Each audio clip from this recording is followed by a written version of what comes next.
Okay.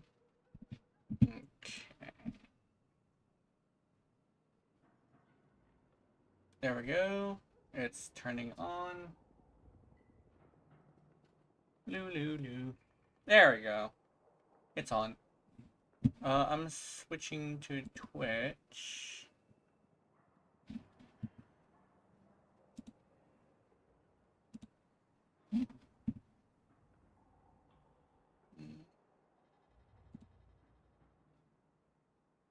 There we go.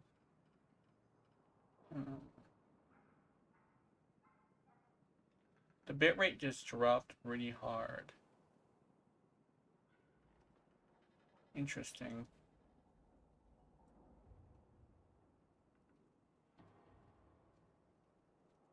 Yeah, I kind of want to... Hold on.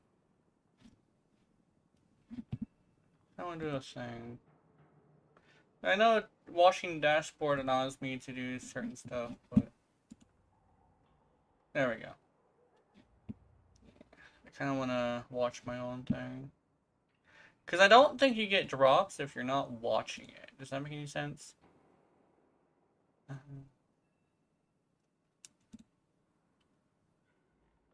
So, one thing I actually wanted to talk about is, so one of the cool things about, like, meditation, right, is you're able to challenge your own, philosophy. And the one that I'm currently challenging in my head is, like, the, reward versus punishment style of, like, teaching people, you know? And one that the point of it that I'm challenging is at what point does it become I just want to be a good person versus I just want to be rewarded for something, you know? And I figured that it does get to a point where you do just want to be rewarded. However, that isn't like a thing that happens as like a default. Um, wait, so, let me say it like this. So sometimes it does start off that way, but eventually it does become natural, if that makes any sense. Because genuine reward for being a good person is usually very subtle, right? Um, some people do get pissy when they're not rewarded, but the way I find it is it's usually somebody who is searching for a reward. So what ends up happening is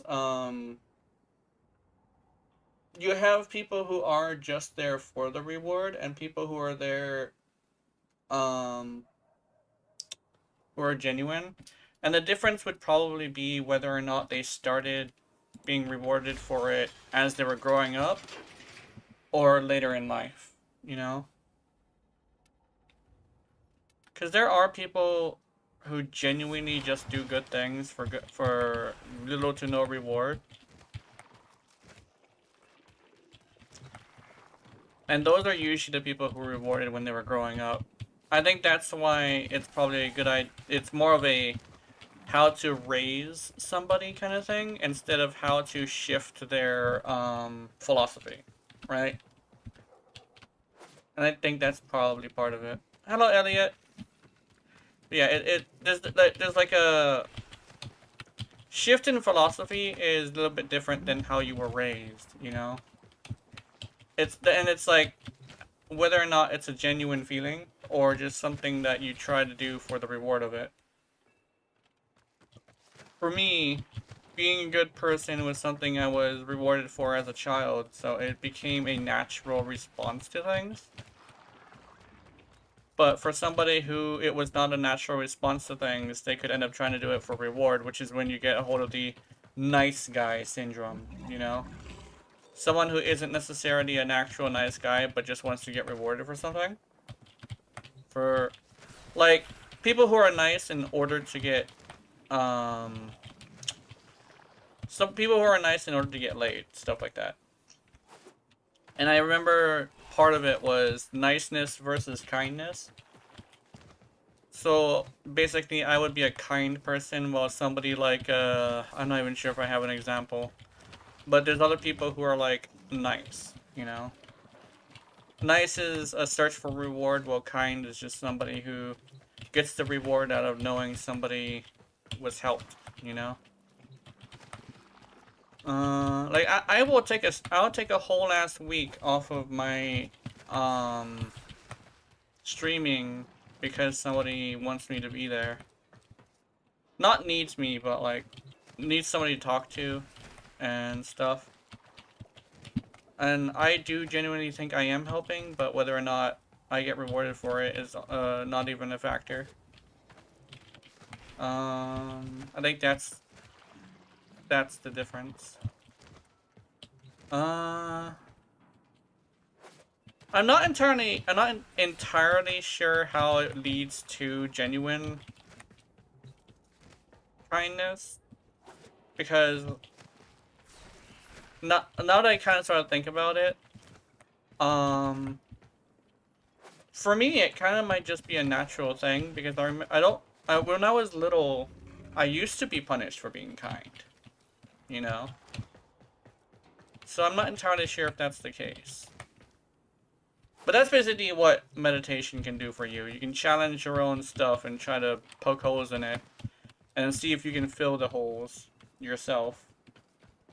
But the reason why I'm mentioning it now is just because it's been on my mind for a bit. Oh, you know actually what was the scenario I was using when meditating? I'll go do some gameplay as well. But the scenario I was doing was like, Batman,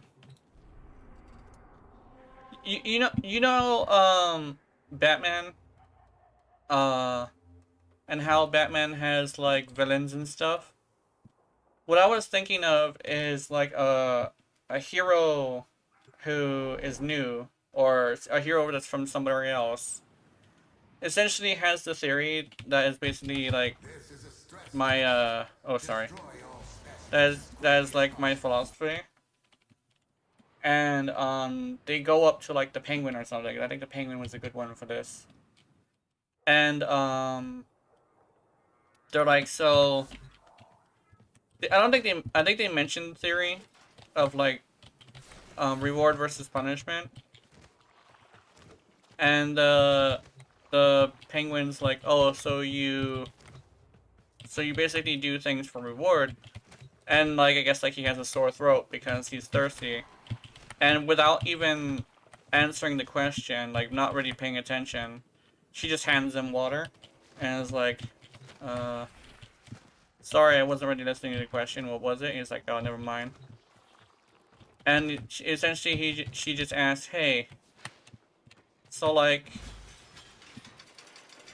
did you start off a bad person, or did you at least try to be a good person? And he's over here like, I tried, but I was punished for it. And it's like, yeah.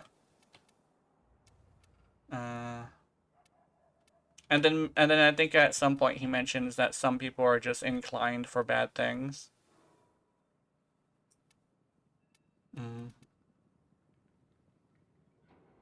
But like, the reward can make a difference sometimes. What am I looking for? Oh yeah, I'm trying to switch it to public. There we go. Now I can get gameplay up in here. But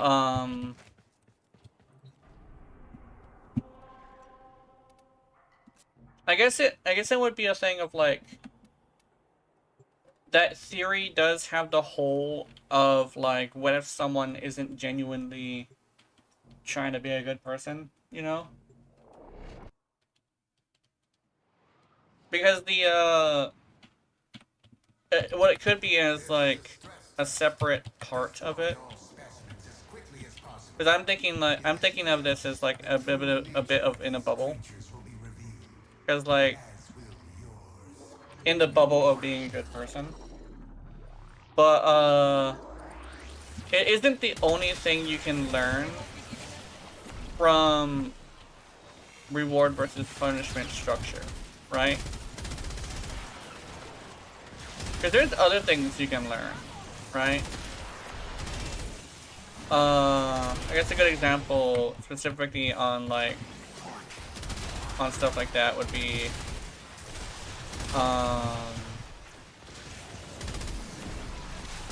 how you go about dating people, you know?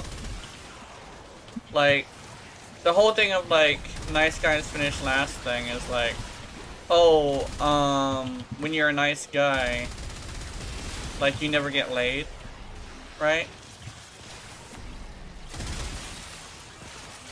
Oh, oops, I missed it. Sorry, my hands are in a weird spot. But like,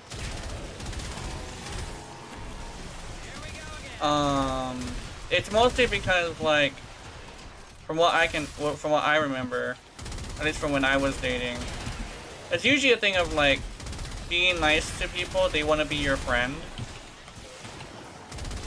So what ends up happening is they just want to be your friend instead of date you because they don't see you that way. Which I get. But like what I tend to see a little bit is sometimes it's people thinking that dating is all about just getting laid. I think that could be a problem with, oh man, I did it but I didn't do it. That could be a problem of like how you go about explaining dating. Like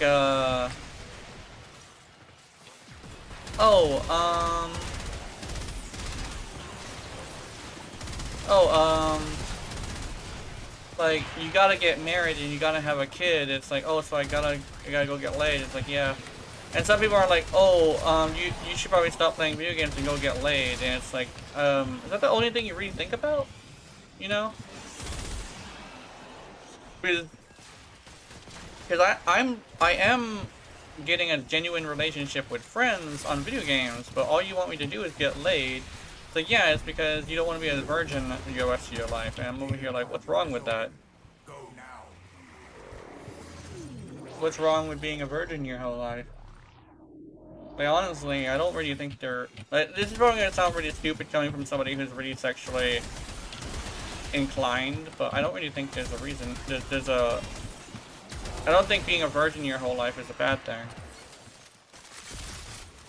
Because I remember somebody bragging about, like, getting laid when they were, like, 16 or something, and over here, like, that's...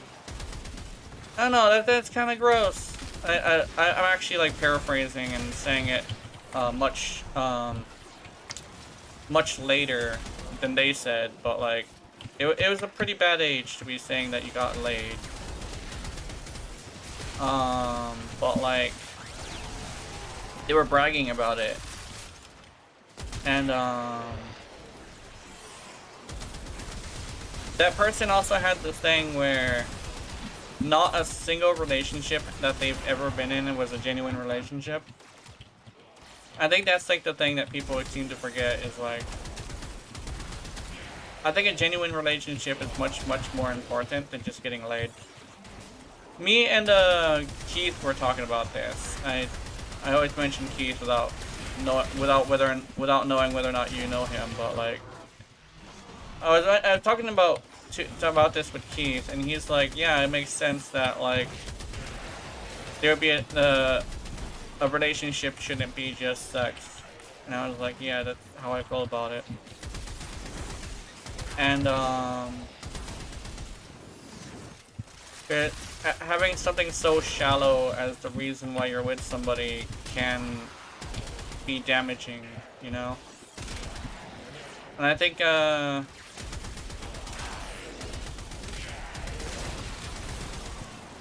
basically it's like what I'm getting at is perceived a perceived reward is probably much more important than something that seems like a reward but actually isn't. It's like, oh, I want to reward you for being a good person, gives them a check, right? That's a bit different. That's a very disingenuous way to reward somebody, you know? But like, and like,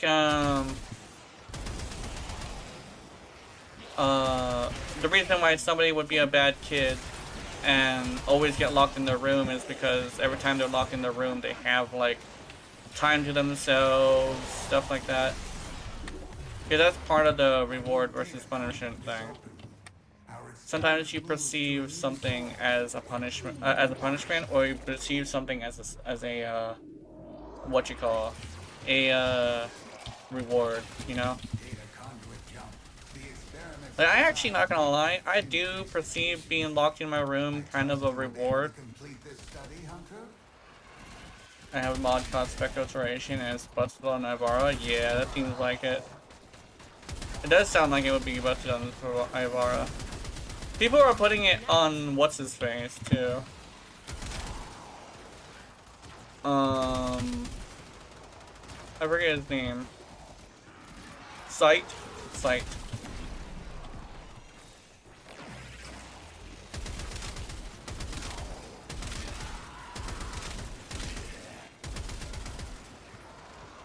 $330% more damage when invisible? Yeah. Oh, did it also include crit chance or crit damage? I forget. That sounds really cool. But I don't know. I was just like trying to. Oh, okay, never mind. I was just like thinking about like my philosophy of mine. The thing is whenever I'm thinking about a philosophy of mine, I tend to go on a tangent on like the other stuff. So it's raw damage, nice. But whenever I think about the other stuff, I'm just over here like, I'm just over here trying to figure it out. But what I tend to run into whenever I'm thinking about my philosophies is I keep looking, what you call. By the way, I updated the Warframe gifting guide. Nice. That's good. But like, what's a good thing? I think legitimately, the one thing about like challenging your philosophy is, rather than like challenging the singular part of it, is you end up challenging like, you end up like adding to it in order to explain things. And I think that's when a high Q becomes a bit damaging. You know, when you just have a quote that represents your philosophy. Because the quote that represents the philosophy never really explains everything. I think that's like one thing that could be a bit damaging. Because the scenario I was thinking of with like Cobblepot was, the way it sounds is a little bit like manipulative rather than genuine. I think that's like the issue. Hunter, the sanctuary will go on without you. Reward versus punishment is a good way to raise your kids, but I think like whether or not it's genuine is up to the individual to discover what is a reward to them, you know? My ultimate Volby cosplay almost done. That's good. That's real good.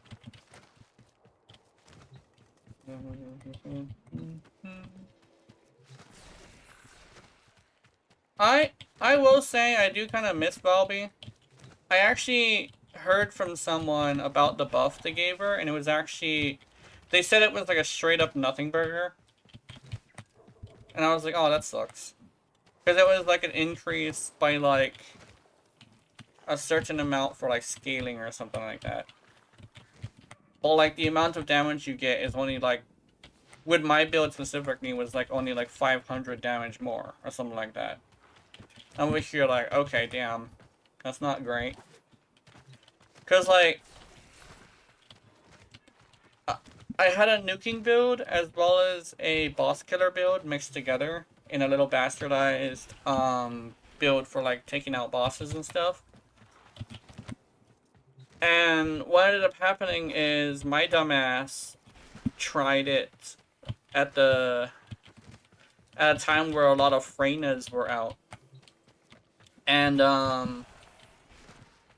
I just sat there watching the Freyna do Freyna things while I was trying to do my thing. And I just thought to myself, damn, I should just be using Freyna. I think that's like the dangerous part about like, not the dangerous part, but that's the dangerous part about like having imbalancedness. Is somebody who wants to use Valby is just like, oh no, I want to use Freyna. Why am I wasting my time on Valby?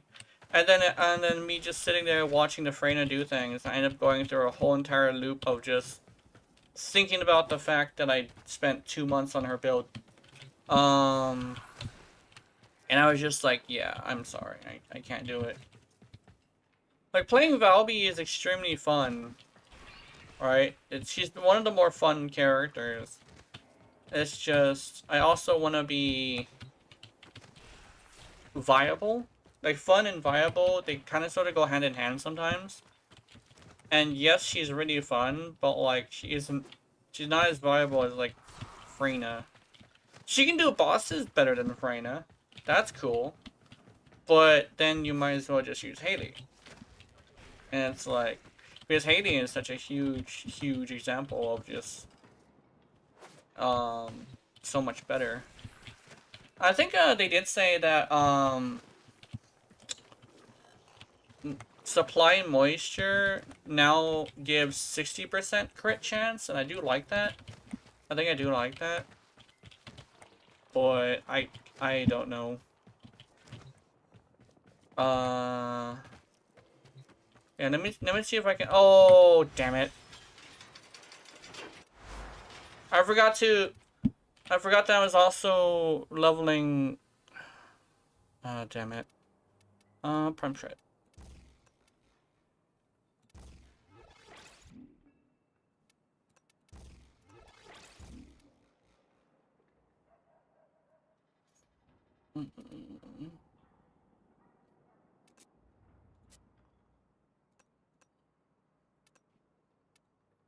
I will say though, sometimes I do miss that game.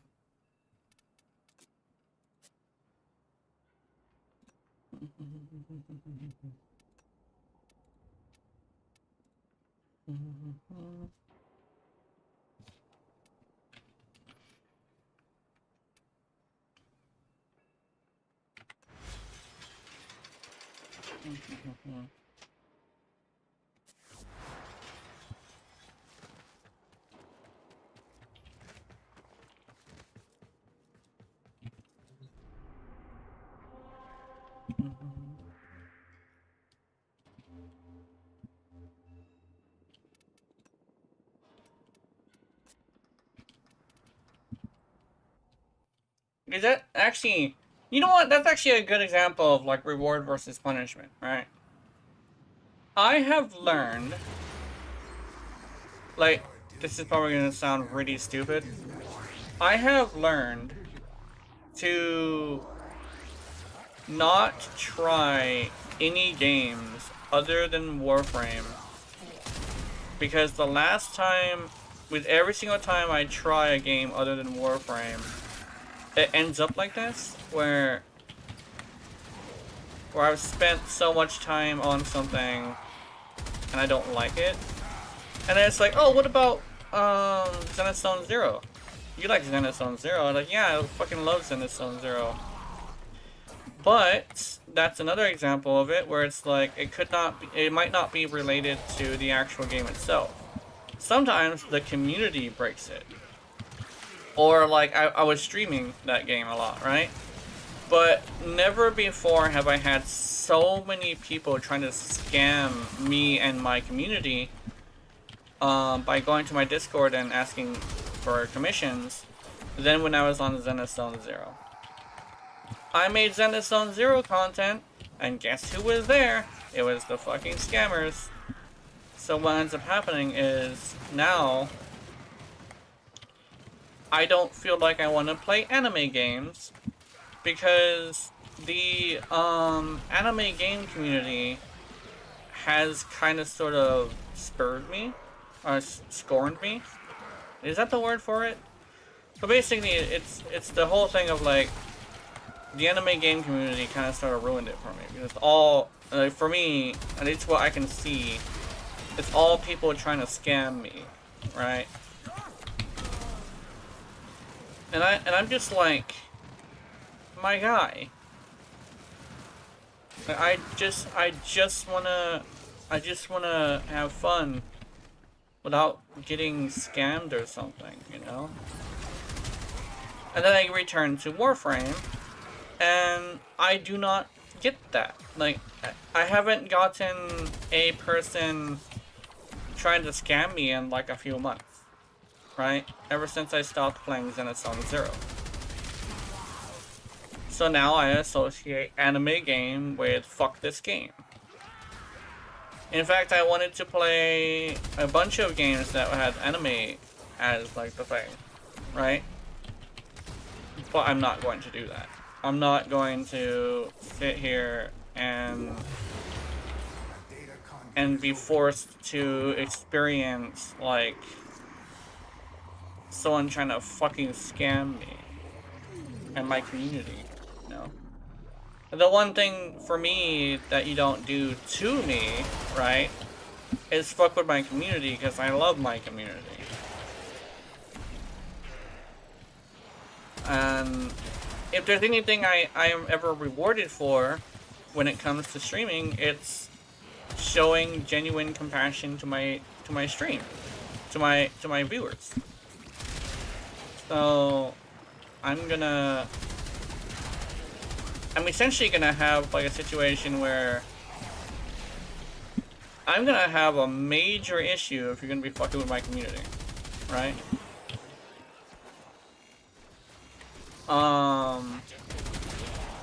Like, if there's anything that's a huge fucking no-no when it comes to me, it's fucking with my community. And anybody is a part of my community until they start fucking disrespecting my community, you know?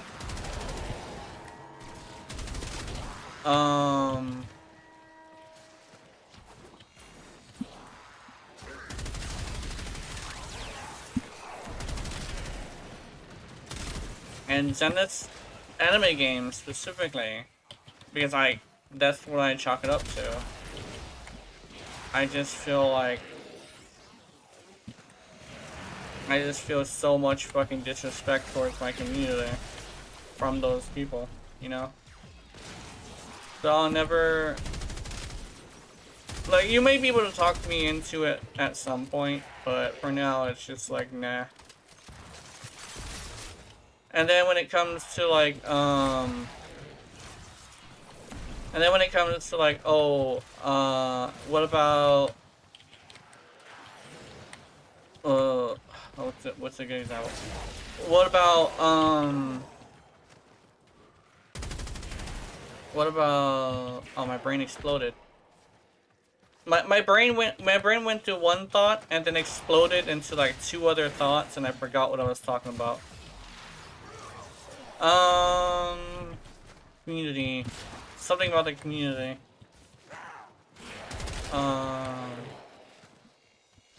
And now my brain is blank. Okay. Well, I can probably move on to the game instead, but the Reconifix is really nice. I like the Reconifix. Fuck. Alright. Let's go again.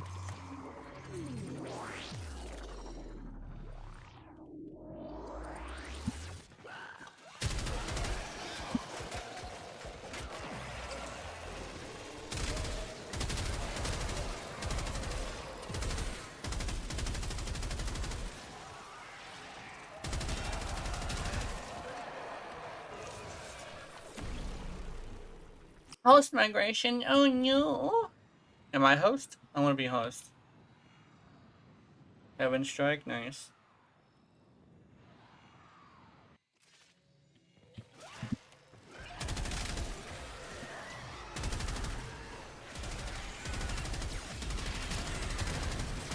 Also, I noticed I say love with I can't really perfectly pronounce the word love. It's a weird thing where, as a guy, I have been taught not to say that word very much. But I do have a love of things. Oh my, it probably sounds really fucking stupid when I say it like that multiple times, but it's weird. It's like sorry. No, actually, I can say sorry. But thank you. But I can't say all of very well. And it's not that I have been punished for loving things, because as you can see, I'm a very loving person. But it's more of like just saying it, right?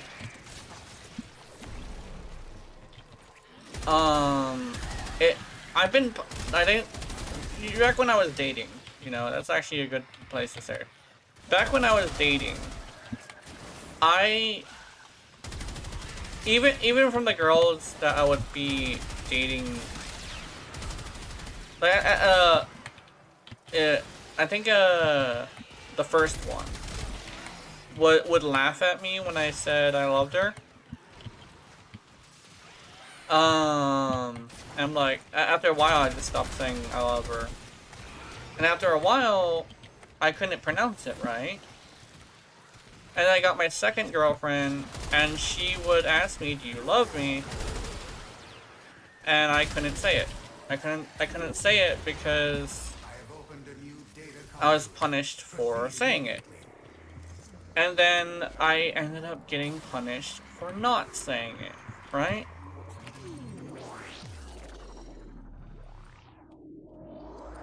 And so, I don't know. That just feels terrible, you know? And sometimes okay, here's the thing. One thing that will always be a thing when it comes to like relationships, right? Specifically like ones that you're like dating. You will always think about them. And sometimes I'm just like, what would have been different if I could have just said it, right? Oh, sorry guys. But like, what would have been different if I could have told her I loved her, you know? That's a scary thought too. It's like the what ifs thing thoughts. Some of them can be really, like, some of them hurt, you know? I think that's why a lot of people. That's actually why I started thinking of the thing of like, the most dangerous question you can have in your life is what ifs, you know?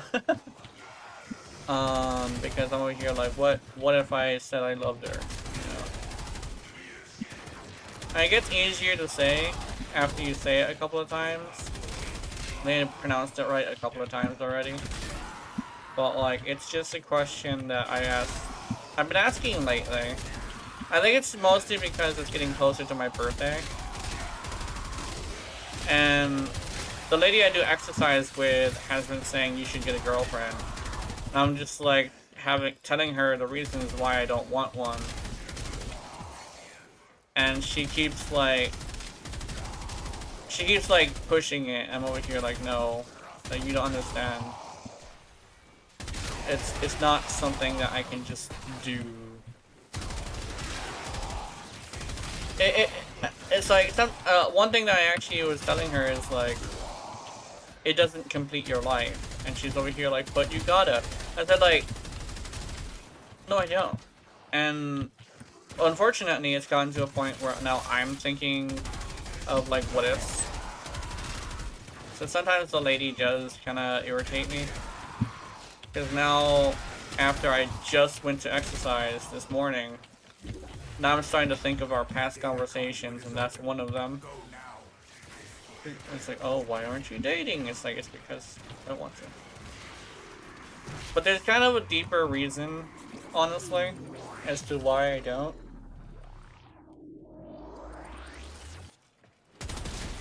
It's because I find companionship can be gotten from friends and sex can be gotten from a hooker. So if you have, or not even a hooker, but like, you can literally just use your hands, and it's like, I think a good way to explain it is the same way like, same way What's-His-Face says it from,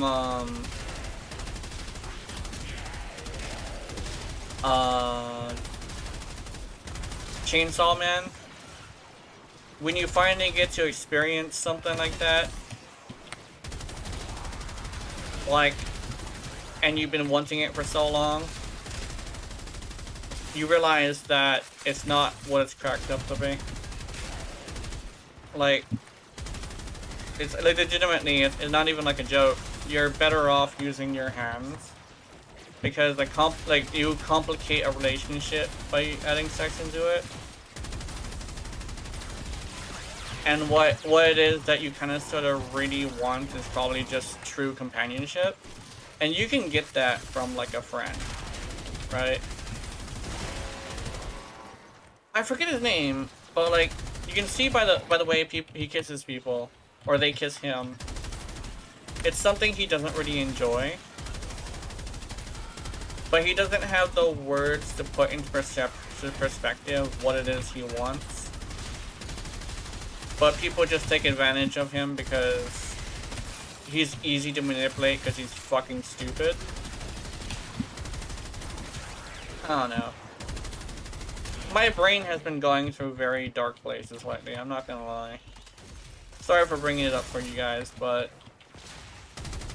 it's where my brain has been going and I can't think of anything else.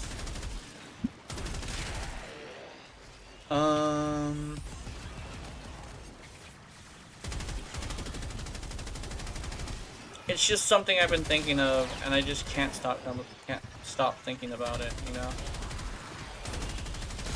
And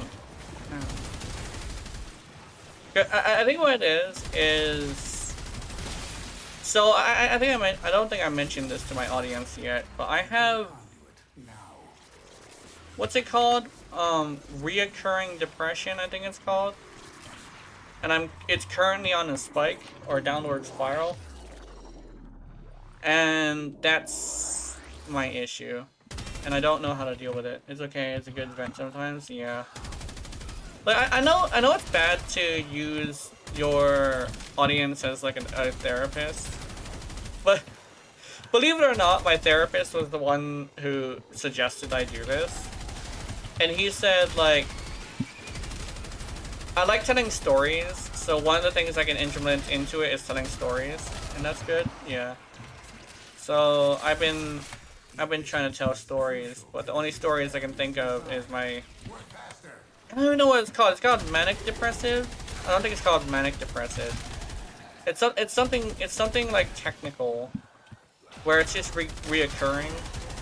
It just comes back every once in a while, and it's been happening. It doesn't really help that I don't really have very many video games that I want to play right now. I'm not gonna lie. I may have been really tired yesterday and the day before, but I didn't feel like I wanted to play, I didn't want to play Marvel Rivals. Because, yes, the community is a little bit better than Overwatch, but it still has their bad apples. And it was the thing that I kind of laughed about a little bit, but I unfortunately, oh sorry, I have the unfortunate situation where the reason why I don't like competitive games is rearing its ugly head again. So now what's the word? I think it's a fear. It's a straight up fear of going into a competitive game and running into a troll. Running into somebody flaming their own team. And it's just like, I just can't handle it. So I'm sorry, I'm gonna have to stop playing Rivals because I have a... I'm starting to develop a bit of a fear of it, you know?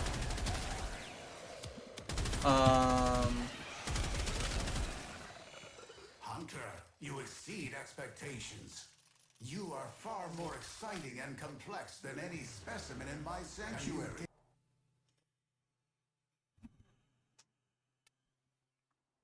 I am gonna miss playing that game, though. I think the one thing is I can't really ignore it. Like, I think, like the dust on my feet is actually a good example. I'm fully aware of everything around me, believe it or not. I think that's like a autistic thing, actually. Just full awareness of everything around me. So, what ends up happening is someone's gonna say something, and I'm gonna get upset about it. I think that's like a huge thing. Remember, your room is not, and your house is not soundproof. Does that make any sense? So like the fact that I sometimes would be like chilling in the room and they would start talking about me, kind of sort of engraved something into me. I don't like it. Let's see. Should I go? What can I even put on here? Should I put electricity? Hmm. Critical delay? No. Yes. No. Um. Hmm. I'm gonna use Vital Sense. I'm gonna put a thing on Vital Sense right here.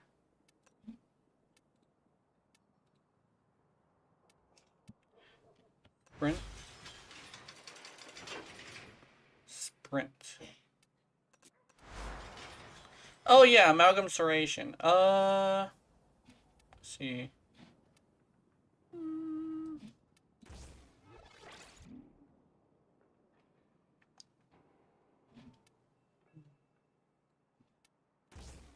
I could probably put that, but I don't know. I don't usually like putting like sprint speed on my Warframe because sometimes I can't really handle it.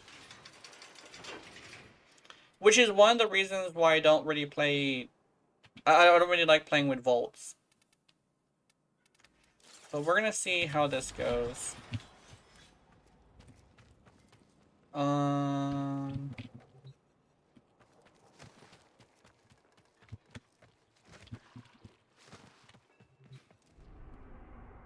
Tiny little feats. Oh yeah, my tiny little feet monster. Okay, let's see. Um.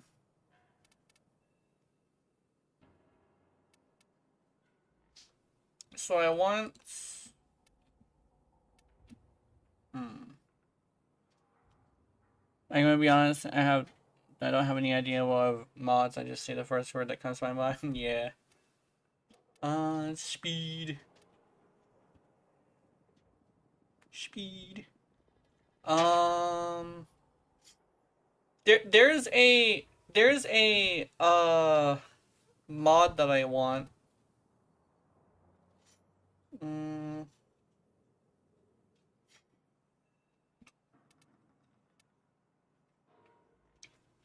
I think it's an augment for the 3.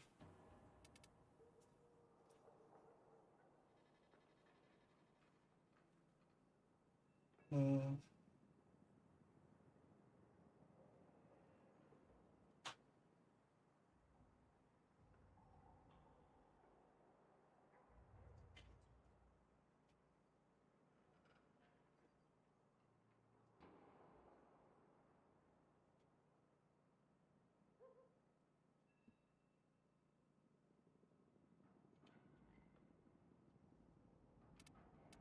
Mm.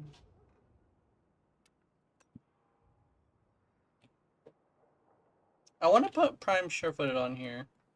Like right here.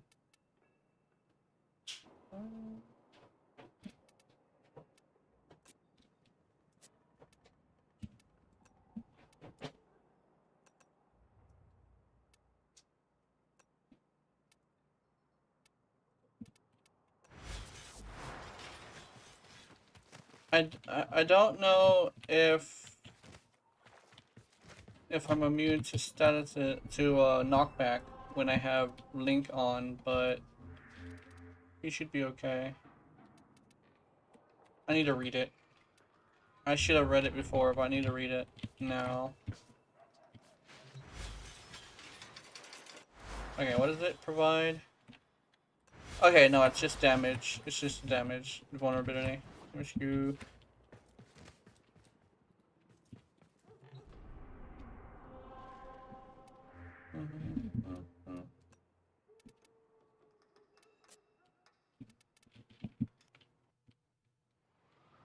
I don't know why I'm building Trinity. I think it's because I got a challenge from Keith. Keith likes to challenge his friends. And we like to challenge him too. Oh! Oh my goodness, the speed.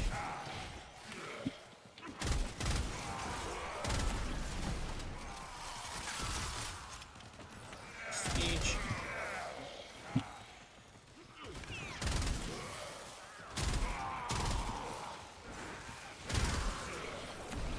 Oh my god, it's so fast. Who's nuking? Is anybody nuking? No, nobody's nuking.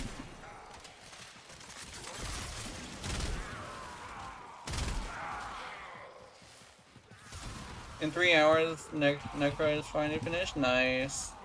Then you can do the new war. The new war will be fun.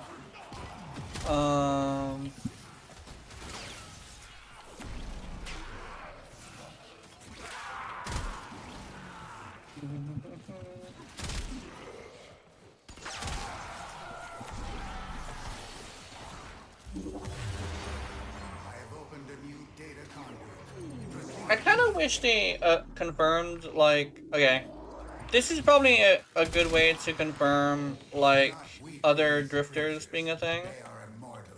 Imagine if it wasn't, like, oh, I'm, like,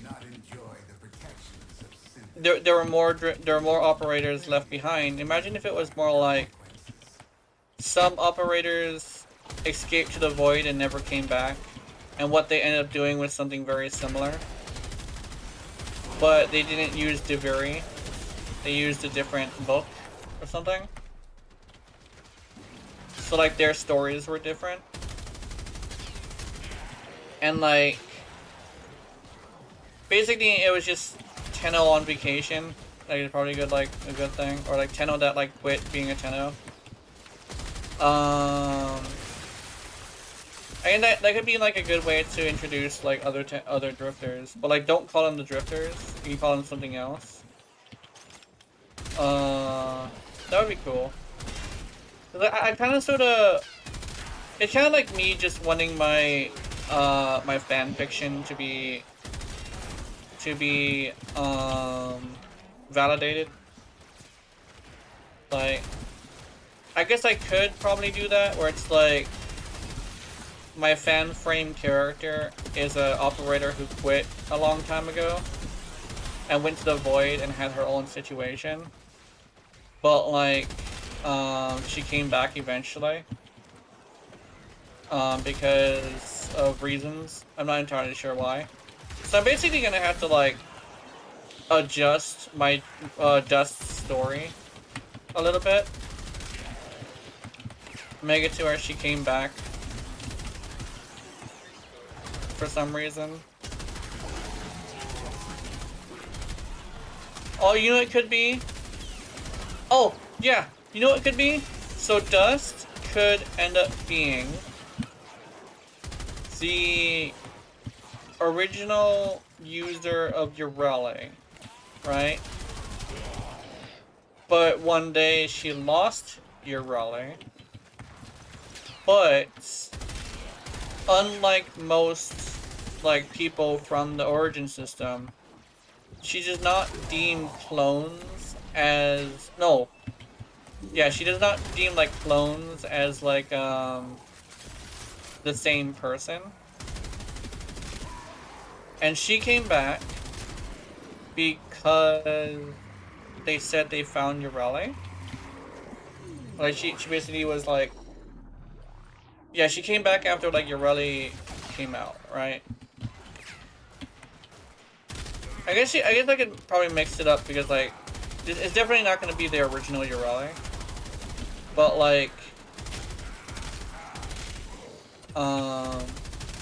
make it to where this fact makes it to where she really isn't like all right in the head, you know? Like she has a resentment towards the Lotus for reasons.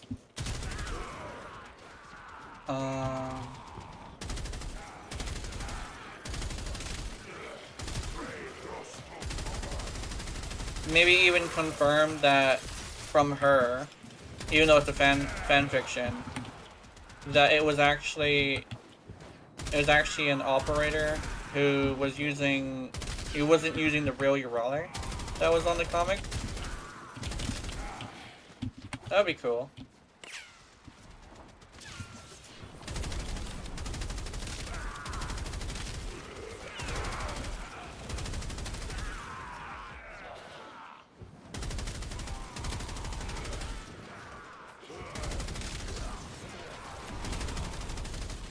I'm definitely not the only one who tends to want their fanfiction validated, honestly. There are other people who do the same thing. But I'm a little bit more wholesome with it. It's not like I'm gonna have death threats towards VE because of my fanfiction being unvalidated. It just means that I'm probably gonna have to figure out a way to make my drifter fit in. I'd be like, oh, it's another universe, but like I kind of sort of don't want it to be another universe. I kind of want it to be like a different person. Cause like that's the whole thing. That's the whole thing about her story is that she hasn't spoken to the Lotus in a really long time, and she actually has like a deep resentment towards her. I haven't necessarily fleshed out why though.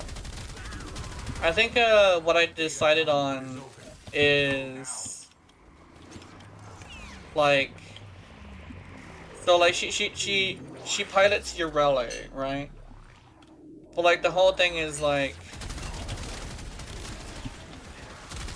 the Lotus basically knew where Urele was, but never sent somebody to go get her, right? But like when they did go get her, and it was on the, and it ended up being like after she left, right? During the time she left, it felt like a bit of betrayal from her, where it's just like, oh, you get the what gets people to find Urele is some random kid, but it's not gonna be for one of the Tenno who knows that you know where she is. And so she has like a deep resentment for it. Like she's basically like the vent kids before the vent kids. She's a huge fucking fan of Urele. And the fact that she lost her last Urele made it to where the fact that they wouldn't replace it really hurt, and doesn't help that the Lotus hasn't spoken to her in a few years, right? Because like she also knows that the Lotus will sometimes will a lot of the time use pre-recorded messages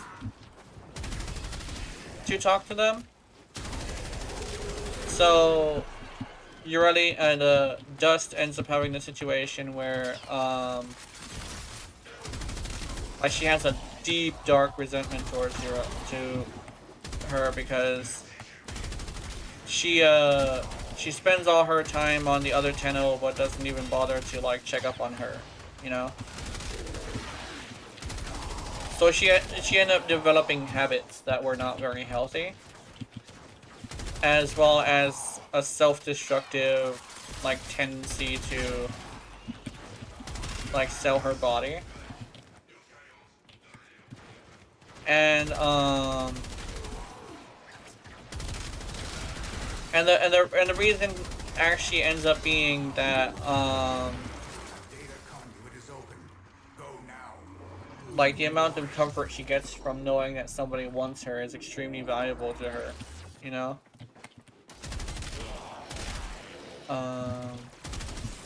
And it ended up taking a Corpus guy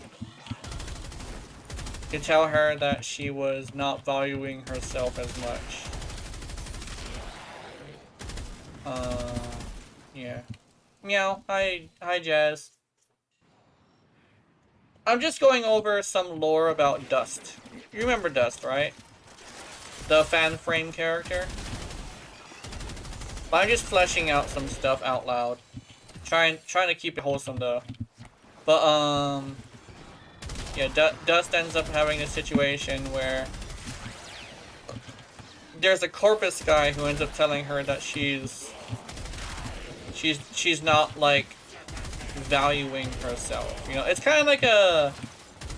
You ever heard of? Is it called Emergence? I think it's called Emergence or something like that. Metamorphosis? I think it's called Metamorphosis, something like that. But it's like that one where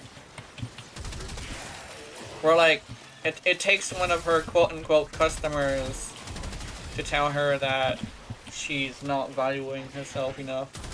Unlike Metamorphosis though, she does take it to heart. And I think what she ends up doing after that is getting a Sister of Parvos. And converting the Sister of Parvos and saying, hey, she basically explains the situation and is like, I want to continue selling my body, but I want to do it in a way that's respectful to me. And so what they end up doing is essentially becoming, the Sister of Parvos ends up like, yeah. The Sister of Parvos ends up doing this thing where she sets up a cam site, right? And so now she is a manager and / moderator for Dust's cam girl videos. Which, believe it or not, in her lore at least, is why there's so much Corpus who actually start turning towards supporting the Tenno. Because she tells the stories of her situation without like revealing too much. And there's a bunch of like Corpus people who watch her. It's kind of like how there's movie posters of Corpus guys, those two Corpus guys. It's kind of like they do that for her. Like they have that one Tenno that they all watch. Like everybody has that one type of creator that they all hate, but there's just one version of said creator that they really like. You know? Also, hi Embryo. Like I hate React content, but there are some React content that I do watch. Because React content, it's not like the most lazy thing. It's just it's just like, I don't know. It's a kind of meta that I don't really respect, you know. All right, I'm in the what you call. Yeah, we were also talking about how her story is somewhat based off of Metamorphosis. uh, which is concerning, but yeah. Yeah, kitty.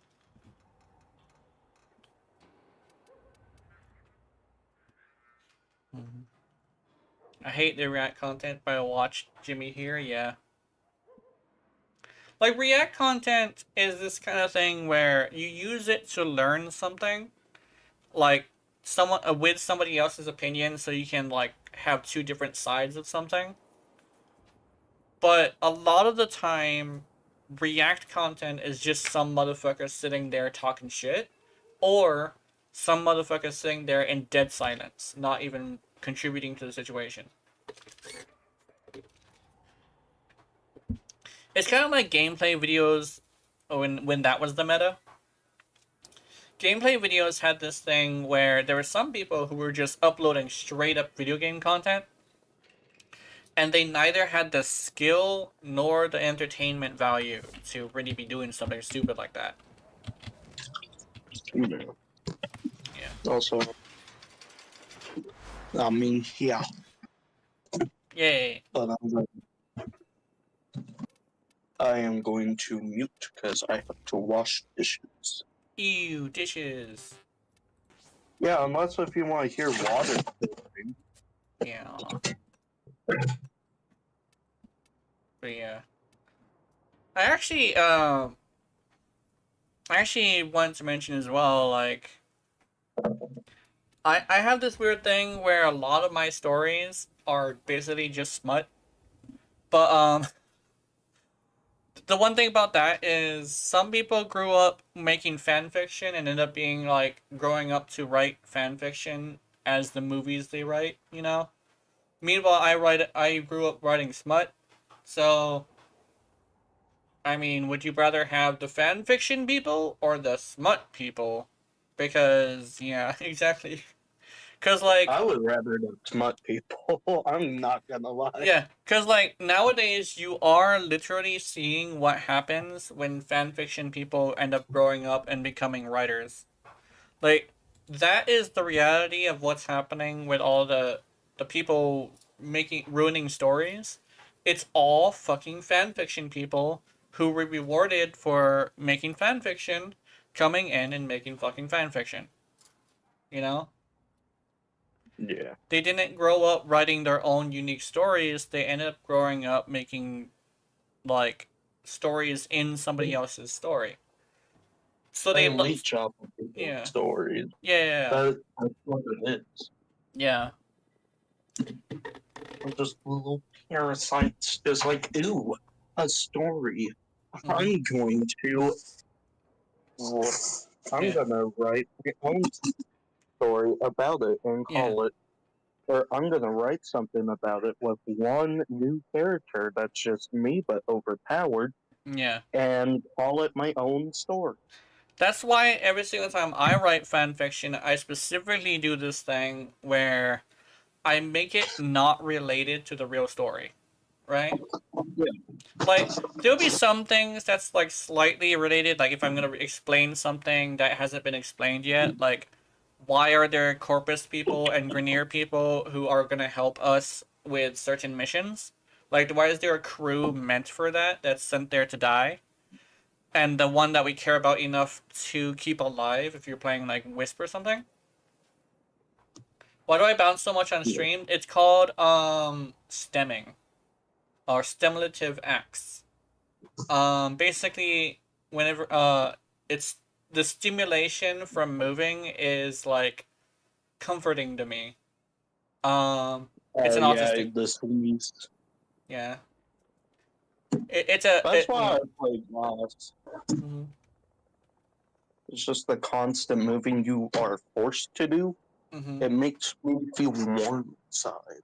Yeah. I know what staring is. I guess I meant to ask how. Uh, Mm, chair? No, I'm just like bouncing up and down on my chair and stuff. Yum. And yeah, that's what I'm doing. mm, Oh, so basically what it mm. is my camera is slightly above my head. So I'm actually going forward and backwards, but because it's slightly above, um, it's going up and down. Like over here, I'm leaning forward, it's going down. If I'm going over here, I'm leaning back, and it's going up. So it looks pretty weird, but like I'm actually just bouncing up and down. I'm actually going forward and backward. Sometimes I go like this, and Yeah. that's how you know I'm really fucking excited, like side to side. But yeah, oops. But yeah, I grew up writing smut, always have, and part of it is the fact that I was rewarded for writing smut, and it's literally it turns way back into like the reward versus punishment thing. For fan fiction, I was punished for it because somebody was like, "That's not how the story works. You should probably." And in fact, somebody actually told me these things. That's not how the story works. You should probably make up your own stories and stuff like that. Although they did it like in a way that was really helpful by explaining it to me instead of teasing me about it. So I made my first smut. And what I did was I had a character that was completely separate, right? That also was dealing with her own, like, people. And I got rewarded for that. And it's like, yeah, like, that sounds really cool. And I like that. And just, I like how, like, the character looks and stuff like that. So, then I started writing smut. And, so that's how I ended up writing a lot of stories, like sexually charged, never touched the real characters. Like, I might, like, go and, like, do the sergeant and stuff. Maybe Alan V. But that's because Alan V and the sergeant kind of sort of deal with a lot of people. Like, one of the customers that, frequents Dust is actually the sergeant. And the one thing is the sergeant knows he's really weak without his, like, suit of armor. And the one thing about, like, the sergeant feeling really weak without a suit of armor that allows him to take out Tenno is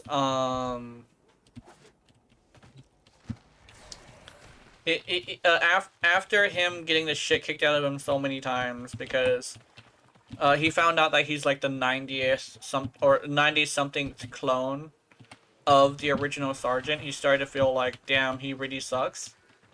And one of the things that actually ended up making it to where he feels a lot more confident is the fact that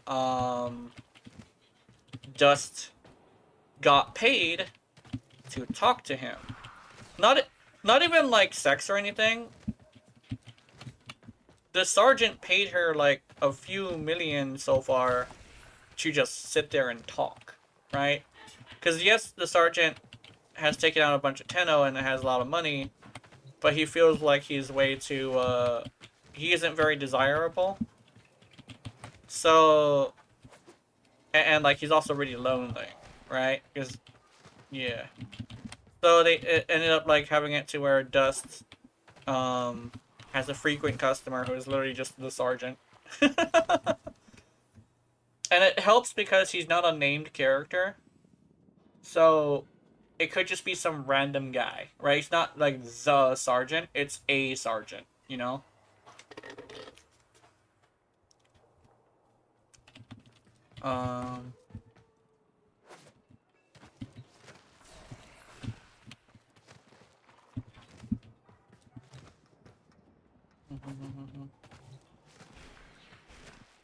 And then I guess I'm trying to figure out a way to implement Dust into 1999, and I figured it was like, okay, so Dust, I guess I would have to remake her into not being a drifter, but Dust is just like a Tenno who left and came back after Uretta came out. And she essentially is just found in the mall, just pacing around in a oversized sweater, or oversized hoodie, and they're like, "Who the fuck is this? Does Marty know this person?" And like Eleanor is told, "Oh, why don't you just like check their mind?" And there's like, "Yeah, I did. I'm not entirely sure We should talk to that person. Because she's over here like fantasizing about shit. And then they, I guess they get to know each other. And then someday, at some point, Eleanor finally asks, "Is like, is all you think about sex?" And she says like, "It's the only thing that really feels real to me." And they start getting into a more deeper reason as to why Dust is so obsessed with sex. Uh, because the whole like duality thing, where like everything is its own universe and like everything has already happened, she ended up becoming a bit nihilistic.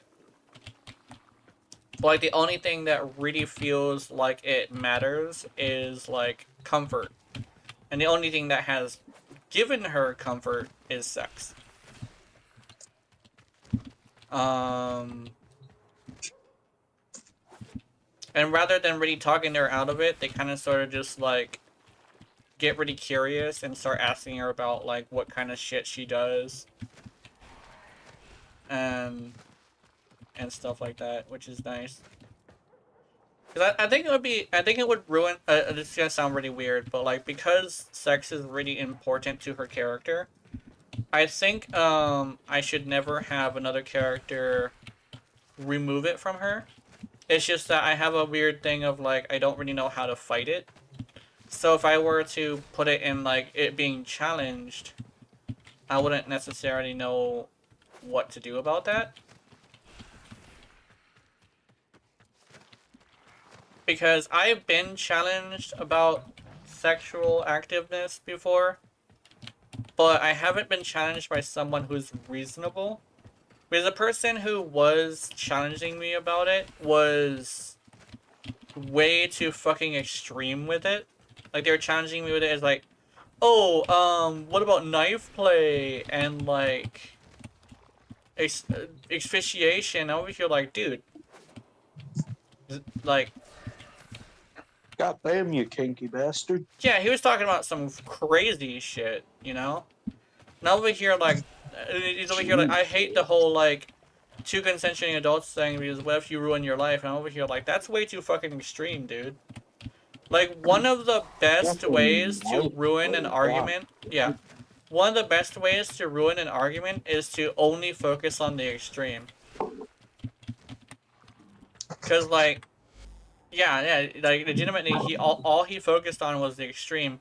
And I'm over here, like, dude, no, Chillax once in yeah, a like, while. Holy it's like, no shit. wonder why no one likes talking to you. You know? It's like, I may be a really, like, gentle person, but eventually you are gonna lose me too, right? I'm just not gonna tell you. Because I'm not just gonna, like, go up to you and say, yeah, you lost me. I'm just gonna disappear one day. And it's like, I kind of sort of had to do that because his extremeness was not fun, right?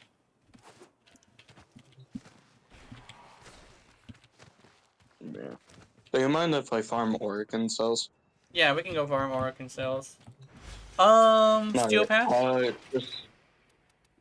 just give me a few minutes. I am cooking lunch right now. Ooh, lunch. Yeah, I'm I think the one argument I would have against the whole that whole thing of like, oh, consenting adults is not good because what if you're like gonna do knife play and stuff.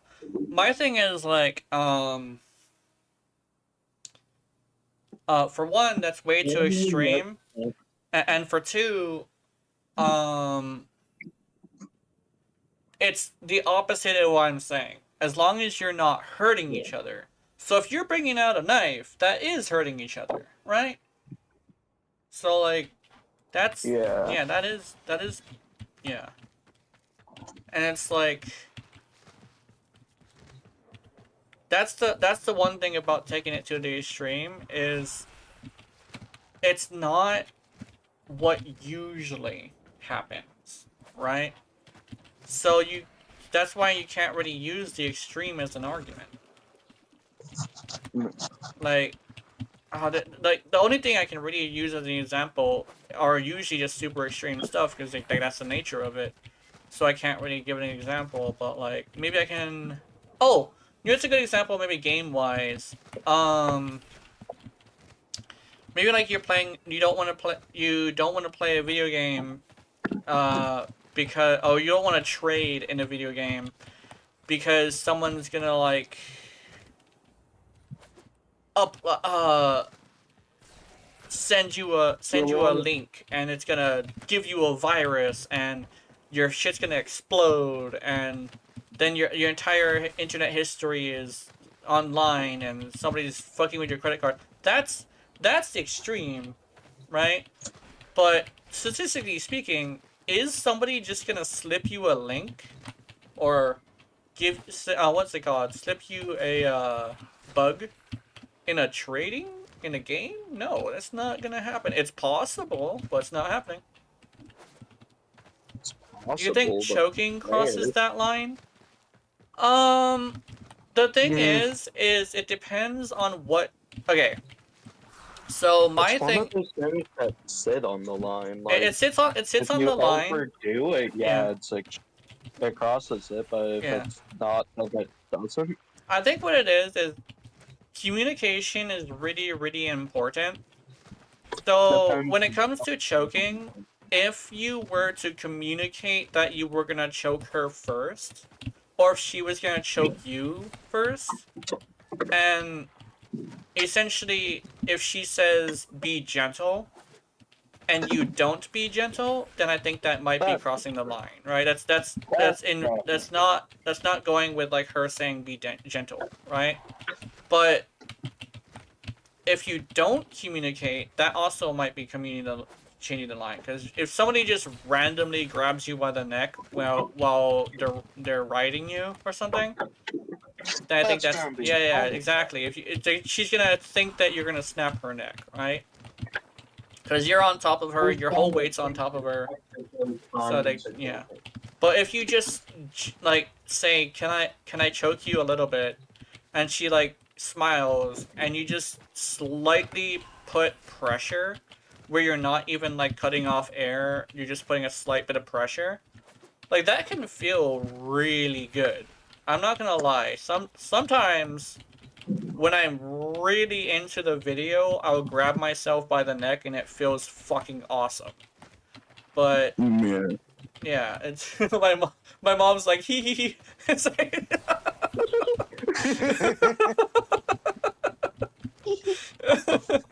uh,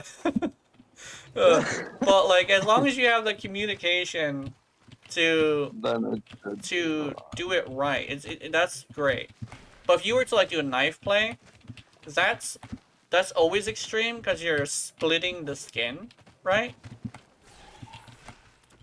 And splitting the skin, I think, is very, very dangerous because gotta remember, two filthy people are all sweaty and all over each other. If that sweat gets into the wound, you could get an infection. And I think that's crossing the It's not line even always. it is like you Yeah. can and most likely will get an infection. Yeah. And over here, like, just it's the same thing with like hitting. Like, you want to slap her across the face. You kind of sort of like it. You can maybe if she wants it, but you really have to have that conversation. So what led to this conversation? We were talking about Dust Gotcha, the Drifter fan fiction that I have. And we were talking about what it got me talking about is there was a guy in another chat room in another Discord who hated the whole thing of like, oh, as long as it's two consenting adults because they can do damaging things or something like that. And the damaging things they were talking about was super extreme, right? And I was giving examples as to what is extreme, right? And it's like, there are some extreme things. I mean, what I was saying is like, you can't, what destroys an argument is always focusing on the extreme. Because like, the extreme is extreme. It's very, very, very rare, right? And so focusing on the extreme is how you destroy an argument. And the fact that this guy would only use the extreme made all of his arguments moot in my mind. Because he wasn't using regular stuff, right? Oh, you know, actually is a good example. I actually just thought of this. You know how people say that video games can cause somebody to be a serial killer? You know how rare that is? Here's an example. There are people who have killed due to video games, but there's like 5 of them, and there are like 7. Is it like 2? There's 2. 2 billion in total video gamers in the entire world.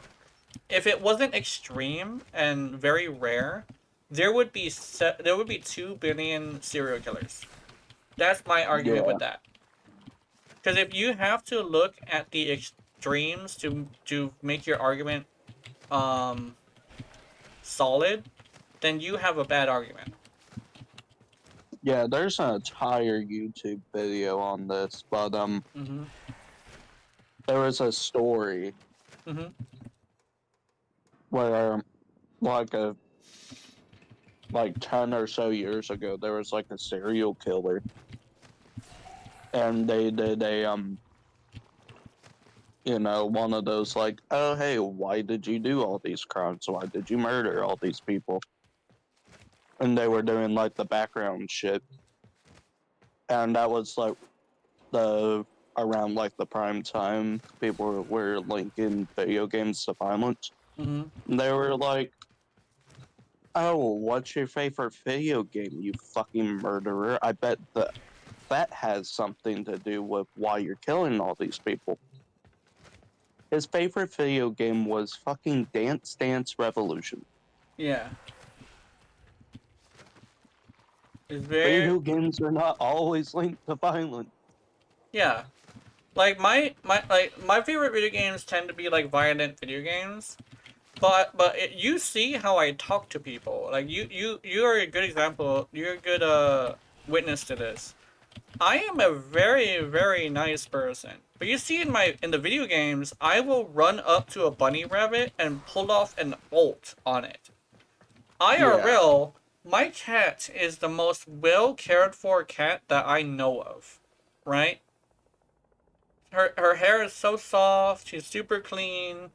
She's definitely happy. She's with me. Yeah. So, like, the fact that somebody who, in video games, would abuse animals ends up being one of the better animal caretakers is probably a good example of, like, video games aren't really related to violence. Because if it was, I would be a fucking animal murderer. Damn, that kid played Animal Crossing, surely the future is gonna be a murderer? Exactly. Like, exactly. But yeah.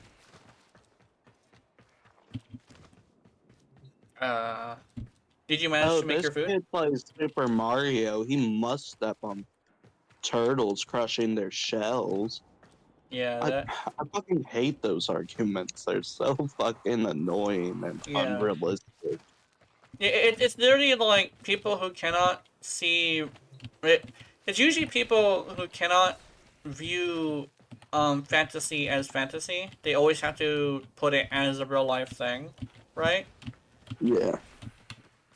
It's all those people who want to... It's either the ones who want to see real life in fantasy, or just only see fantasy... only see real life stuff, right?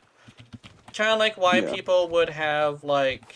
Oh, what's a good example that wouldn't be too unwholesome? Like somebody who would see, like, a social issue, like a real life social issue in a game that's set in, like medieval times. You know? If you're setting it in medieval time and you have a modern issue, right? That tends to be pretty bad. Yeah. But like it's like people who put modern issues into stuff like it's like they only care about the story if they see real life issues in it, right? It's kind of like the Yeah. opposite for people who like aren't very mature. They see like, oh, in video games, the answer is always violence. So whenever I'm mad at somebody, I gotta beat them up, right? It's like that. It's similar situation like that. It's people who cannot discern real from fiction. I think that's like a huge issue, you know. Like Jiminy, there are writers who do that too. People who write stories that gotta have a certain issue in there. It's like all I see is this, so I have to have it in the story. And they tend to be the ones who are the most unrealistic. Yeah. Mm-hmm. You have a little bit desperate. Mm. Alright, are you ready? I'm also gonna bring a single target. Huh? I'm eating right now. Oh, okay. Yeah, sorry. No. No. Kitty. I'm all scrunched up right now.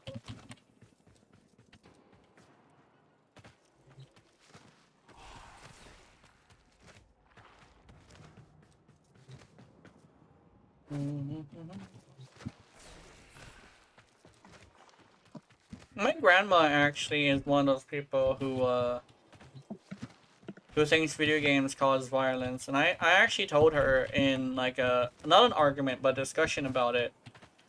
If video games caused violence, I would be a serial killer because I play video games all the time. What it instead causes is me being tired because I spent all night playing video games. Yeah. Because I practiced that specific speech on her, of like, there's 2 billion video gamers out there. How come there isn't 2 billion serial killers? And she was like, oh, I don't know. And I was like, yeah. So like she kind of sort of gets it, but I guess she is old, so she does have a tendency to like believe what she believes just because she's gonna believe what she believes, you know? You ready? Okay. Yeah.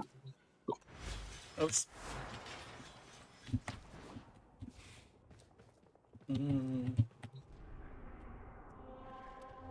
Okay, where are we going again? Oh, Void. Oregon cell farming.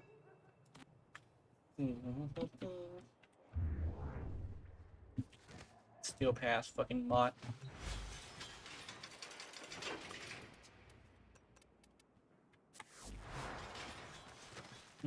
Yeah. Yeah.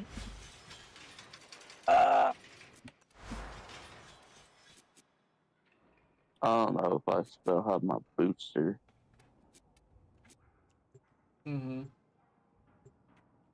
Oh well. It was a 12-hour booster. I don't doubt that it would be gone already. Yeah.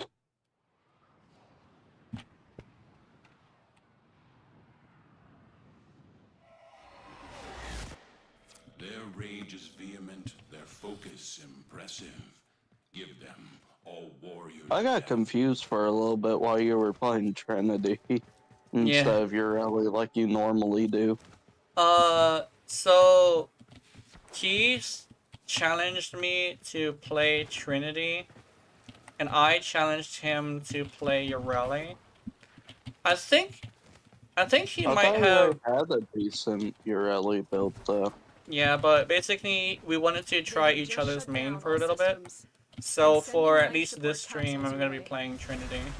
I did want to build her as well, and that's why I did. The issue is I can't challenge any of you to use a frame because I already know y'all have good builds for them. Yeah. Well, I just recently made this Trinity build. I think Keith did help me with it though. Yeah. Like, I can't challenge Keith to use Atlas or Goss, because he used both of said frames. And I feel like the only one I would be able to challenge you with is maybe Goss, but I don't know. You probably already have a build for him, though. No, I don't think I even have a Goss. Oh, damn, really? Yeah. I have 2 parts for him. I don't have systems or neuroptics. So it's 7 Goss for a week. That could probably work. I wanted to use Nyx, right? But the problem with using Nyx is like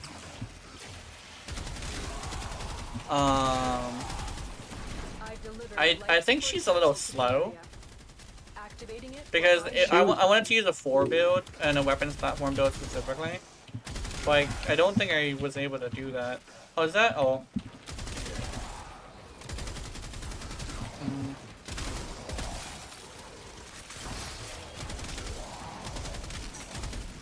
But why are we at mod if I made working cells? Why did I die so fucking quickly?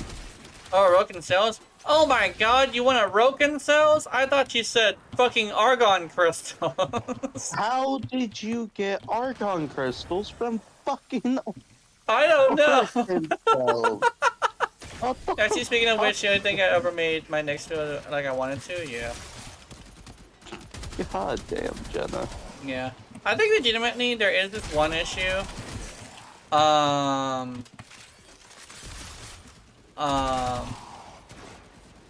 Like, Nyx is fun and all. Okay, I remember the issue. I remember the issue.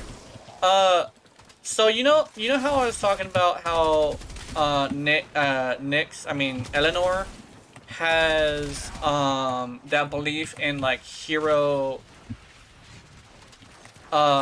syndrome, like I do. I think the Drifter actually, I had the option to like say exactly what it feels like. It feels like less of I'm worried for the person, and it feels more like I want to punish, like she wants to punish Arthur for being a good person. Does that make any sense?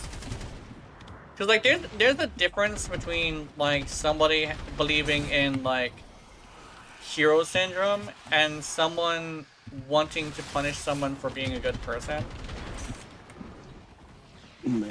And I think she falls under that category. Does that make any sense? And I really don't like that. I actually hate that about like modern society actually. There's a lot of like people who go on the internet and make videos about how like they enjoy villains better because they're more realistic or some fucking bullshit like that. When in actuality it's just people who just want to punish people for being good people. Because it's not murder porn. It's like, it's not murder porn. It's something similar, but like more towards like being a good person, being like suffering. Is it suffering porn? I think it's called. Masochism, It's not. No, it's like, you know how like some people will watch like certain TV shows because there's suffering in it. It's like that. I think those are just fucked up people. Yeah, that's what it is. Like that's what I see in some people who do that. And Eleanor seems like that's the kind of person DE went with. Is like she doesn't like when people are just good for no reason. And Why because did like turn into I understand that like Arthur does go a bit far with him trying to be the hero, but the way I see it personally is I think I mentioned it before. Like my one thing of like, if I'm not a good person, who will be? You know. That's kind of like how I feel about it. It's like it seems like even though Arthur is a guy, I think I might gravitate more towards Arthur than I realized. Like honestly, to be like absolutely completely honestly, like I think I might have my drifter date Arthur. Just even though like Eleanor is like a really good body and a really good face, but I don't really like her personality. Oh, it's who's leaving? Oh, is that you? Okay. me? Yeah. Okay, I'm coming. Like, Eleanor got the body, but her personality is ass. Like, she's so, it's like, journalism is like her favorite thing, right? And she even like mentions it as like turning other people's pain into money. And I over here, like, that seems like she has the personality of somebody somebody who would do that. Yeah. We did.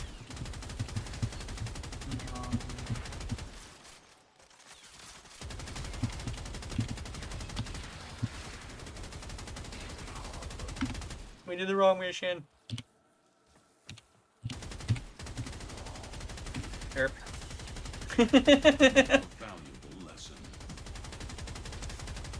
Hey, we got an Argon Crystal. Yeah.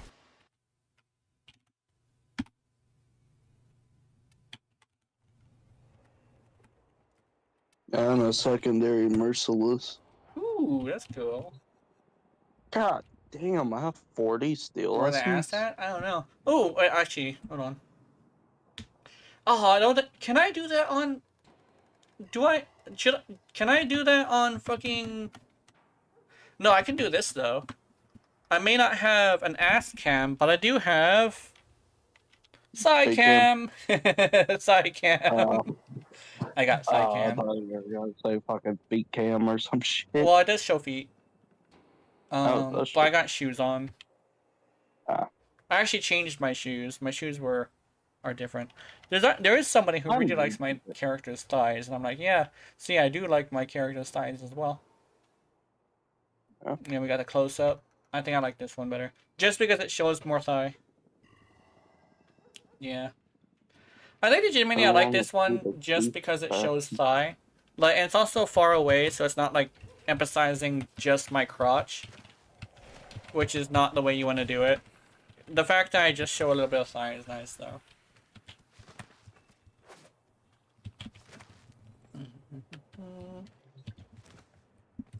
Goose Prime.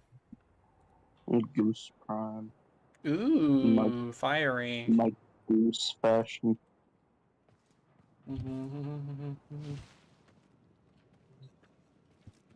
For people that wanna see it. We got the goose fashion.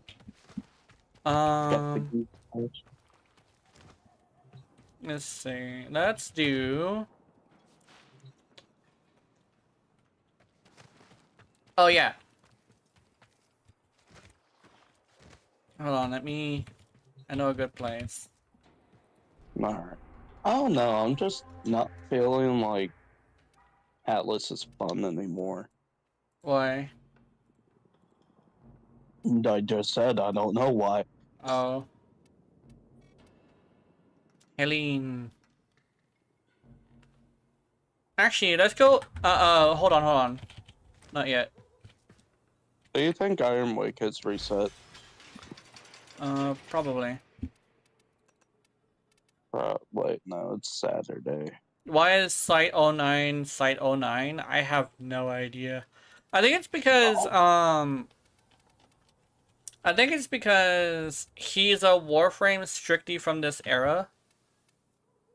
That's probably the reason why.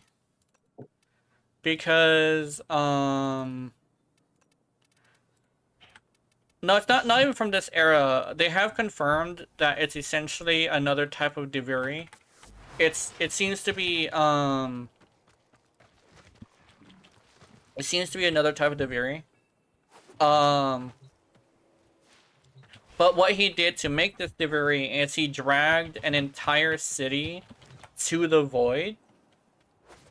So, I think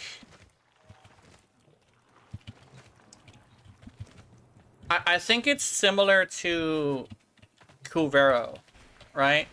Like how Kulavo is actually like a figment of our imagination that was manifested because we found out what a Warframe is, right? And the whole reason why Kulavo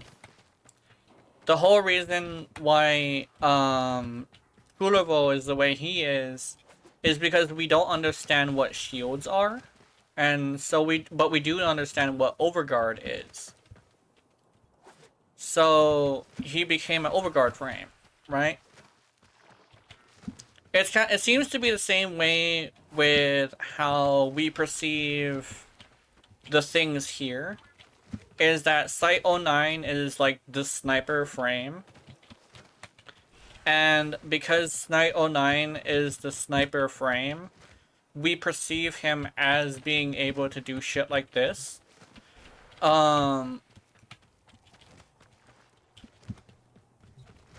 So yeah. And the reason why his name is like this is because it's like from the 90s. And Site 09 is such a 90s fucking name, right? Oh, hold on.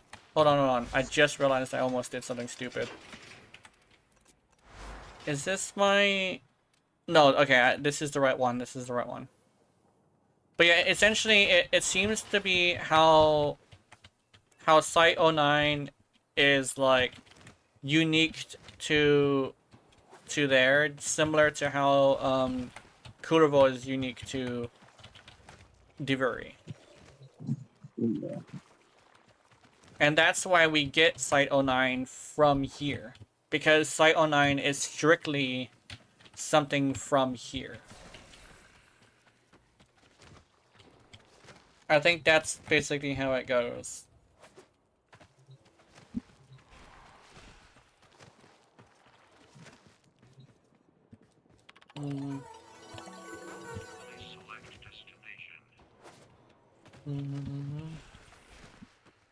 Also, I think the original version of him had like a Russian name or a German name, one of the two. And having a British brother, to say it in a wholesome way, have a Russian name would be fucking weird, right? Quincy, yeah. Yeah, Quincy. Because Quincy is like a full-on British brother. So the fact that the original version of him in the stuff was called like Kostanov or something like that, like it was either a Russian or a German name, one of the two, made it to where maybe they wanted to change his name because they didn't want him to have like a Russian name. But he essentially has the same kind of personality, right? Where he's just like the military boy, right? He's a hard ass. He has onion layers style personality. He's secretly a mama's boy. He joined the army for the same reason everybody else does, which is like an opportunity and a purpose. He's literally just classic military boy with a little bit of depth to him. Also, I'm ready. I got Korra. Oh, you got Korra out? Yeah. Then we can have a bunch of them. Yeah. Economical? Economicon. Oh, actually, I was actually listening to a person who makes music called Necronomicon, Each enemy is and apparently it was like a with true mastery of the Tenno arsenal. anime opening style music, and their main character, their avatar was like a cat. The Necronomicon was like supposed to be like apparently this cat girl summoning book or something, which is kind of funny. What kind of protea should I make? I'm gonna fuck around and say nuking protea. However, I do remember the nuking protea being a bit of a bit hard on your eyes. On your eyes, yeah. Oh yeah, on your eyes, because you have to stare at that constantly. Yeah. My cat is also turned into a healing node, so if you need healing, just go to the thingy. Did that other guy leave? Or is he still loading? I think he's still loading. Yeah, nuke Protea. Another one you can probably do is support Protea, but support Protea does have issues. Mainly people not sitting the fuck still. Like, support Protea literally just requires people to stay in one room, which I noticed with a lot of supports. That's why Citrine is currently a little bit better than Wisp right now. Because Wisp can set up like nodes, but you kind of sort of still have to like be in a certain area. But Citrine, you can hunt people down because most of her support stuff is based on stuff. What's that called? Based on affinity range. Yeah, that's why Trinity's so popular right now, is because all of her support shit's also affinity range. Yeah.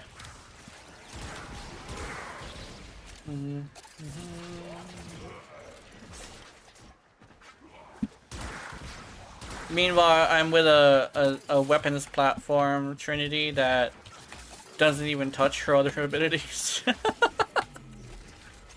I'm over here blinding people with Goose. Yeah, that is blinding as fuck. I don't think I mentioned this to you, but I actually turned my stuff on low. All of my stuff, and I uncapped my frame rate. The one issue is though. Tell me about the uncapped frame rate. Yeah. Actually, I didn't mention that to the audience though, but so the reason why I uncapped my frame rate is actually because we found out that spawn rates are actually governed by frame rate, not what you call. Yeah. And that's what, host frame rate and not average frame rate? Yes, for host frame rate. So if the host has an uncapped frame rate, we can have a lot of enemies. But like, let's say the rest of your team's playing on Switch at a cap 30 FPS, then they're gonna fucking suffer. Yeah. I can armor strip with her link ability? Yeah, we can armor strip with the link ability. Yeah. It's just like 5, maybe 6 people at a time if you go with like a 200% power strength or less. Yeah. But it's still like armor stripping in general. It's really nice. I think there's an augment that makes that more useful. Yeah. I think it is an augment, the armor strip. Oh, let me. I gotta do this. I think it is. I think the augment That, also increases how many people you link to, right? No, it armor strips That's the it. people you are linked to. I thought it did something else as well, I don't know. depending on how. No, it gave you fucking damage reduction depending on how many people you were linked to. Yeah.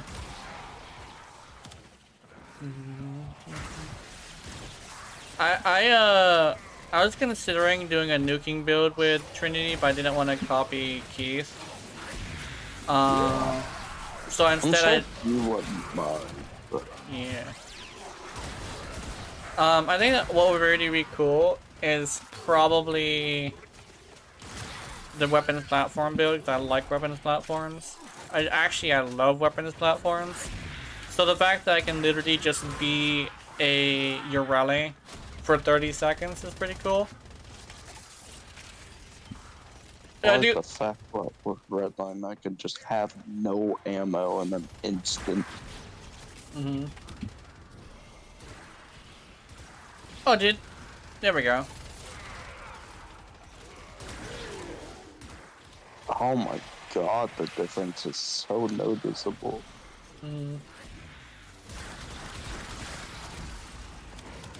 Or I'm gonna get flashbanged by a fucking demonic hell. Ow. That was your fucking like carries. I beat the shit out of him. Oh my god, I do more damage when I beat the shit out of him with this thing. I don't know why, but I did. The Vandal. Yeah. Dude, I swear, like, Keith was like, well, how the fuck did you make the Pro Vandal good? I've never even heard of it before. And I'm like, I don't know. I just tell him, influence. Influence is that good. But even then, like, there's other weapons that don't do very good with influence. Like, the Hespar. The Hespar just fucking sucks. But for some reason, the Prova Vandal just really is that good.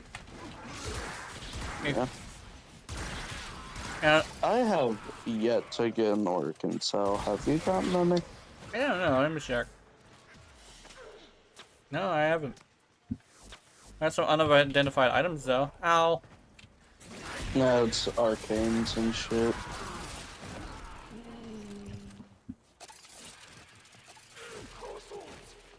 Oh, yeah, that's arcane. We might have to move to a survival. Actually, Probably. oh, this guy is leveling his Serata. Fucking Steel Path? Extraction is ready. Unless you Jeez. can handle more of the enemy. Oh. No, I thought we were gonna move to a As you conquer Oh yeah, the we're gonna move to survival. survival. so you conquer yourself. Yeah. Okay. I need to stop by Teshin. Okay. 42 steel lessons that I wanna burn real quick.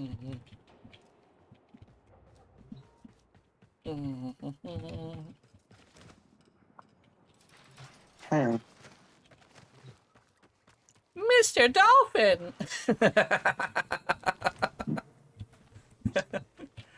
Oh, god damn it. Somebody's... God damn. I know the Recon effects isn't that fucking popular, is it? No, it isn't. Somebody's over here selling a Riven for it for 1,000. That's dumb. Oh. It's just crit damage plus reload speed plus multi shot. What? I don't think that's even a god row. Because It isn't. yeah. Because the reload speed, like, you want it to be slow so you can have a easier time hitting that mark, right? Yeah, the negative you want is reload speed. Yeah.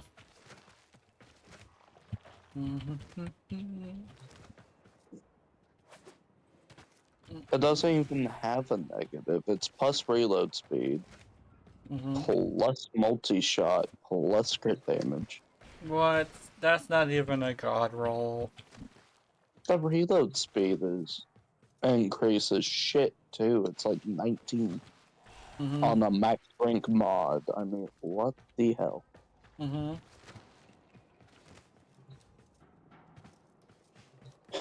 I have a very specific build in mind, so. Yeah. But I think legitimately, if I were to go for a deep relationship, specifically with a female proto frame, I think Aoi is probably my best bet.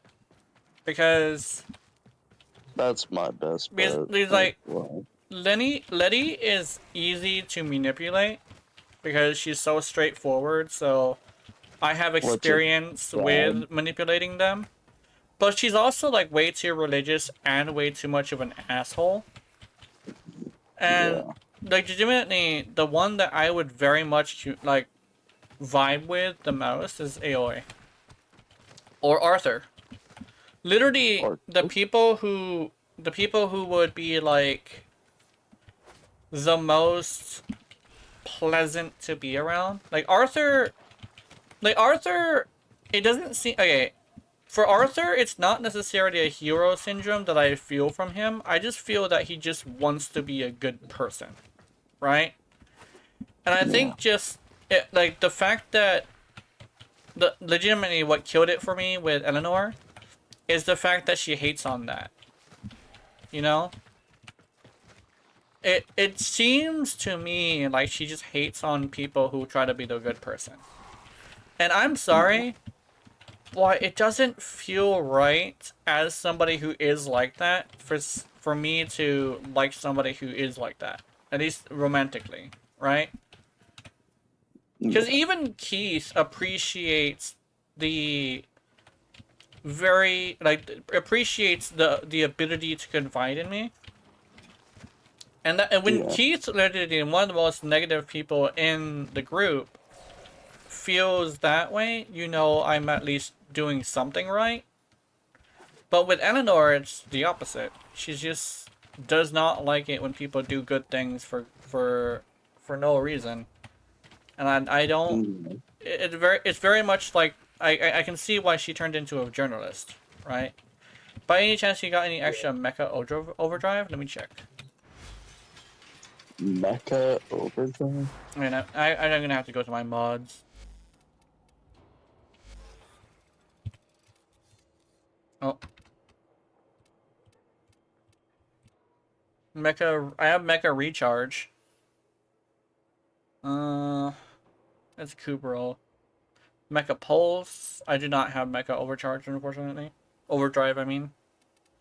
I'm not even sure. I do know how to get that. Never mind. What is that even a mod for? Mecha, Kuburo Claws. Kuburo specifically.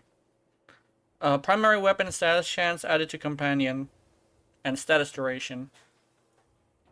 Let me see if I have... And Mecha Empowered is... Squad deals extra damage to a marked enemy. Oh.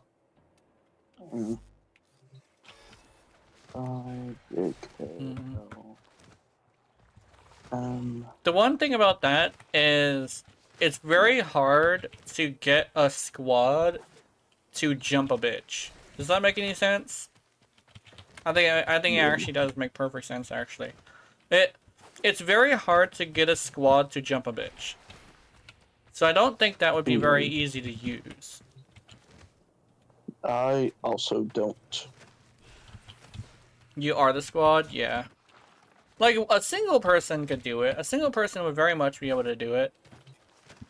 But having it as an aura, yeah. You jump on yourself, yeah. You'll go beat his ass. Get jumped. I think the only thing that would actually work on is probably an acolyte, because everybody fucking jumps an acolyte, right? Unless the person is afraid of the acolyte, because I've been afraid of the acolyte myself, But when you're not afraid of the acolyte, everybody's jumping him, right? Like if it's like Malice or something with his fucking bubble. Like or Fuck Malice. yeah. Especially when you have someone like Keith who doesn't roll when he gets a bubble on him. So I guess he can't see it because he's colorblind as well. But like whenever he has the bubble on him, he doesn't roll. Some of you are like, my guy, roll, Keith, roll. And then sometimes you have a whole group that has a good melee weapon, and then everybody just brings out the melee weapons and just jumps them that way. That's just mugging a bitch at that point. Okay, we need to go survival. And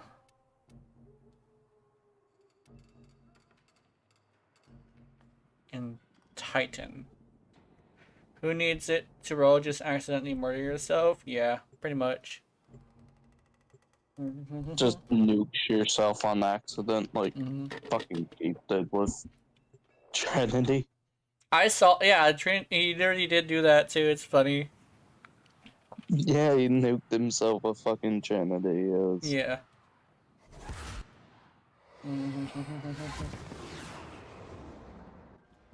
Accept your death, and you may yet. Well, I'll have to do this for like 5 minutes in the next track because I forgot my mom wants to grab Christmas decorations today. Oh yeah. They have I just think shut down all right systems. I'm here. sending life support capsules your way. Or maybe I should set up 2 places.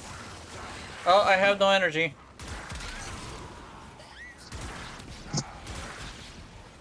My Cora thought that was the most hilarious thing.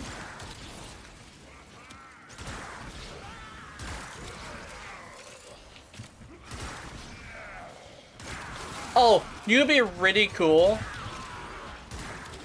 You know how there's peculiar mods?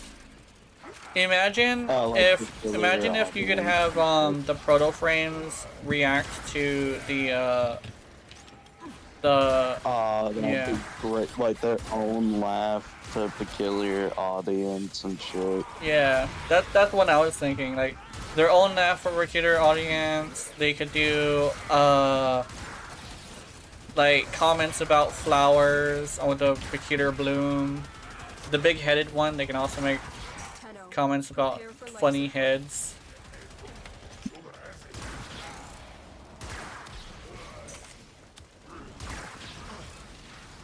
But yeah, like, oh yeah, like,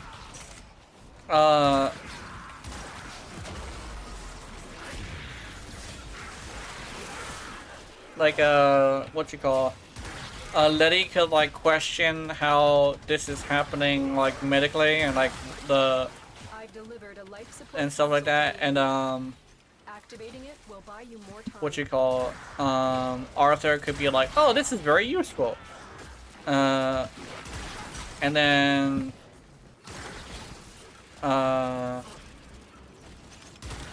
Aoi and Aoi could be all like, oh, look at the pretty flowers, hee hee hee hee.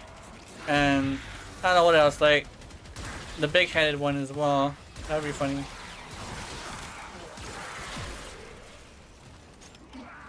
Are there broken cells gonna appear on the bottom or on the left? I forget. Like if we pick one up, they're gonna be on the left. Oh, okay. Since they're technically a major item. Yeah.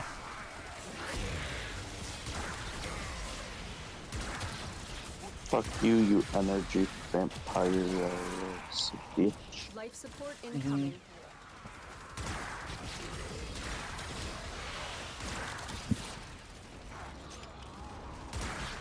I refuse to die on this hill. We're getting a lot of plastids, that's for sure. Ribbon sliver.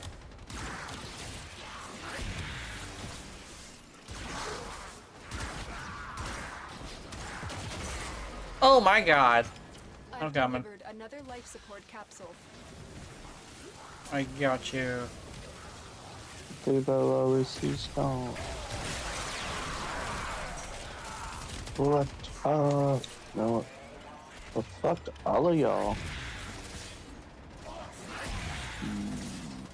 Yeah, screw you guys. I'm going home. Hey guys, getting head burning trauma.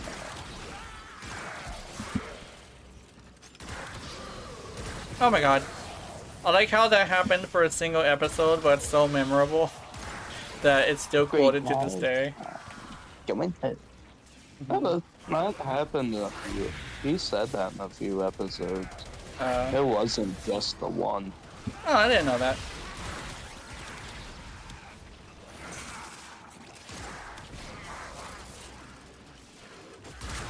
Screw you guys. I'm going home. Yeah.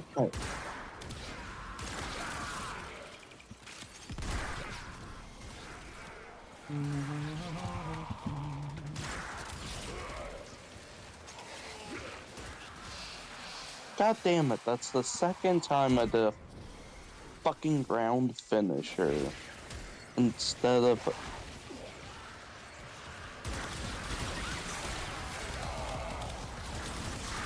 Oh, yeah, am I just gonna get done off? Aha, I get booped.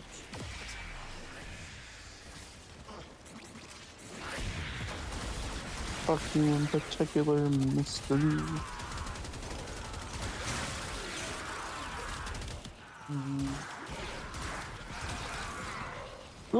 Good, it's a miss.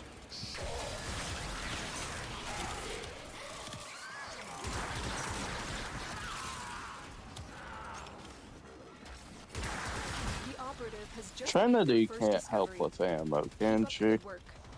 I don't think Enemy so. needed. Extraction is ready. Damn. It's like the one type of support I would really need if I'm holding a single hallway.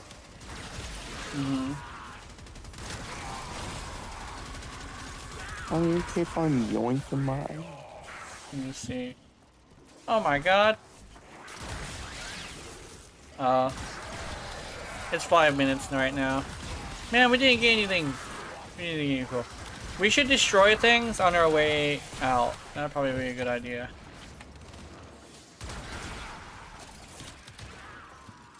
Hey! Hey! Hey! You shut up! Hey! Lulu! Lulu! Lulu! You shut up! Oh, is it your dog? Yeah, barking? my dog's barking.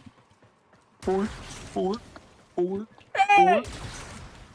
Lulu! Oh, I'm gonna eat you! Hey! Oh no, that's somebody else's dog. Lulu, you don't do that! Oh wait, that's somebody. Yeah, I heard another bark and it was the neighbor's dog. I think they're arguing about something.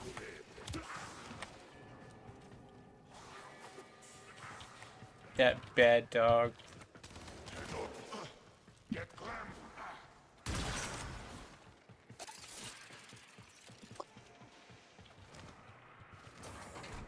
Get Clem!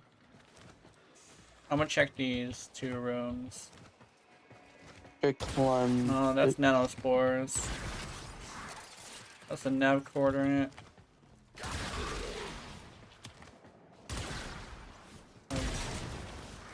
Nope. Okay, we're good. Let's go. I'm leaving.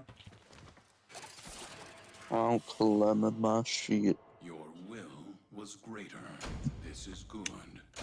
Alright, 2 ribbon slivers. I remember when somebody did fan art of Clem, and it was like, Clem is short for, is somebody who's like, not short for, but Clem is like somebody who's like super ugly, and they take off their helmet, it's apparently a hot chick, and I'm like, apparently hot chicks are like, or I guess like, you could be a femboy, I'm not sure which one it was, but, yeah. Because the Grenier call us ugly. And I'm like, why you call us ugly? You're the ones that are ugly. And then he pulls off the mask, and it's really just the buff Chad. I'm like, oh, that's why you call us ugly. Mm-hmm. Yeah, let me see. That makes sense now. Mm-hmm. Because they jelly. Hexus. Perhaps these will show you the path.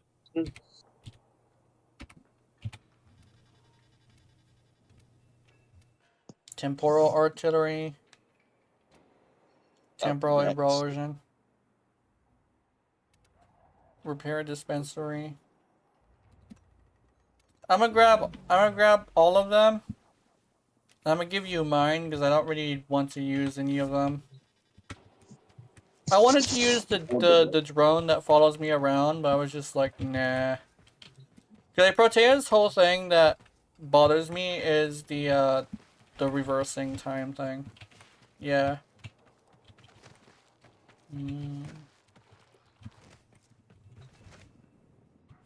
I tried to make Protea's stuff work, but I was just like, my brain. Where's Protea? There she is.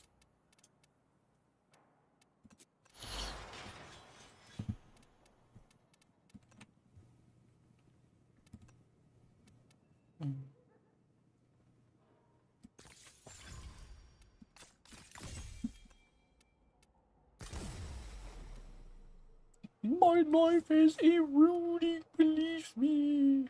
Eroding. Hold on, I'm gonna sneeze.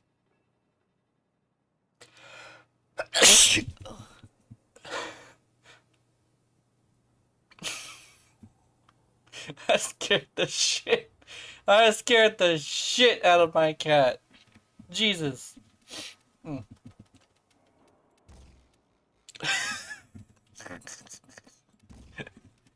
Yeah, I know, kitty. What the fuck? Oh. Oh, my face. Oh.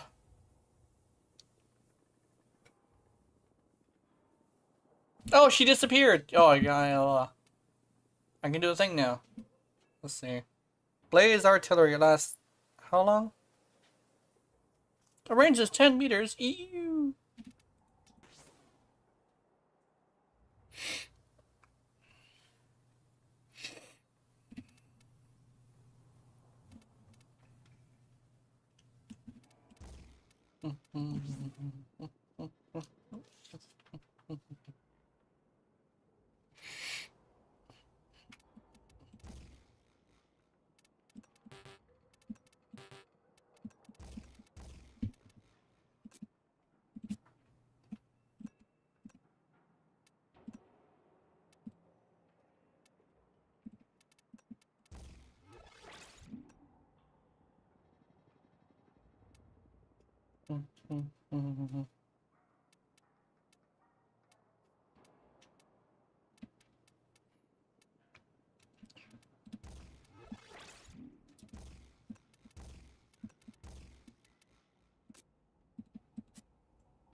Oh my god.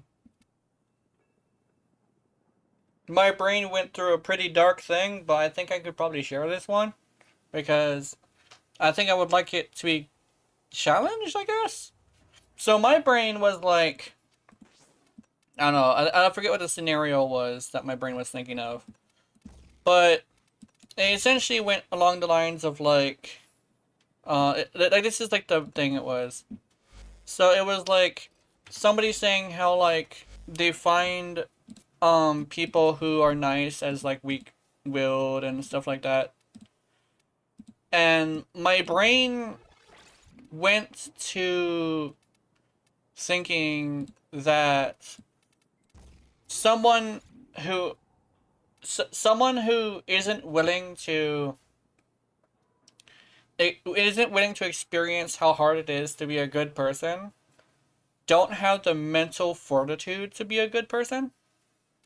That's probably like the least like wholesome way to say it, but I think that's accurate, and I would like to figure out a way to say it more more like gracefully, if that makes any sense.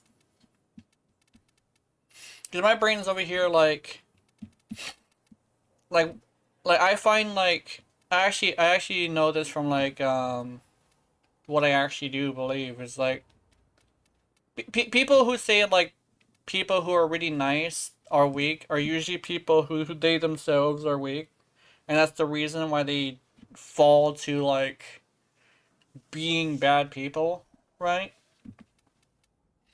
Like, yeah, it can be very difficult to be a good person sometimes, but I think that's part of the charm, if that makes any sense. Where it's like, the easy thing would be to snap at somebody and fucking then like beat the shit out of them or something stupid like that. But like the hard thing is being able to like the hard thing is like to be able to diffuse a situation strictly with like your ability to talk to somebody, right? The easy thing to do would to be throw hands immediately, but like the hard thing to do is to be kind enough to say what needs to be said without really throwing hands or turning it into an argument, or like being able to give up a sandwich to someone who obviously looks like they need it, right? Like, yeah, you're missing your sandwich now, but at least the person that you gave the sandwich to appreciates it. They're not able to give you reward for it. But I think that's a weird thing that I started to like think about. It's like people who say like, oh, people who are nice to people who are weak-willed. I think they're the ones that tend to be the ones that don't have the strength to be nice, the strength to be a good person. It's probably like the least wholesome way to say this, and I think that's why I wanted it to be challenged, so I could find a good way to say it. Because just saying that somebody doesn't have the mental fortitude to be a good person probably isn't the right way to say it, right? I'm secretly a nice person, exactly. Like I it's like someone who's secretly a nice person who like someone who'd be like a little bit of an asshole, but who's able to end up being, yeah. But if you end up breaking my nice side, you get the hell, yeah. Exactly. It's like whenever somebody is a nice person, that doesn't mean they're a pushover, right? Cause I will also snap at a bitch, right? Like and I will also say really fucked up shit, right? I know we close this, but I will say really fucked up shit, and it's because I have the ability to listen to what is the worst thing to say, right? But I choose not to, because yes, respect is something that kind of sort of has to be given to people who earn it, but like that doesn't mean like you have to like snap at everybody, right? I'm trying to run into. I'm trying to say it in a good way. Like yes, respect. Like yes, respect is something you give to certain people, but wait. I'm trying to think of that specific spot right there. That specific spot is something that I'm trying to figure out. It's like I do believe respect is a given, kinda, but like that doesn't mean you respect everybody, right? Because some people just deserve to be told that they're fucking stupid, right? Because that is the nicest way to do it. Like sometimes you just have to let a bitch know that hey, you're a fucking moron, you know?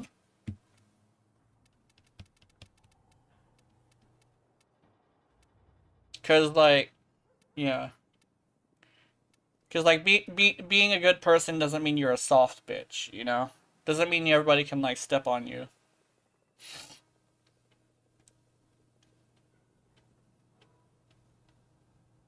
Because that's a bit different. It's different to allow people to step on you. That isn't necessarily being a nice person. Does that make any sense? Because like when it comes to me, I will fucking snap at a person because I have my limits. Like, I'm not even sure what's a good example. I guess like Yakudos is probably a good example, although I haven't snapped on him yet.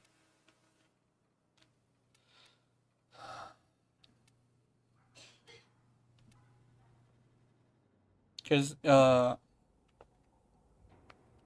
yet that's the key word there. The thing is the reason why I haven't is because just snapping on him randomly isn't how I want to go about it. For one, his mental state isn't at a point where it's appropriate to do. And for two, a lot of the time when he is doing something stupid, it's in front of a lot of other people who don't mind it. So I can't just like go and like talk to him about it right there, right?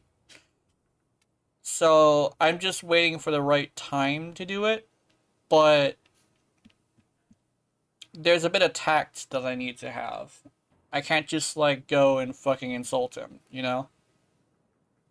Because like, he does have some issues. It's just that for one, I don't have like the words for it all the time. And for two, it's like sometimes it's just not entirely good. You don't know if people actually don't mind it exactly. That's also that's actually another thing as well. You probably just don't want to speak up because we feel bad. That's part of it. Because but the one thing is, like, this is probably going to sound kind of cruel to say. He seems like somebody who feeds off of pity. Because I have met people like that, so stuff like that. Yeah, but like, I have met people like that who feed off of pity, right? So the one thing is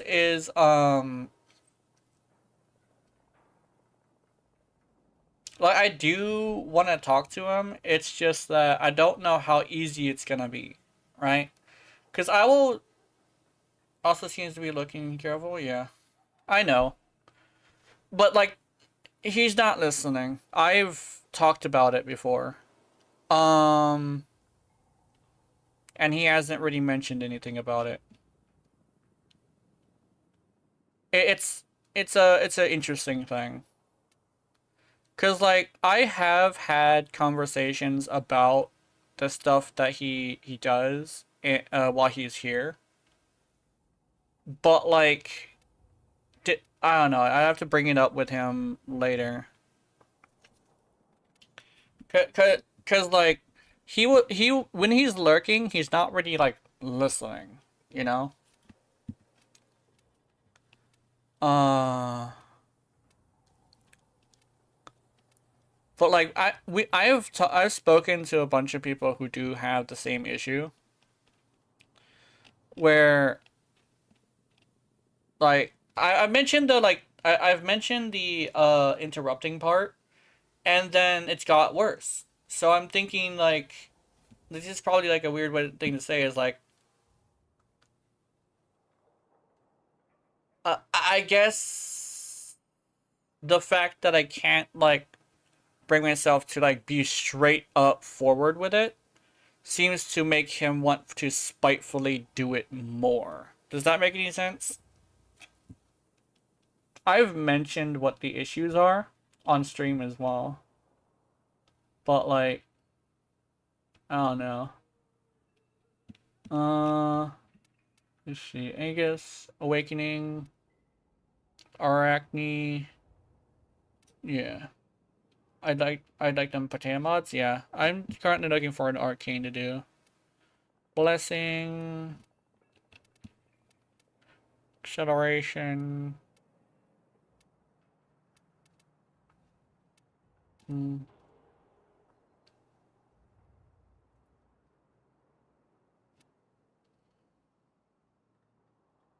The one thing I know about like talking to people is it can be difficult. Mm. Mm-hmm. Mm-hmm. This one day I'll probably talk to him about it, but for one, it's hard to talk to somebody who's drunk, so that's one of the times I don't do it. For two, like, yeah, Kitty, what you looking at? But yeah. It's hard to talk to somebody who has, like, this thing where I'm not, like, I don't know what the, like, the actual word for it is. Well, it's kind of, it's not hero syndrome, because hero syndrome is different. Protagonist syndrome? Protagonist syndrome? Like, everything has to be, like, led by him. That's kind of sort of how it feels, right? It's hard to tell the main character that they're wrong. And I remember him saying, like, sometimes him saying something along the lines of, like, oh, I admit I'm wrong when I'm proven wrong. And I'll be here, like, but usually they have to force it out of you. I think we've had that conversation before. No, I never mentioned that. I just, like, nodded and... But I was busy. Oh, yeah, and he was drunk. I don't talk to drunk people very well. Because the only thing I can think of is, like, yeah, well, like, I don't think you're saying the things that you usually would say. I don't know. Where are you?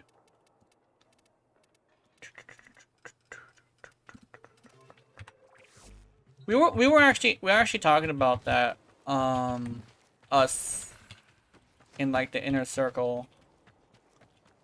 We do talk about other things that bother us together. I think, like, legitimately it's like, I don't know. Motherfucker!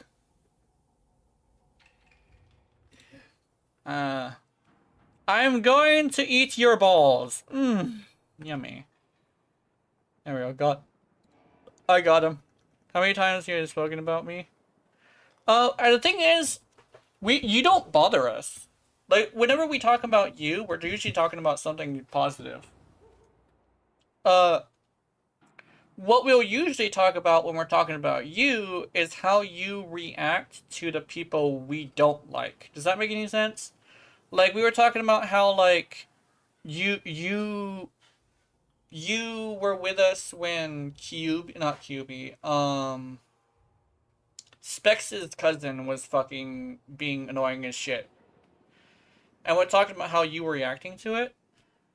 And we were like, you know it's bad when Ego has to speak up, because Ego doesn't speak up very often.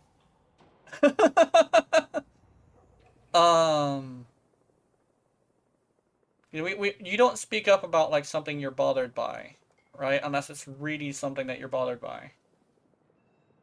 And you spoke up during that time. And, yeah. Because we only really vent about, like, people we have problems with. But we barely ever have a problem with you.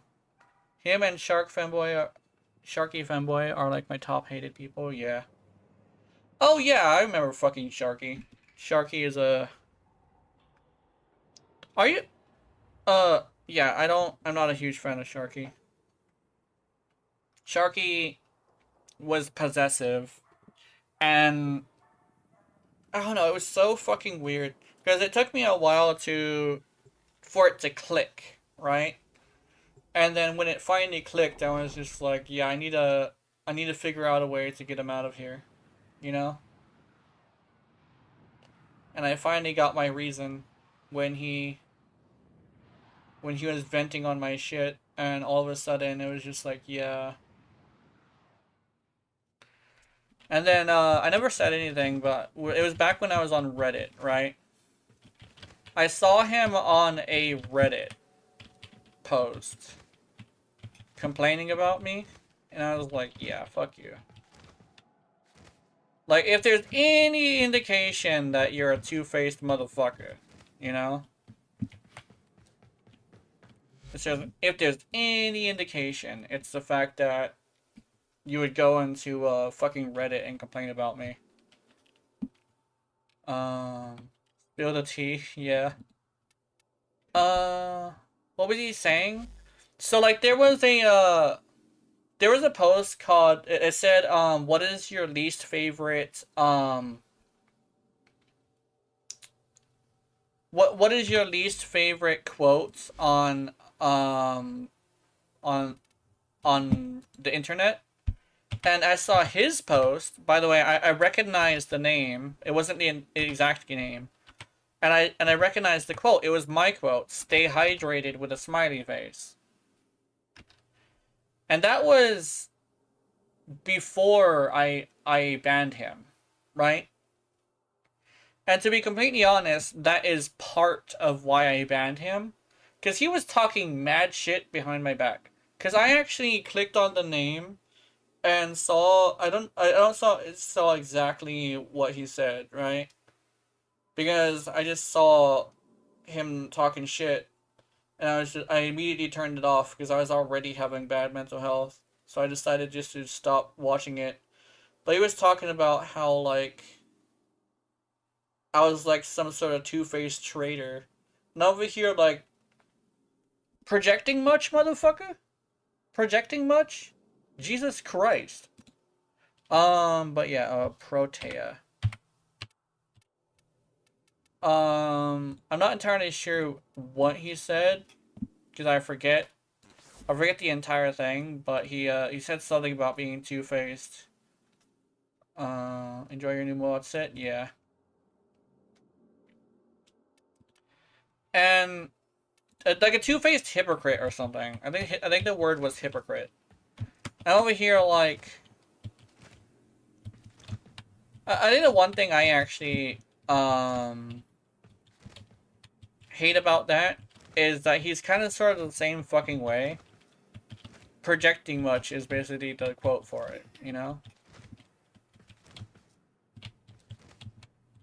I don't know, I never really, like, Sharky was fine for a bit, but it took me a while to really click in my head how bad that situation was. Like, it really took me a while to click in my head. I didn't like that kid. After I found out what was happening. And after that, I started being much more careful on the internet. And, I don't know. I actually stopped being as personal with my viewers, too. Now I'm much more professional, I think the word is. I'm much more distant with you guys. Like, I still love you guys, but I'm not gonna, like, I'm not gonna, like, take time out of my day to spend time with you specifically. Does that make any sense? Professional, you say. Probably that's the word for it. I don't know. It's less personal. It's more like... It's more... I spread it out more, right? Like, I'm not gonna hang out in the chat and wait for somebody to come and have, like, a conversation with them.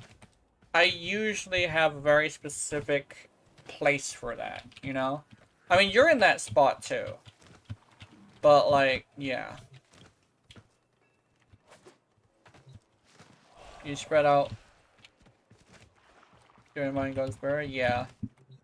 I spread my time out more. I think, I just stopped getting very personal with audience members. I think the one thing that can get me to be personal is if you build up trust. Because it's no longer I immediately trust you, right? it's the whole person. It's the whole like punishment versus reward thing. I was punished for being too personal with somebody, so I decided not to be personal anymore. The one thing is that on my streams, I don't really lie to you guys that much. But I'm not gonna like celebrate a person's birthday, right? Or like be on a call with a certain person if they were to like contact me, right? You would definitely want to build up for that first. Like I know there's a bunch of people who kind of sort of had this situation where they had to build it up, but they managed to build it up. And yeah, I even have like an advisor for like adult animations. He's pretty cool. Although he's been there for a while. He did actually have to be there for about a year before I would talk to him about stuff like that. And for you, I do play games without it being on stream. But I don't sacrifice whether or not I'm tired anymore, you know? For Sharky, it was a time where I would play even though I was tired. But now it's just like, I'm not gonna do that. I'm not gonna sacrifice how tired I am just for a viewer. Or something. One thing I could probably do, though, is if I were to have a viewer who is also a smaller streamer, I'll help you guys out. Like if you also like if somebody were to also be a small streamer, I definitely help them out. I just feel like as a small streamer as well, it's probably a really good idea to provide some support, because the thing that makes you grow is getting support from other people. Because it's a slow start. Always is. But you would never get that momentum if you weren't rewarded for the situation, you know? Where the fuck is my Trinity? There she is.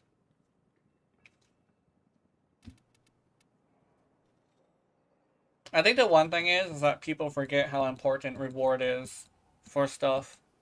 Like I remember seeing a post of like, somebody posted on the internet. They were like, "Oh, you shouldn't care about like people who you shouldn't worry about people who are toxic to you about your art, because your art is for you. You should never like worry too much about like the people who are mad about it." I think that one thing that is really important though is you kind of start to have to be rewarded in some way for you to do something like that.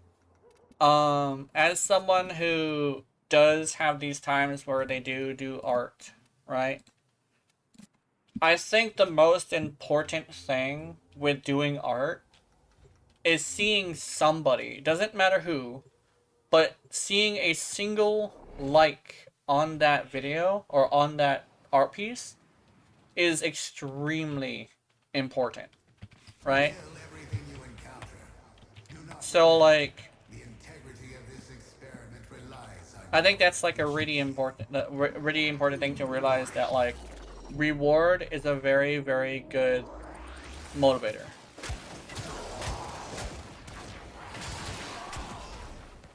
Oh, you're doing SO? Yeah. I probably would have done a Lara like me and Keith have been doing. But I figured I didn't want to be in Alara alone. But like, you should have announced it. Yeah, my bad. But like, it's all the thing of like, what do you perceive as a punishment and what do you perceive as a reward? I think the best way to reword what that person was saying is yeah, you're murdering your potato. Oh, nice. Well, like, a good way to reword it is probably don't perceive people giving you hate as a punishment.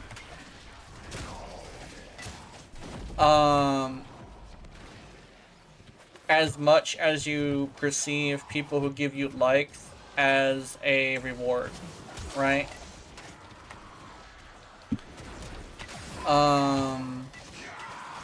Because, like, I actually will agree that, yes, something stupid like art fixing isn't morally great, but I believe that all art has a place, right?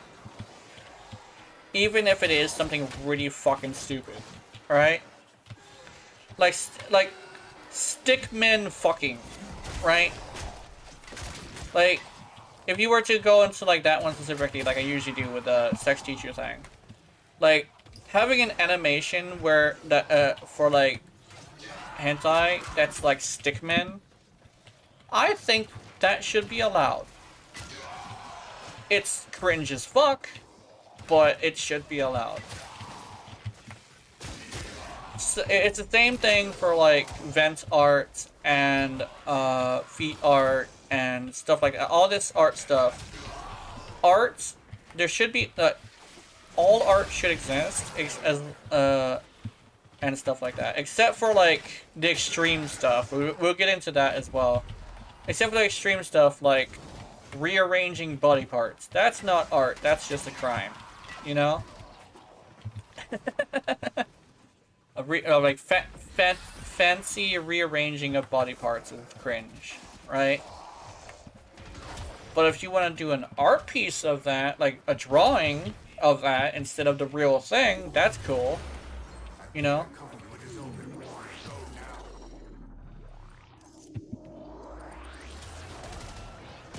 Like, art, so like, I'm probably one of those weird people who is like, I don't want to get rid of fixing style art. I just say there's a version of it that is more appropriate than just race swapping some guy's stuff, right?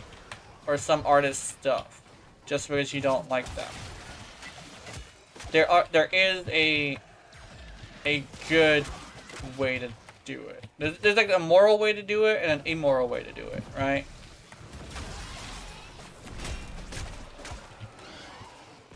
Like if I were to do a race swap thing where I say this is better, for one, I'm going to tag the artist, and for two, I'm not gonna frame it as fixing. I'm just gonna frame it as race swapping, right? That's probably a much better way to do it. Because I know, like, one thing that's, like, that another one of my viewers says is really cringe is that they have somebody race swapping their characters, but they're saying that they're fixing it, and they're not crediting them, right? Legitimately, I think it would be better if they credited and framed it as just race swapping, right? Because there used to be an actual word for it. It used to just be called a race swap. But now that they're framing it as this is fixing your shit, right? And I think that's fucking cringe. Now, I don't think it shouldn't exist. I just say you should probably be fucking punished for it, you know? Because it's less art and it's now just harassment. I think that's like the best way to say it.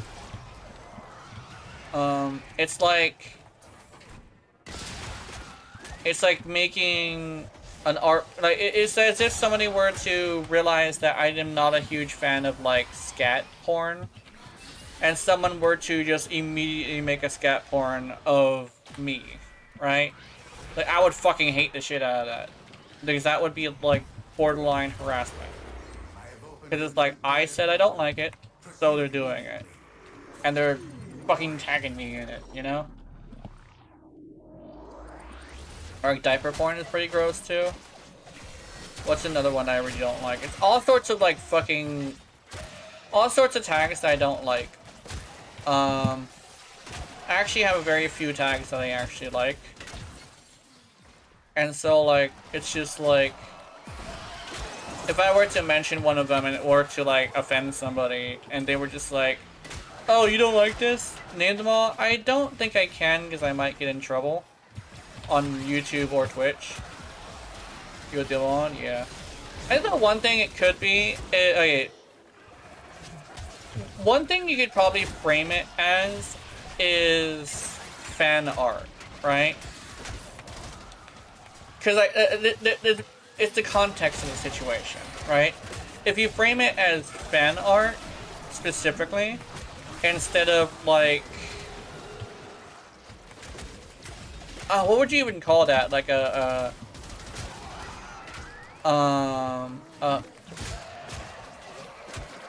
hate pick? It would be a hate art or something like that. If it was framed as fan art instead of hate art, I think I would appreciate it.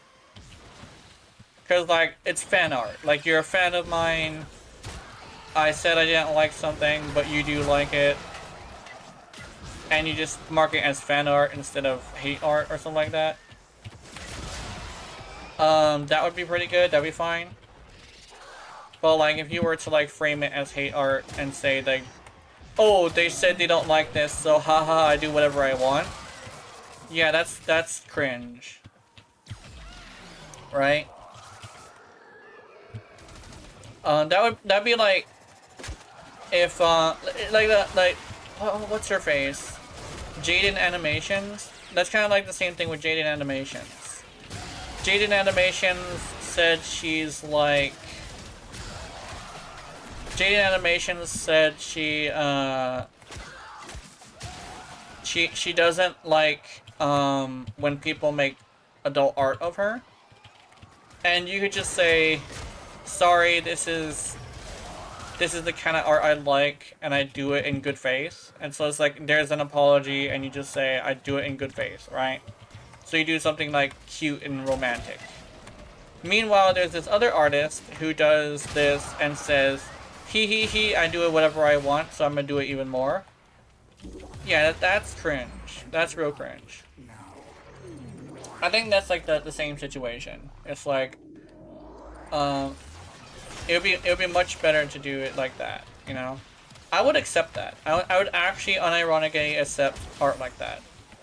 Even if, like, oh, you're gonna do a race swap with my character? Yeah, you can do a race swap, Gina. Yeah, like, you can do a race swap, Gina, if you want. As long as you frame it as the race swap. Because then I won't even be bothered by it. If it's like, oh, I'm fixing your art, right?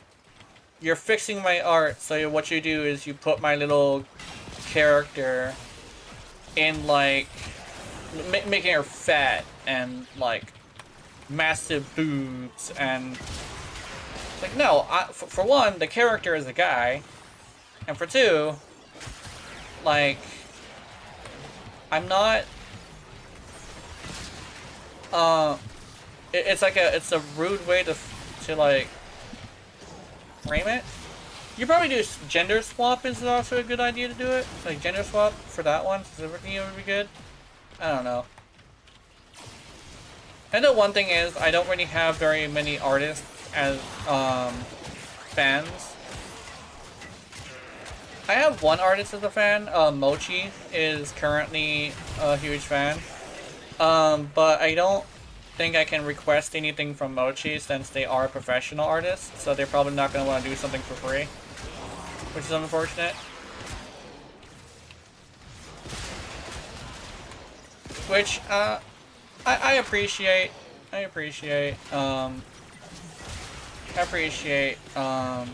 that.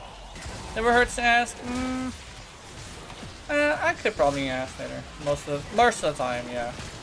Never hurts to ask as long as you have tact, right? It's like, hey, I hear you're an artist. However, And like, I was wondering, like, if I could have fan art. And it's like, oh, what kind of fan art? It's like, I don't have money to pay for anything, so it's just whatever you decide to do. That could probably be a good one. Like, maybe something, like, maybe a practice drawing or something, you could, like, post it. That'd be cool. I haven't done a collab with Phoebe yet. I think I was actually considering doing that, but I would have to ask her. I don't... The thing is I'm too, like, nervous to ask Phoebe. And I'm still nervous to, like, interact with Phoebe when it comes to, like, the streaming stuff. Specifically.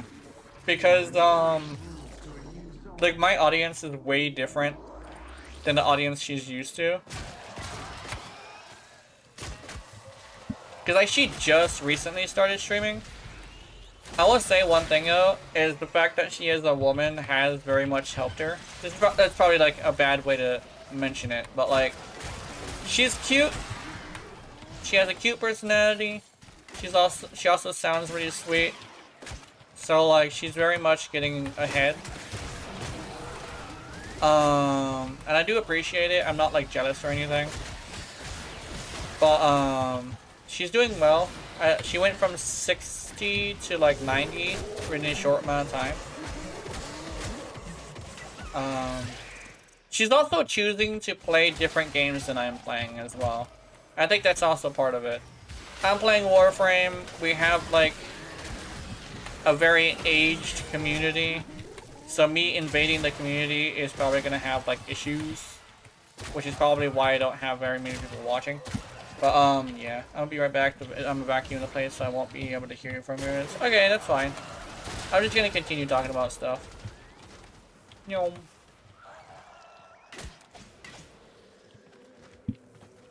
But, like, one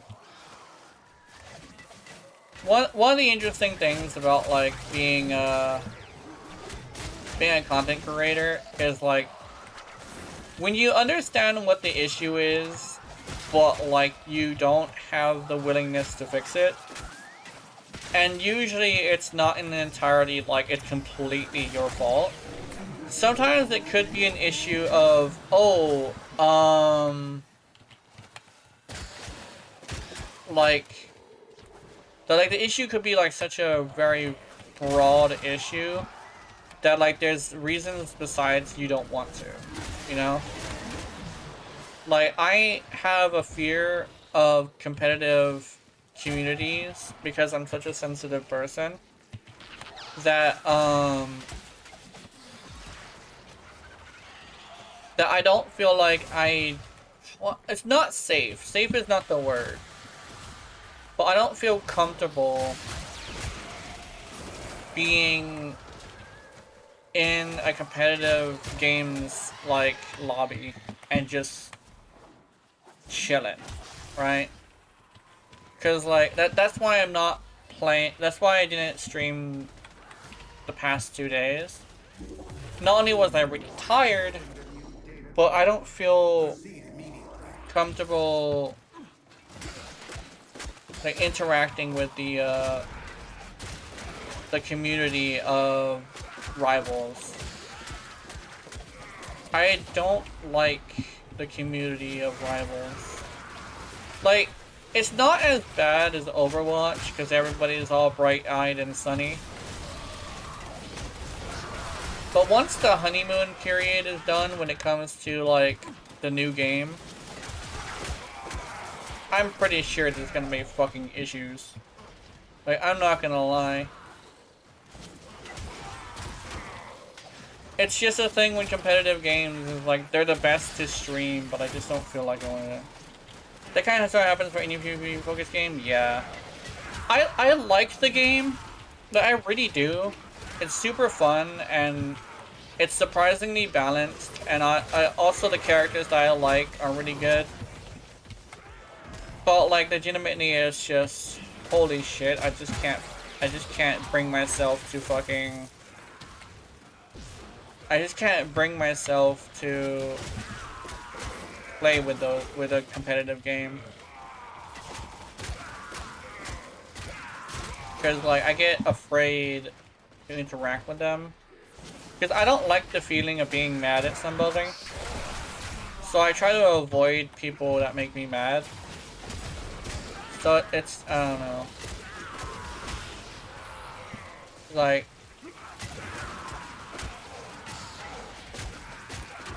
it's just a thing that is very unfortunate with the community. And being a streamer, the fact that I don't play any competitive games is probably such a huge issue for a lot of people. The one thing is though, Keith has confirmed that there are people who don't like competitive games. Like, Keith will watch Phoebe play Rivals, but he's not a fan of watching Phoebe play Rivals. He likes it when she plays, like... he likes it when she plays, Warframe, or, like, stuff like that. And I think he's also showed up to some of my Warframe streams as well. Like, he'll watch Warframe, right? But he won't watch a competitive game very often. Okay, I got it. But like, I get it. Hurry, Hunter. The conduit is closing fast. Like, I think what it is that's probably very important for like to understand how this happens is people mistake competitiveness for being an asshole. Sanctuary will go on without you. And I think that's probably like one of the big issues, right? They mistake competitiveness for being an asshole to everybody. Cause like people are taught that it's okay to be an asshole because you're competitive, right? So they put two and two together and they come out with the wrong answer, right? Competitiveness can still be a wholesome thing.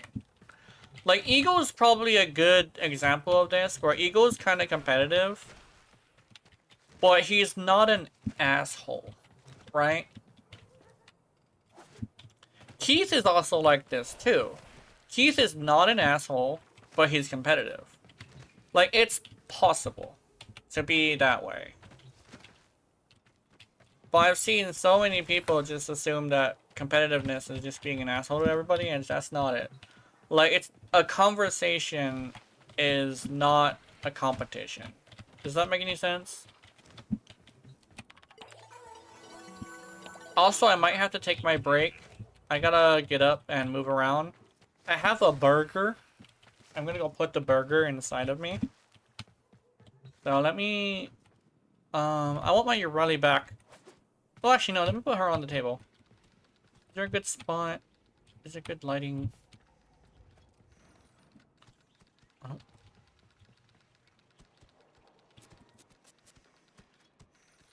Ooh. Emphasizing those hips. Can I see... Well, how is her... Oh, she's flat. She got a flat butt. A tiny butt. Okay, we're gonna go... I'm gonna go on my break. I'll be right back. Gotta get something to drink. Gotta get something to eat. Actually, I have a drink. But yeah. I'll see ya. Bye-bye. Oh yeah, music. Because there's no... Yeah. Let me see.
One thing that I actually have been thinking of, that I've actually been slightly afraid to really, like, mention, that I think I should probably get off my chest so I can basically see what you guys think about it, is, so, I have this weird thing, where sometimes I think about, like, forgiving people, right?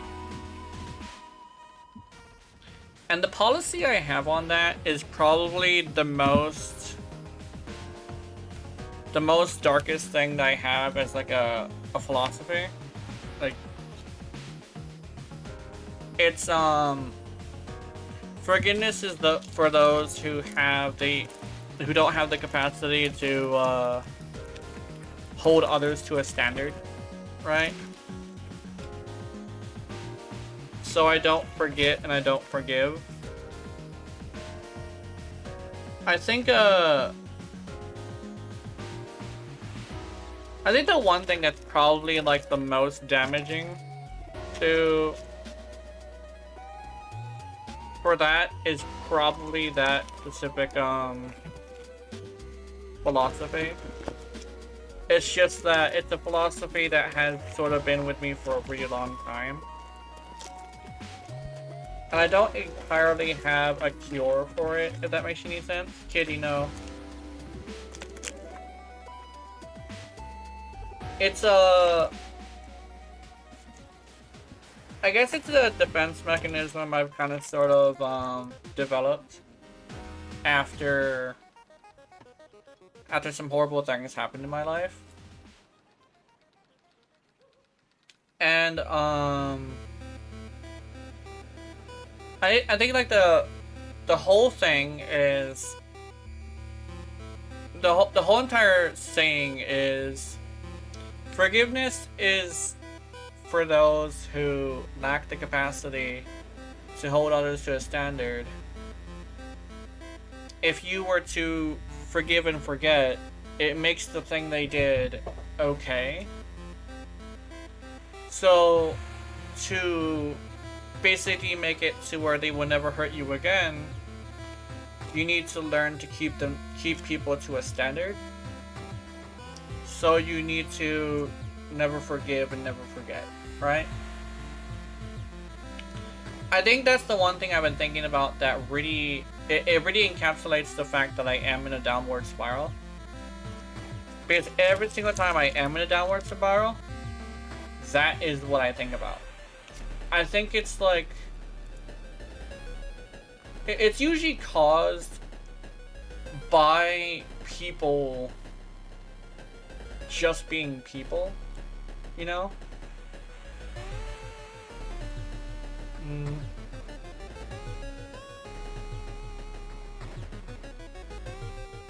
Oh no. Oh, it's dry.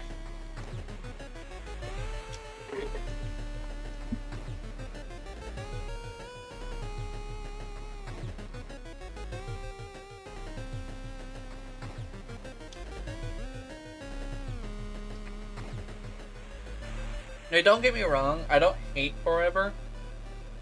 It's just that I just avoid making it to where somebody doing a bad thing to me is okay. You know? There's a bit of a difference between it, but sometimes when I'm really down, a lot of my philosophies end up getting really dark instead of wholesome the way they're supposed to be. And I don't entirely understand why.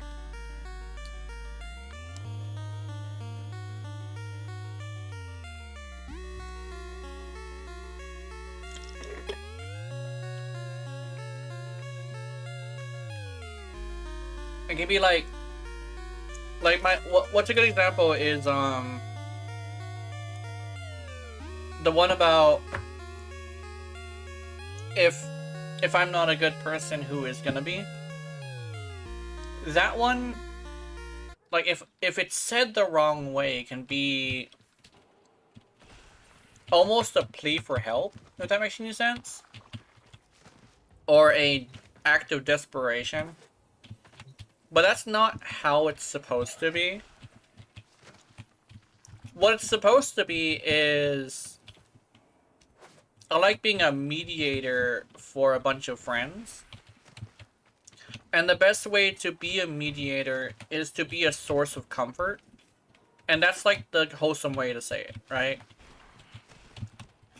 That I just want to be a source of comfort because I never had one, right? And I know how valuable it is to be a source of comfort. Because without that, people tend to give up on a lot of things. And, I don't know, it's just...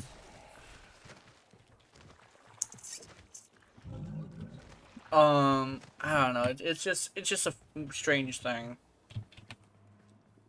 I think legitimately that don't forgive thing, it's probably the darkest one because it doesn't have a wholesome version, right? That one legitimately does not have a wholesome version, so I think that's the one issue with that one, right?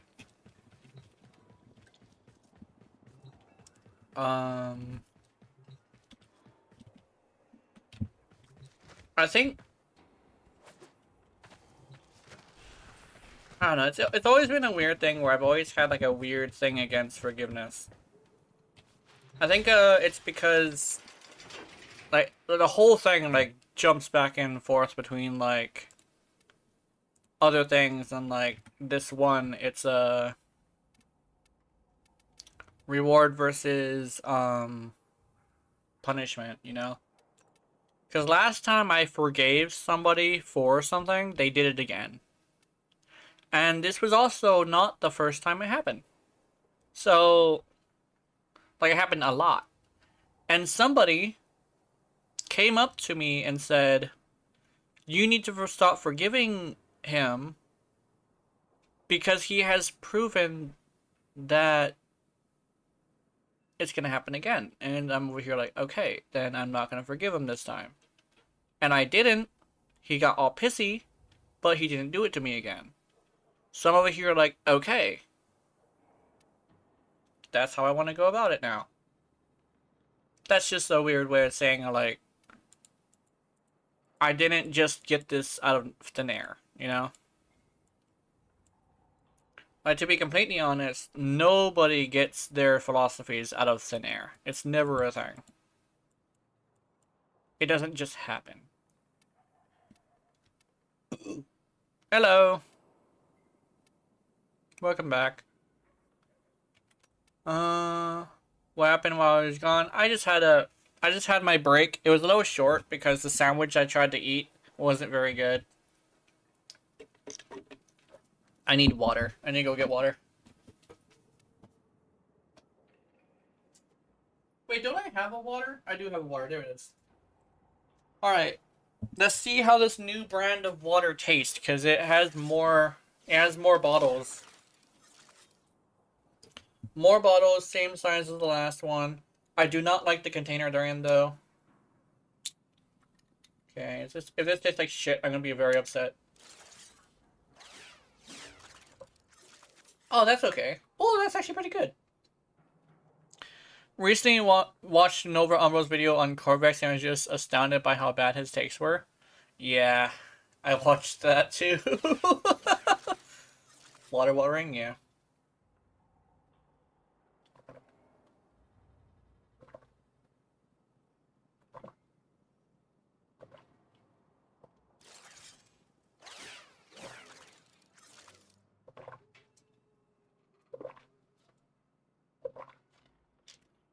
Ah. Okay. Oh, fuck. Okay, maybe I do actually don't like that water. Holy shit. Okay. So let me explain this water. So, it's purified water with minerals added for taste and nutrition. Yeah, I tasted all of the minerals one at a time. That was fucking disgusting. I needed a fucking chaser for my goddamn water. Jesus Christ. Oh, I'm a little upset about that actually, too. Oh. I'm not gonna lie, I'm very nauseous now. Oh my god. Oh.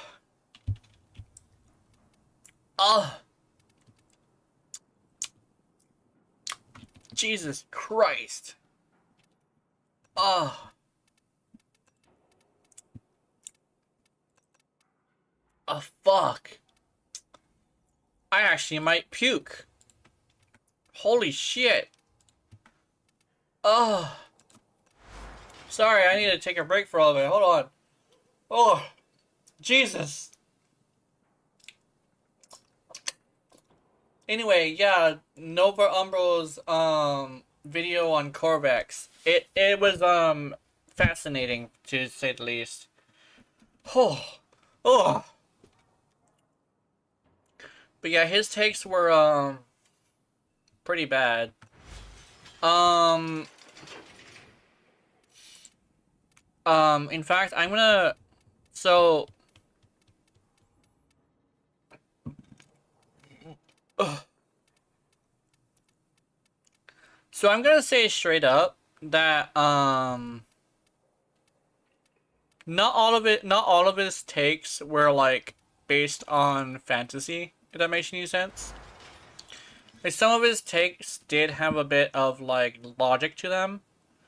The one issue I do have though is a lot of those takes had a situation where it was a playstyle issue, right? It like his situation seemed to be not based off of it seemed to be based off of a specific type of playstyle that he was going for, right? Where he wanted to lock down a room. But most Warframes do not lock down rooms. They go hunting, right? They hunt for their enemies.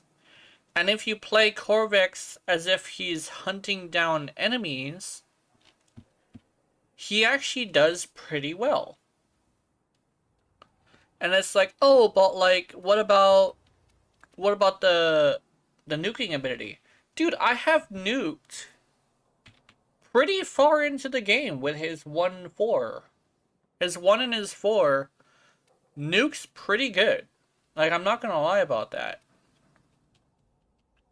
Because I don't need to.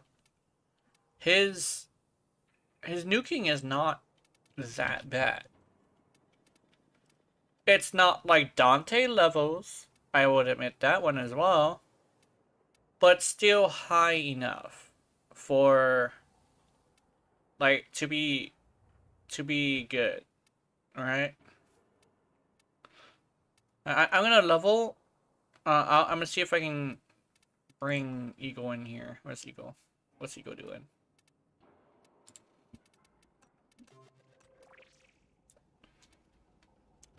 It feels like that. It does feel like that.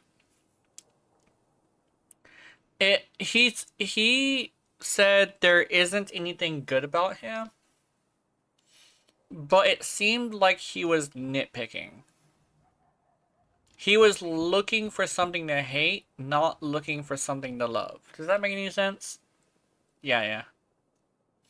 But I think that's probably like the most accurate depiction of what he was doing.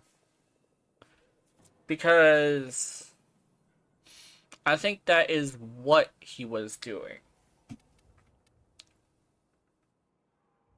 And I think that's not great. It's not a good thing to go into a video trying to hate something. I learned that from doing the same thing myself, actually. So I'm speaking from experience. If you're going to go in to a game wanting to hate something in it, you're just gonna hate it, right? I think that's where he fucked up. Because his takes were very interesting.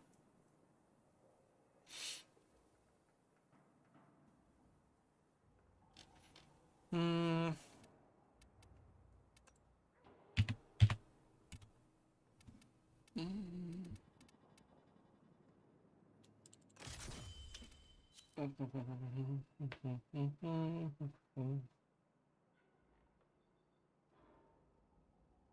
Do I want stretch and auger reach? Why do I have breach surge on this?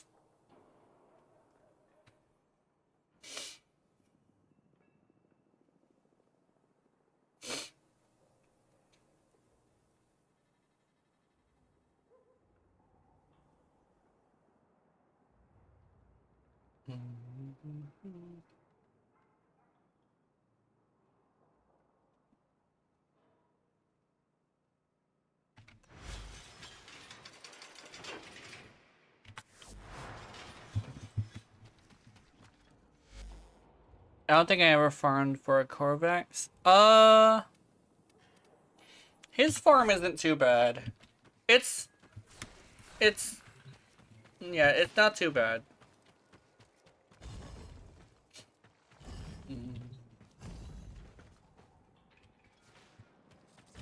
But yeah, I think that's like probably like the best way to say it. Nova Umbro's issue probably wasn't a Warframe issue. It was probably a playstyle issue. Legitimately, he wanted to lock down a room, but locking down a room was not what... That's not how you play Corvax. I could probably show something similar. Hold on. That's if I don't kill them with the one. But I'm going to show something similar.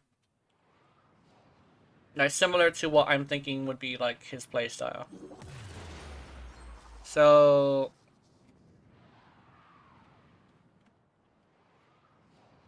I actually have an ability on here I'm not supposed to have, though, but... I'll show you guys.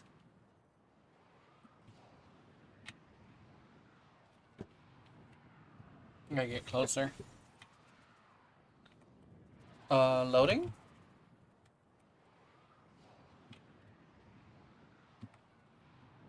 Larry TT?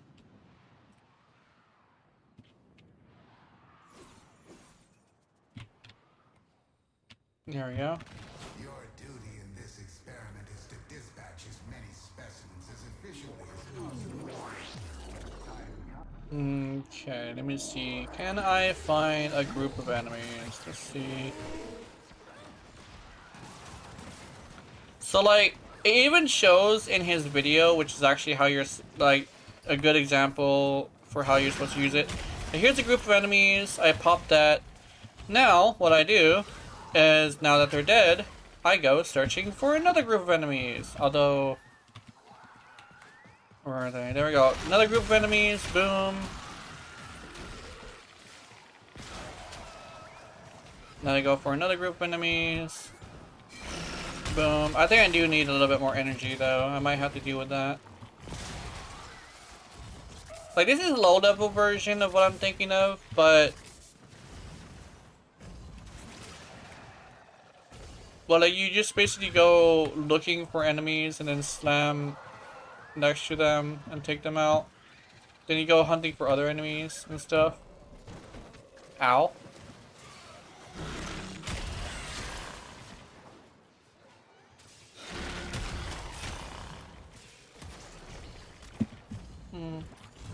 And I think he also mentioned that he has like 100 cost on his 4th ability. Now over here, like, I'm sorry, but if you have 100 cost on your ability, You just gotta stop some fucking efficiency on there, my guy. Here's a big group of enemies. Like, this is how you Corvex. You're not supposed to just lock down an area. See? So this may be a low-level version of it, but you're just not supposed to just stay in one spot. Even if you do, right? You kind of sort of just want to be in a big room and just like constantly rush other people. And this is how you fucking play Corvex. I could probably find some higher level enemies at some point after I'm done building them, right? But yeah.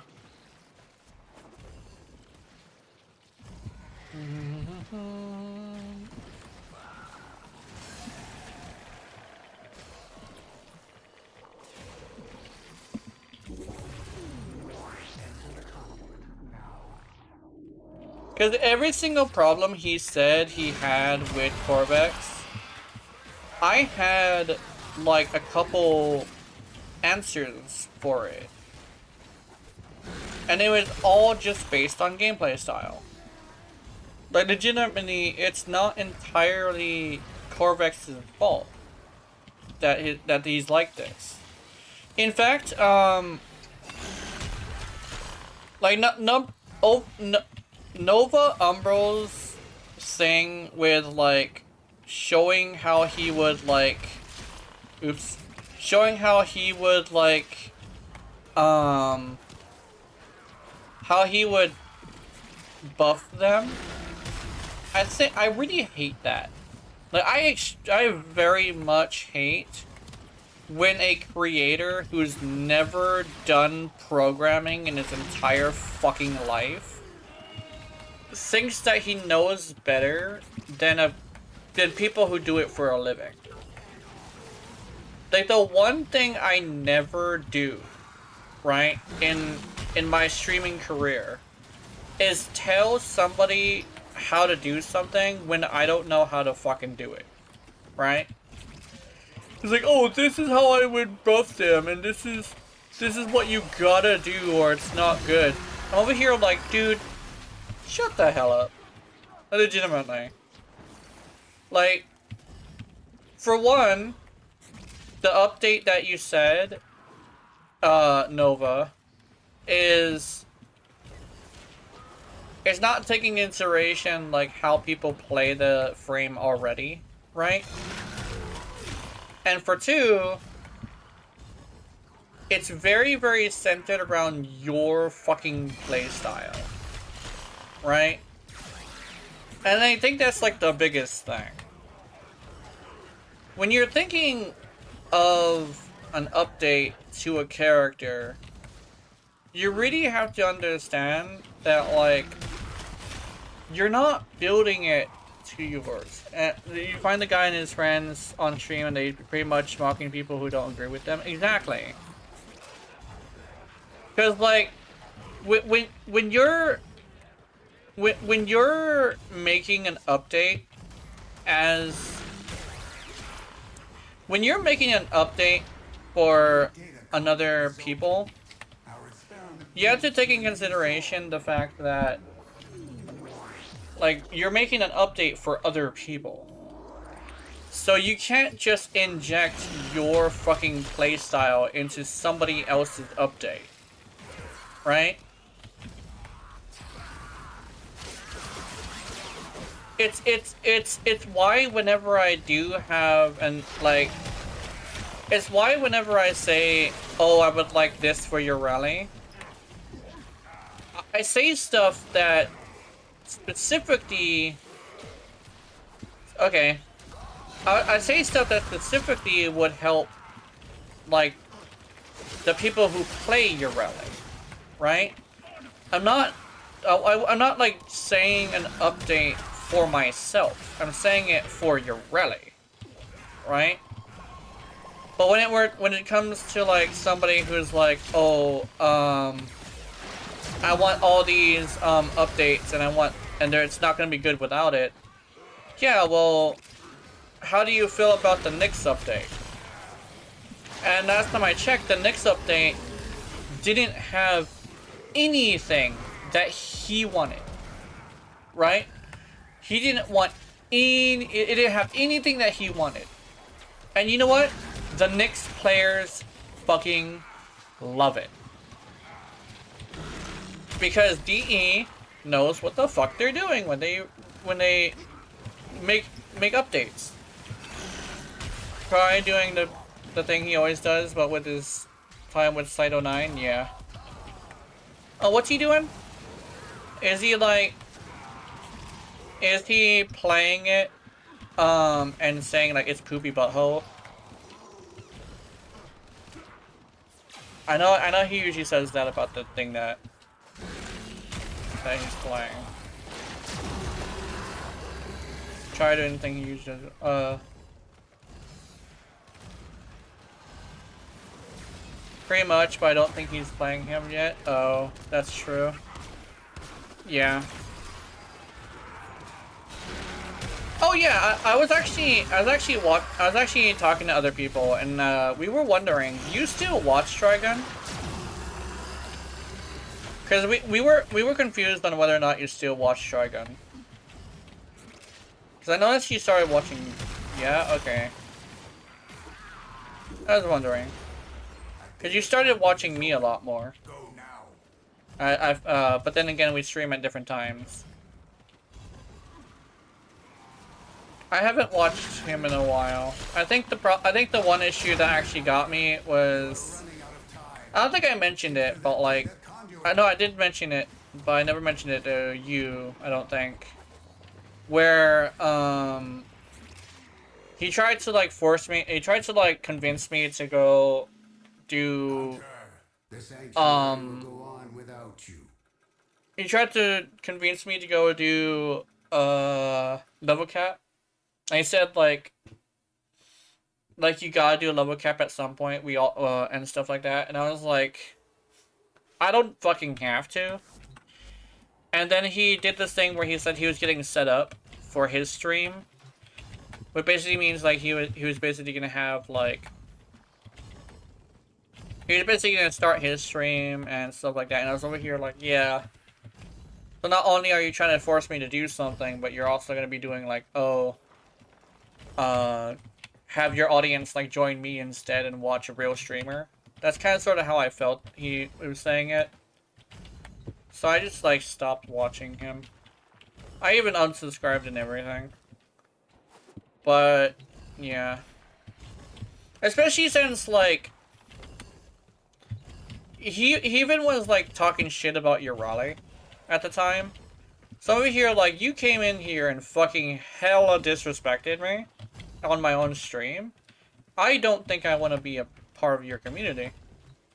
So, I don't know, it was just, I don't know, it's just like a personal thing. I even stopped streaming on Twitch because of that, because I was like, I don't want to be on the same platform as him. It was like such a situation, you know?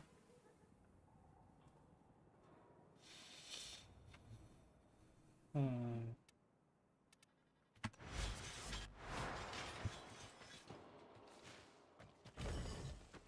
don't know, yeah, I just like, is the word polarizing skill issue? Yeah. Is she? Yeah. Let's see. Should I do? Let's take off flow. Boom, boom. Should I do? I think I want a health tank with him, so I would like to do that.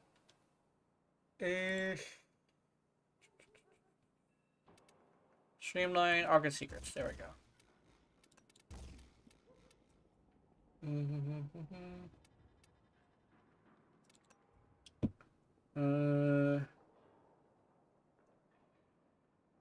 Trying to build Trinity, and I have no idea what to be focusing on. I have no idea. I usually go. I went with a 3 build, but I'm not sure if you would want to do that.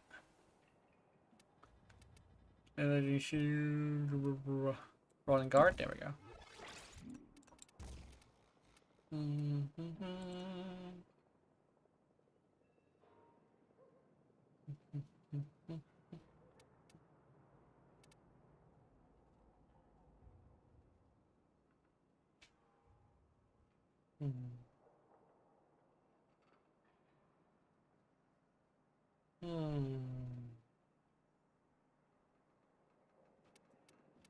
I do not want more duration.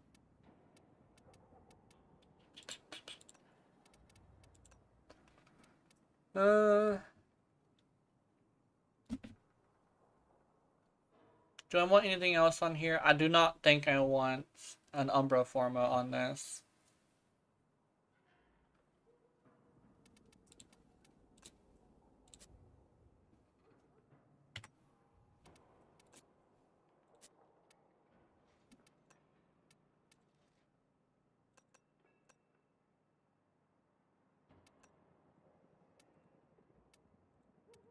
I think the one thing I've always had a hard time with when it comes to being a content creator has always been the thing of like other people thinking they're superior because they do something else. I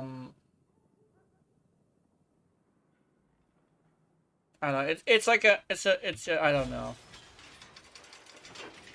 Whenever somebody like claims superiority, and like it just kind of sort of rubs me the wrong way.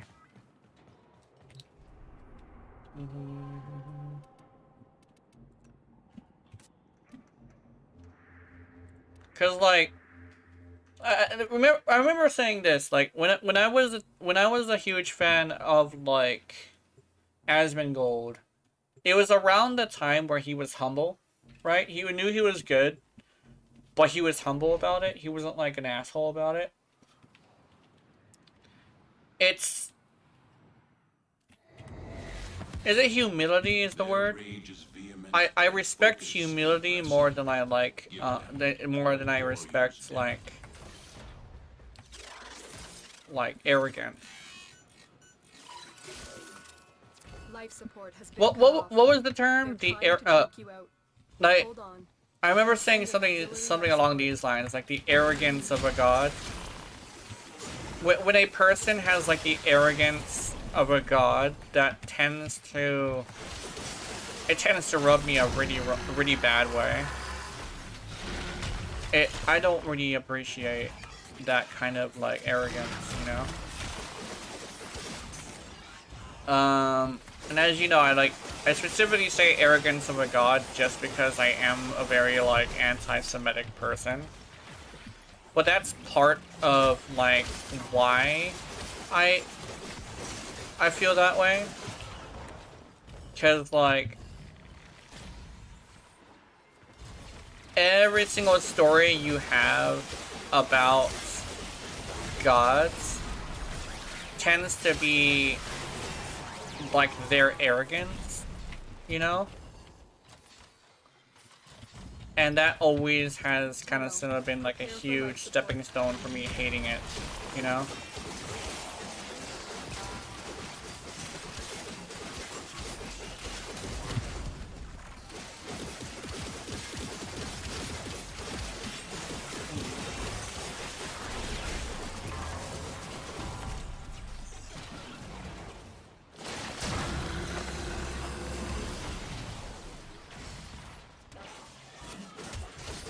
I've delivered a life support capsule to the area.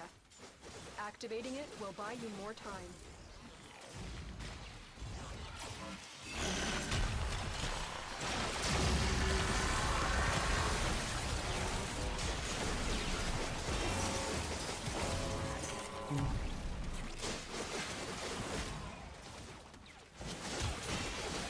I don't know if that's like a too extreme way to say it, because I know somebody like full on exited the arena, exited the stage when I mentioned it like that earlier, like a while ago. A really long time ago, I mentioned like, oh, problem has always been like the arrogance of a god, but I think that might have been a little bit too rough of a way to say it. But that's kind of still like what I've always hated about certain creators. I think that's part of the reason why I really don't like,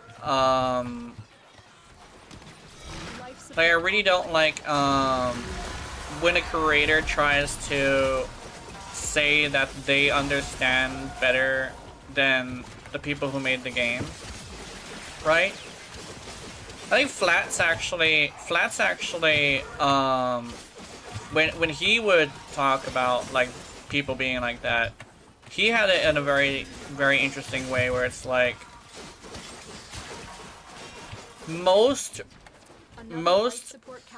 creators live in a bubble, and because they live in a bubble, they don't actually have they don't view it through a wide enough lens to make these decisions, right?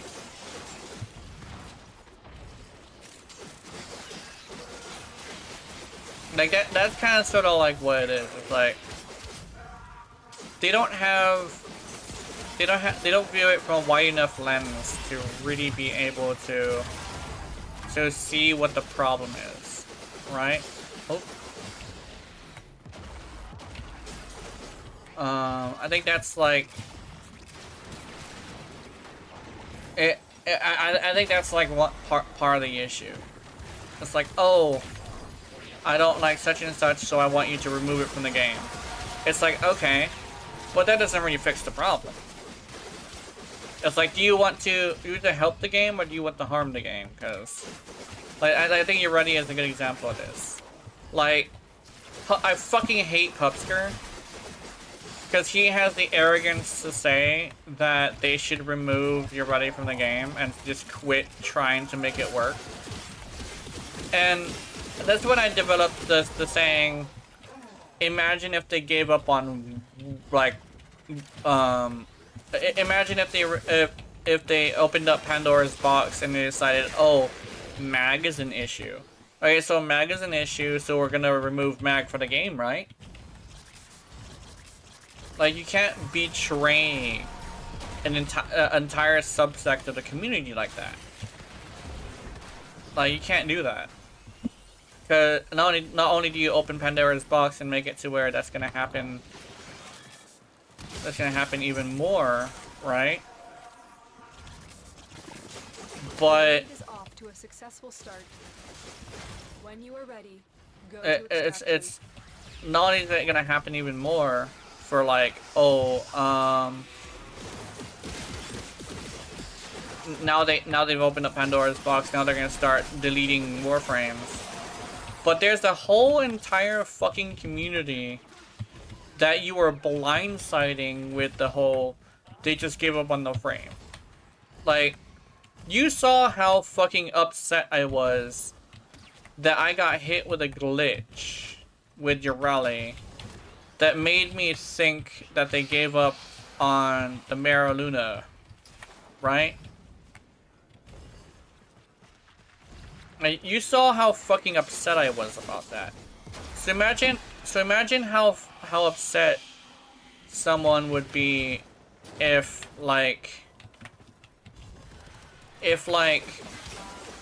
they were to have that situation but with another frame. It's like, oh, Ureti is a unique case. Doesn't matter. You're still opening up Pandora's box. Because like I have seen all the arguments as to why Ureti should be removed from the game, and I just don't agree with any of them. Because when it comes down to it, I understand she's broken, but it doesn't fucking mean you need to remove her from the fucking game. People spent money on her. People spent time on her.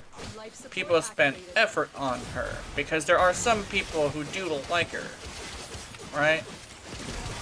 And it's like, oh, I want you to remove the board. No. You remove the board, you remove what makes the frame that frame, right? If you remove what makes the frame that frame, like imagine if they did that to Mag. What if one day Rebecca was like, oh, I don't like Mag. I don't like the fact that she uses magnetic. I'm going to make her a fire frame, right? Something fucking stupid like that. Like, oh, I don't like Nyx's bullshit. Let me make her into an electric frame. I don't like Zaku's bullshit. So I'm gonna make Zaku into a summoner. Right? It's not great. In fact, one of, like, Nova Umbro's take on Yureti was very similar. Mag is now fire? Yeah. Like, imagine like, oh, imagine if you were to do that with, like, with one of them. And it's like, oh, what about the people who don't like it? What about them? Well, they're not the... That's what the whole, like, fixing the fucking frame comes in. You know? Like, if you want... what is the reason why you don't like the frame? Right? Is it because she's buggy? Fix the fucking bugs! Then she won't be hated as much. Right? It's the arrogance of thinking you know better than the creators, and the arrogance of thinking that your little bubble is the only thing that exists, right? I think that's the thing I hate the most, is arrogance.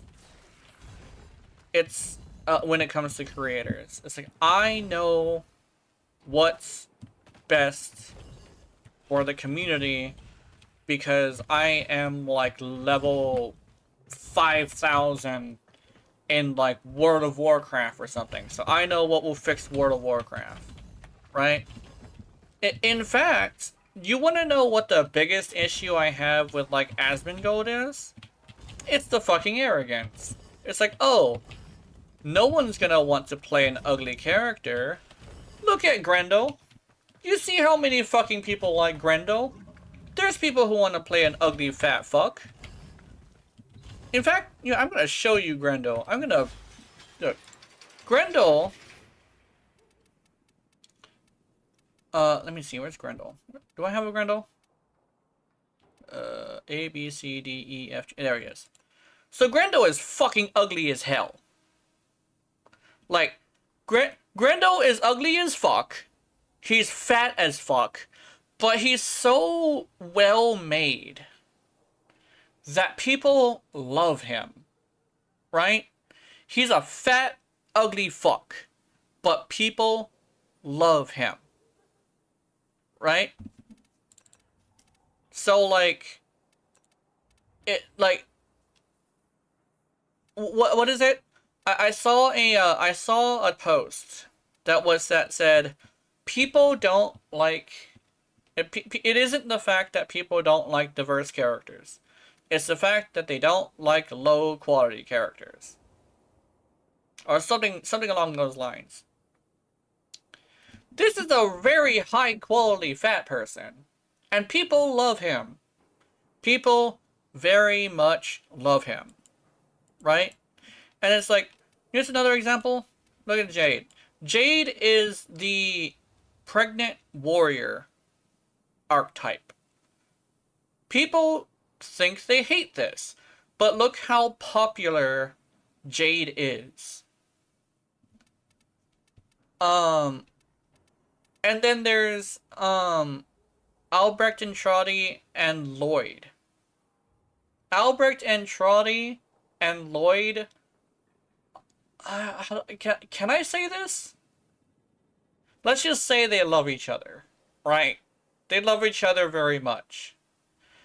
And they're some of the most popular characters in the fucking game. So, like, the arrogance of saying that, like, people don't like this certain thing, and like, it's basically saying, oh, the way you can fix your game is by having a hot character. Well, look at, like, First Ascendant. Look how many people are abandoning ship because it's just not a good game, right? The weakness to rap tap tap is Lady Love. Yeah. Yeah, exactly.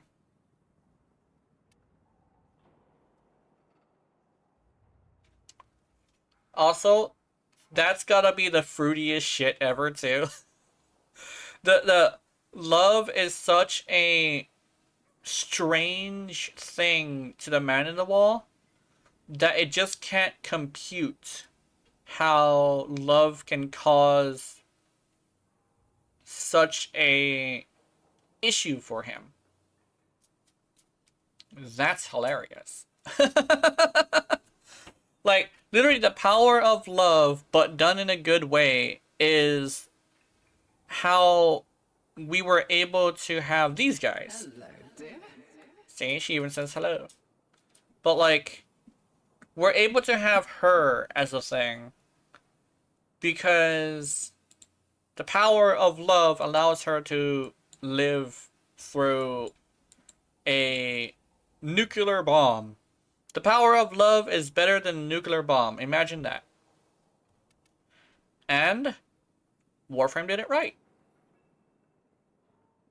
What does your ready with 300% ability strength do? Let me see. I think she would increase the damage you do by 400%, I think. Yeah, I think she would do like 400% more damage. Maradona will be super tanky. Also, I guess lucky. But, Maradona would be super tanky. What else? There's like other things as well. Mm-hmm.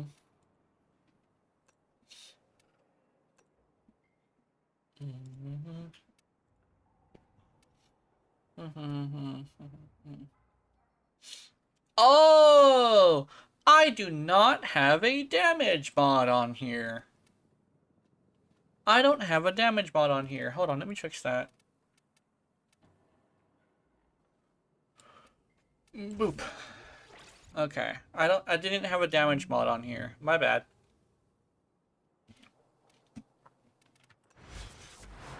That's why I wasn't doing any damage. I remember Asmongold actually said something really interesting. That actually got me to really think that about him. Is, he said something along the lines of, like, nobody wants a fat character. The only place that fat characters can be is villains. Because he was talking about how First Ascendant had, like, a villain called the Predator. And I was over here like, Grendel. Literally. Very, very popular frame. And another thing I think he said was like, I don't know, he was talking about fat people, right? And I'm over here like, I'm sorry, I have seen a fat person with 100 body count. Like, I have seen this. Like, I have seen this. So, like, having a hot character is not the end all be all of gaming in general. You don't need that. A lot of the time, people are okay with a diverse character until they open their mouth, right? And I think that is what people need to focus on. The personality of the character. Because one of the things is people forget that the personality of a character makes or breaks the character. I'm a very, very vain person. But if I get to know a character and it's got a really good personality, I will stick to that character. I'll come for that character if they look really nice, but I'll stick to a character that has a better personality.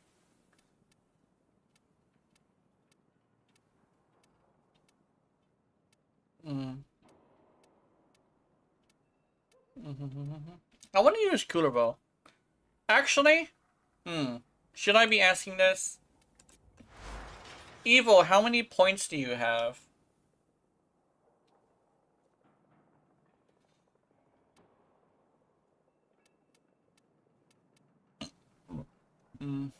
Actually, probably not Eagle. I think anybody. 40k? Okay. So, how about putting and basically not build, but put up a frame that you want to see. Cause I want to mix it up today, but I don't know who to use.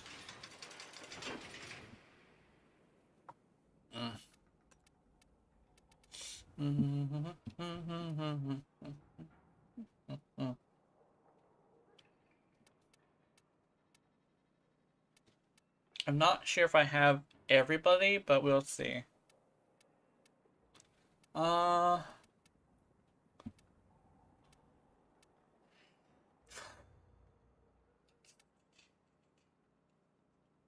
I have a Zaku. Oh, I have a Zaku Prime. I have two Zakus. I have a Zaku Prime and I have a Zaku. Hold on, let me see. Yeah, Zaku Booty. Zaku Booty. You got Citrine? Yeah, hold on. Let me do Citrine. Where'd she go? Citrine. Oh, she's unranked. Why is she unranked? What was I doing with her? I was doing something with her, and I don't remember what it was.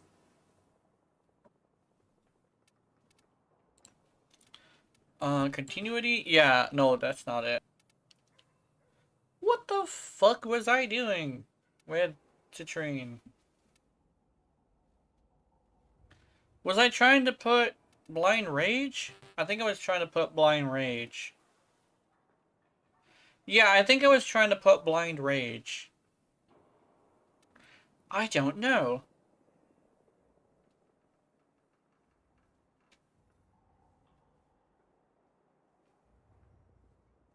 Hmm.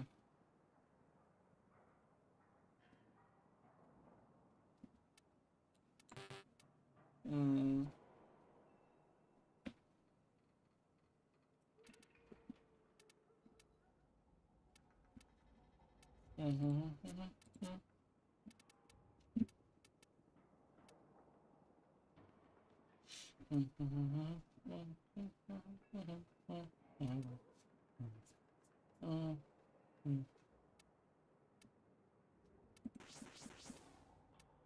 Let's take that off. Let's go with intensify fiber. Okay.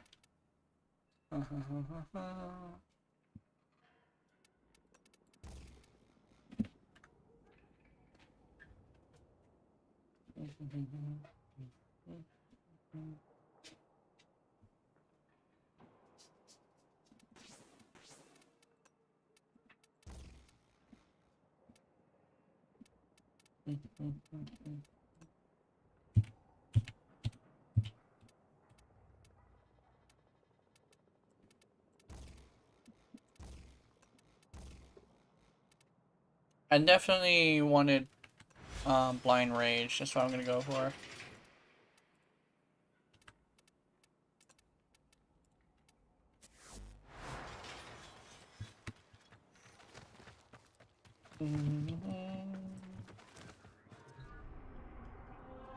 Okay.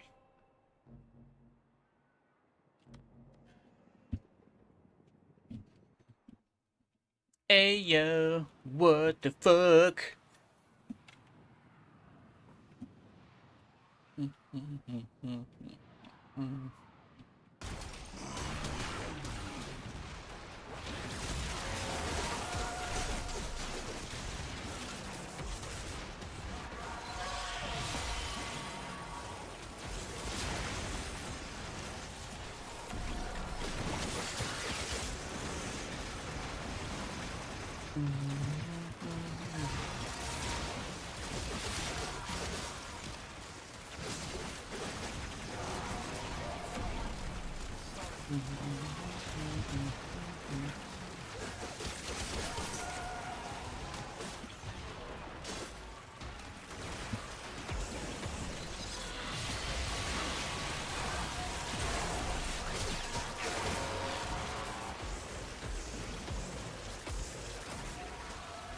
There we go.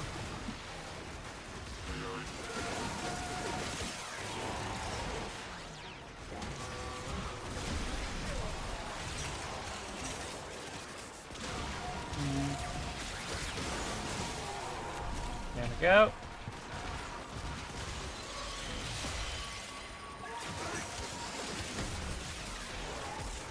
Ow, bitch.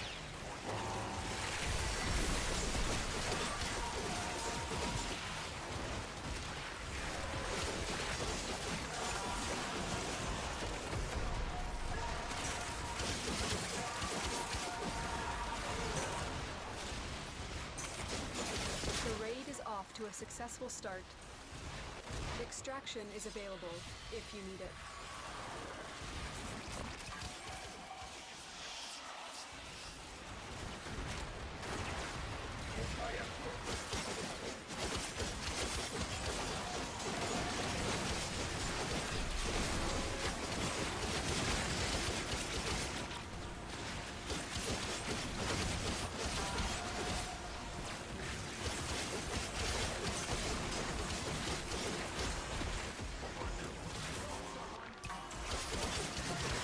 What is happening?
Hey, Chica, how's it going? You exist to strike. You strike to win. The lesson ends. Extraction is ready.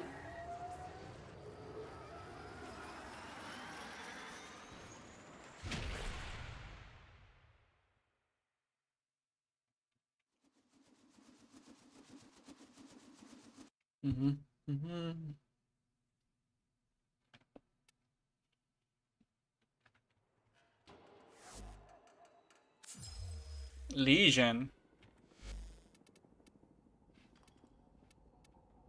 Oh. Just finishing rushing your mesa. Nice.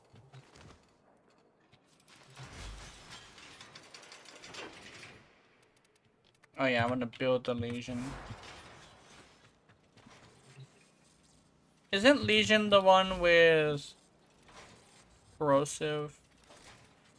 We just got done talking about creators and how and how like I have like grievances with them. We were just talking about how um for me specifically, I have a really huge thing against arrogance. Where it's just like just because like I really like humble people. And the opposite of that is just an arrogant motherfucker. And I really, really hate that. I was thinking specifically in like, oh, I know what's good for the game because I'm like a level legendary 4 motherfucker, right? Meanwhile, the thing that they say for them to fix is just straight up something that doesn't benefit the core player of said frame, you know? Like, I remember, we're specifically talking about, like, Nova Umbral. Nova Umbral, I remember a video he had about, like, Ureli.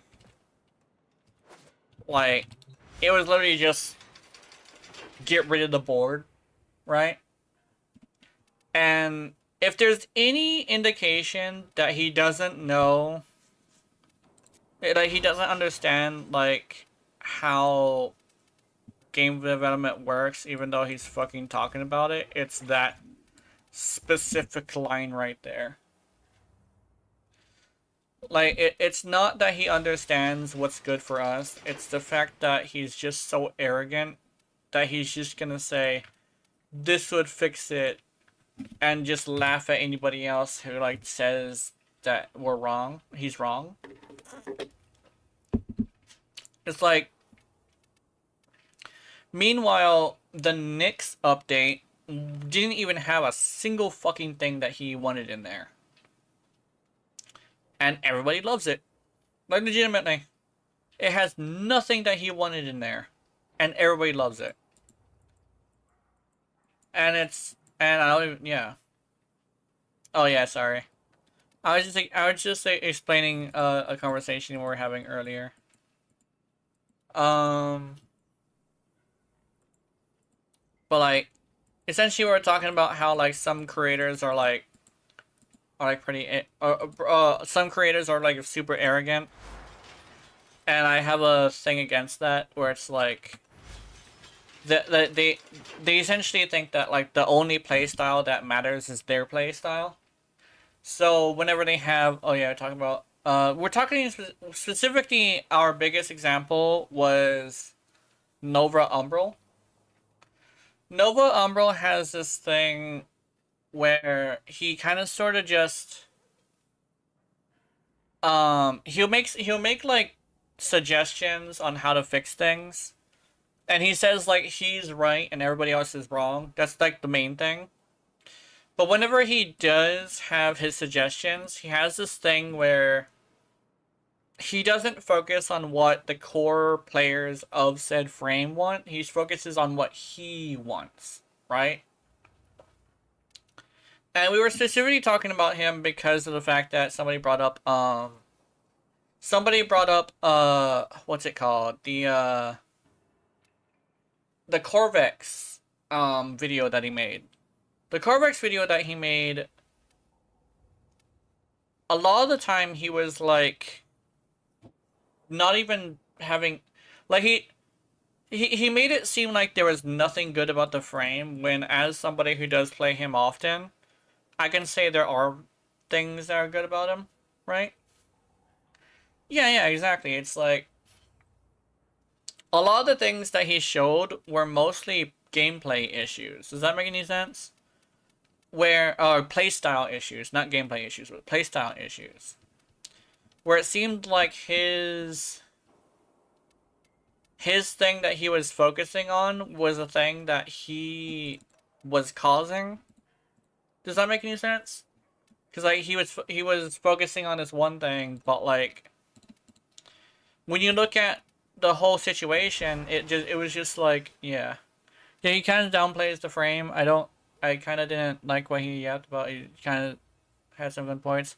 He did have some good points, yes. But he did have some good points, yes. But like the thing is when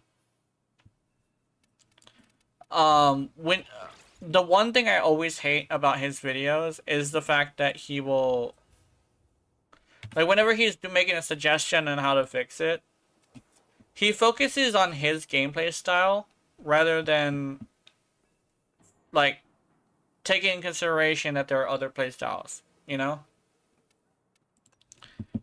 And whenever he was showing something about it, yeah. Whenever he was showing something about it, he was mostly focusing on like what he wants for his playstyle, right? That's kind of like the issue I was having with it. I was talking about how, like, when he would make suggestions, like, especially with the Urelli video, if I remember correctly, he had this thing where he was like, just remove the board. It, like, legitimately, he said there was no fixing it, just remove it, right? And I'm over here like, that just removes the whole point of the character. In fact, he's actually the one that I actually, not the one that I had the most problem with, but he's one of the ones I have the problem with, of like them wanting to remove the board or wanting to remove the character from the game. Yeah, I like Corvex. I like him as well. In fact, he used to be my main weapons platform, right? For primaries, and secondaries for when I was doing videos. Yeah, he's pretty. He kind of is a little shit when it comes to like his functionality. But what I've noticed is whenever somebody talks about his functionality, they're usually having gameplay issues rather than actual, like, Warframe issues. Does that make any sense? Yeah. Design-wise, the gameplay, even though it kind of sucks, yeah. Yeah. Because, like, the thing about Corvex is, like, there was some valid points in his video. But, like, the issue I always have is, like, the fact that, he was focusing on his playstyle than really focusing on, like, other people's playstyles, right? It's the fact that he sees it through such a narrow lens that he doesn't realize that, the things that he's suggesting really doesn't help the situation, right? This is not a topic, but you want to see my method fashion? Yeah, I think that would be a good idea. It'll also get my mind off of this stuff, because I went back to it just to, like, explain what I was thinking about. But I got too far into repeating what was happening. Here we go. Ooh, this is nice.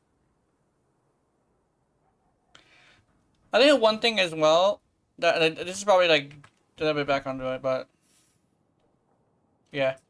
The one thing I would say is, like, I do have a bit of resentment from the way your running video was. Like, it's the same kind of resentment I have for Pupsker.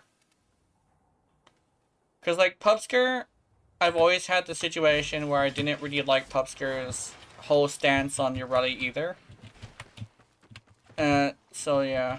Using my 4 a lot and then Proto appears and so I end up through the portal, yeah. But, like I kind of sort of had that situation where I just really didn't like, how he, yeah, if he tries to talk shit about my girl Trinity, I'll throw hands, yeah. I think he kind of sort of did. Oh, no, you're probably talking about Pupsker. Like, Pupsker has this weird thing where he's, like, the person who says that Urelli needs to be given up on. And I think that's, like, my hatred of Pupsker comes from a very, like, weirdly personal place of, like, the fact that I don't want people to give up on the frame. like my thing against Pupsker has always been like the Ureti situation. Like, it doesn't fucking help that he keeps mentioning it, right? Like, every single video that I see about him, he finds an excuse to talk shit about your relic. And apparently, he's even gotten comments about it because he stopped. He basically, like, tries to, like, blow it off as, like, I don't want to step on toes. But he still does it. And that's why I stopped watching his videos. I don't give a shit what kind of video it is. I don't want to watch it. Because every single video I watch, he talks shit about your relic. I don't know if it's specifically the videos I watch in general, but he just finds a fucking reason to. Right? And I hate it.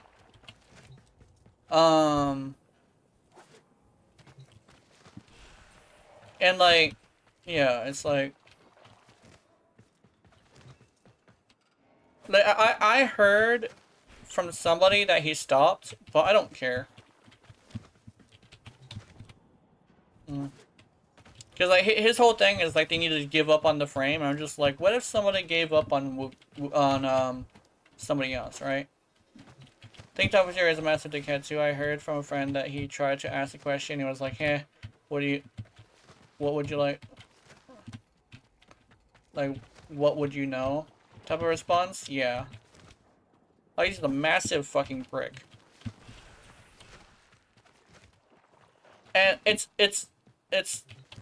the arrogance of it. I think that's like the best way to explain it, because it's the thing that I gravitate to the most. It's the fucking arrogance of it. It doesn't matter if you're right. Right? How do you clean your back rooms? What I did is, okay, let me show you. I went over here to back rooms. I went to decorate, and I think, where'd it go? Is it this one? It was somewhere. Hold on, let me see if I can find it. Backrooms. Backroom appearance. It's right here. So you go over here and you click on this. Default decoration is visible. And you click on the X. That's how you clean it. But like,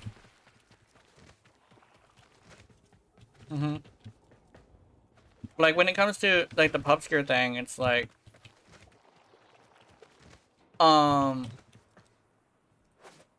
it's just like giving up on a certain subsect of the audience, right? Like, the fact that someone would give up on a very specific type of player in a game, that's very shitty, you know? And I think it really stems from like how somebody told me that Pablo made a deleted tweet about how people gave up on your rally, and literally it's just like even like the way that she came out, it felt like that was true. So like I don't, it's like the thing of like, I just don't want people to give up on your rally, because like that's, I don't think you should give up on something like that, you know?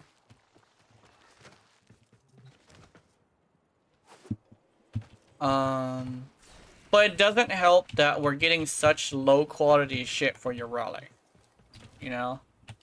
Like, it doesn't really help. We got one skin, and people said they didn't like it, so they didn't buy it. So now, giving up on frame is honestly sad, yeah. That's what it is, like, the one thing is this is how I feel about it. If Pupsker is telling people to give up on her because she's a bad frame, how come he didn't feel the same way about Hydroid? He didn't give up on Hydroid or Inaros. He was calling for buffs for them too, right? I find a lot of CC content creators just think they are hot shit because they're following and gets to their head. Yeah, that's what it is. It's like the arrogance of it, right? For me, I find I'll probably get that way too. But I'll say right here, if I do get that way, just let me know. And I'll try to take a break and, like, not feel that way. I don't know if I'm ever gonna be that big, but if I do, and I start to lose myself, just let me know. I may listen to you guys.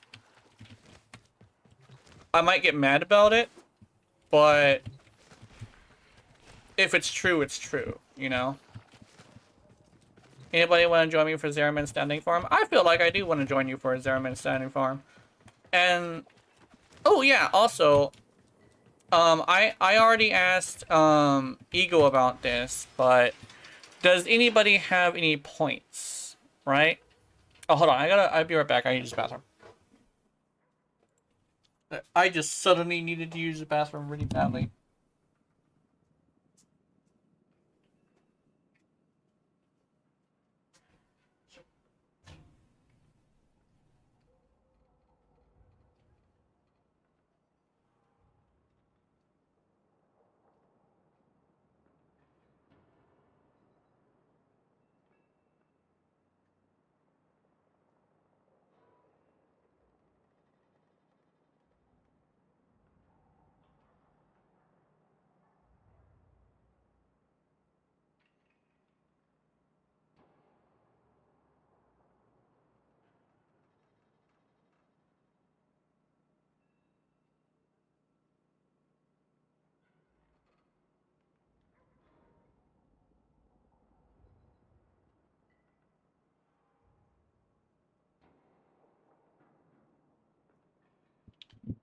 Oh. Anyway, let me streaming again. I think legitimately the fact that it's around the same time I got banned from Warframe, it's opening up some wounds. I just associate this time of year with a bad thing, so I just need to chill. But I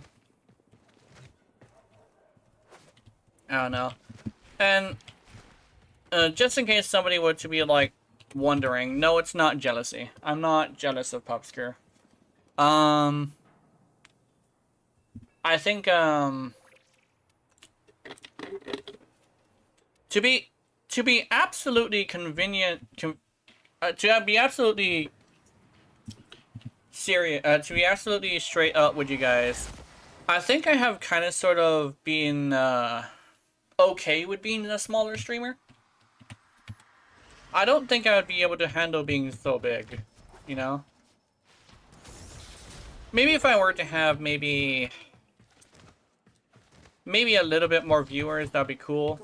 But like if it gets too big too fast, I'm gonna probably I'll probably freak out a little bit, not gonna lie.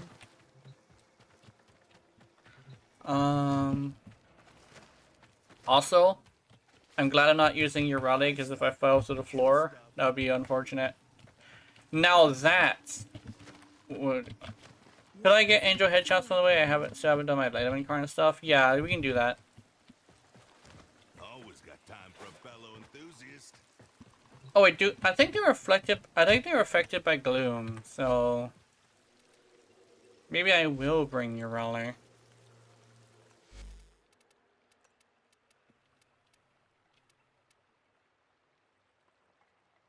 Should we do invite only? Probably, yeah. I think so. Oops, wrong thing. Wrong Urelli. This Urelli. I think legitimately,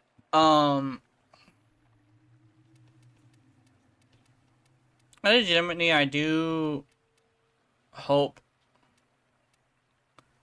I grow eventually. I just hope it doesn't happen too fast. Because if it happens too fast, oh boy. um...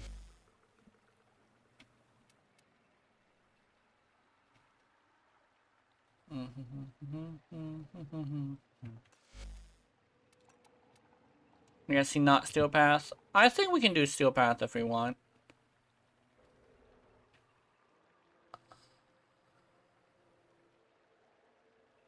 I guess I would leave that up to you, actually. I'll leave it up to you. I could do Steel Path, though. Just in case I'm bringing this fucker with me. You don't have a good amp? Okay. Maybe not Steel Path. We'll do non-Steel Path. Think we can do it? Okay. I'm not sure if I have a very good amp either, but we'll see.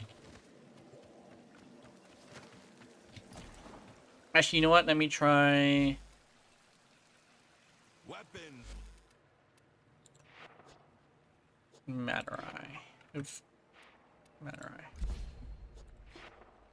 Did I get everything here? Yeah, I did. Fuck it, we ball. Void readings are normal.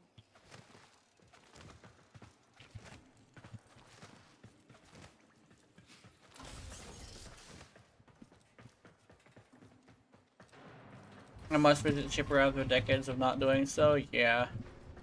I haven't seen Chipper in a while. Oh. Oh, I think Ticker and Chipper are two different people. Chipper, Ticker? I don't know. Yeah, Ticker is, the Fortuna lady. And Chipper is the other guy. Hey, keep those eyes open.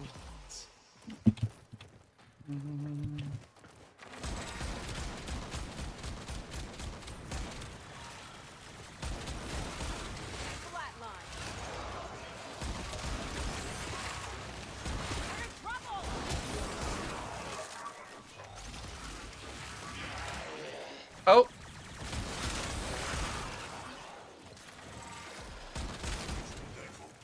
Keep fighting. I'm loving this.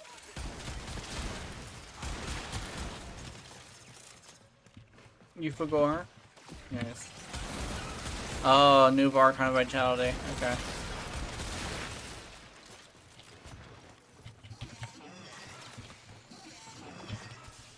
Oh, it marked her.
Help me!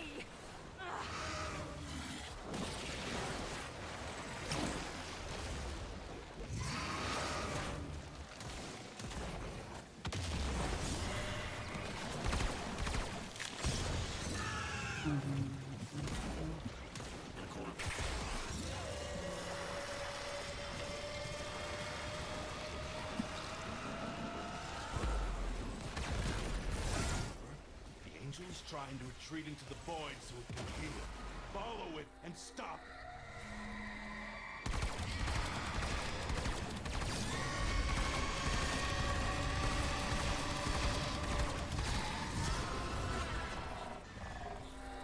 You got it? Nice.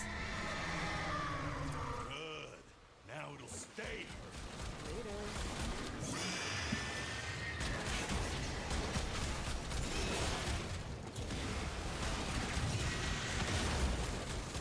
Oh my god, it's healing. Oh, let me...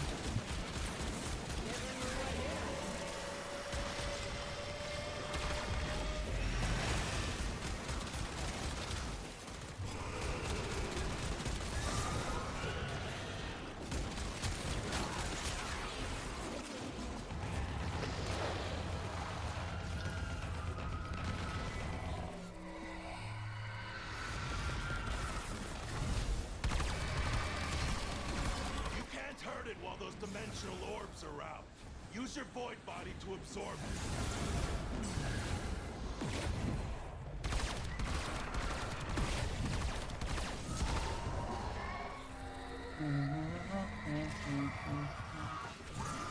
Yes! It won't be shrugging that off.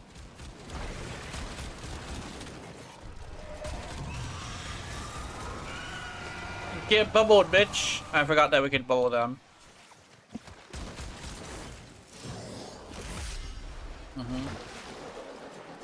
Yippee!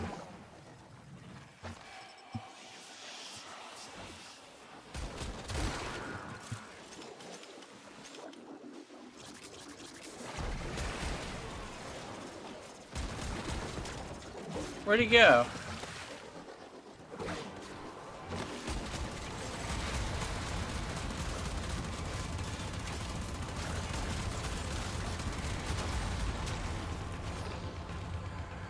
My personal toilet? Oh yeah.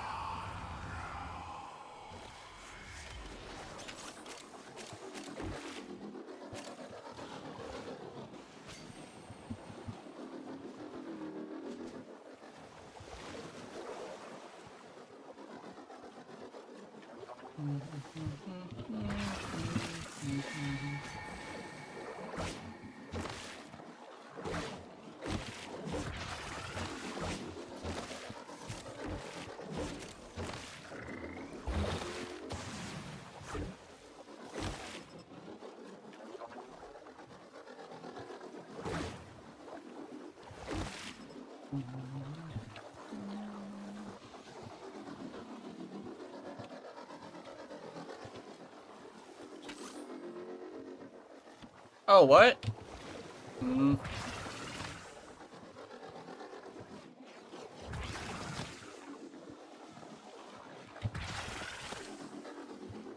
coming.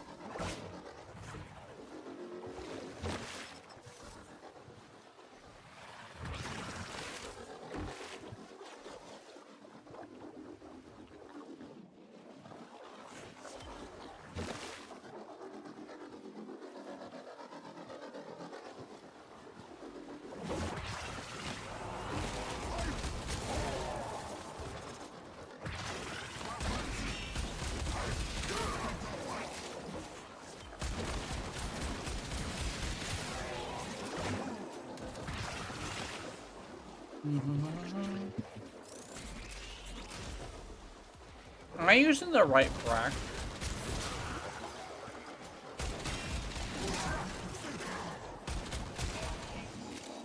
I do not know if I am.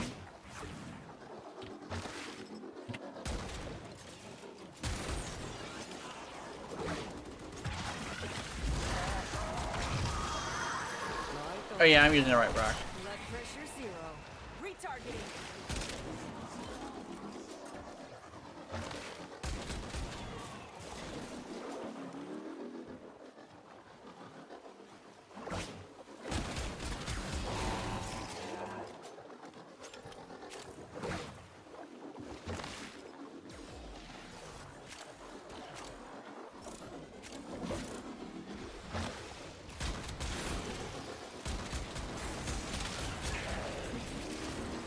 Random can mark this one down as a net loss. Corpus Force is retreating. You did good.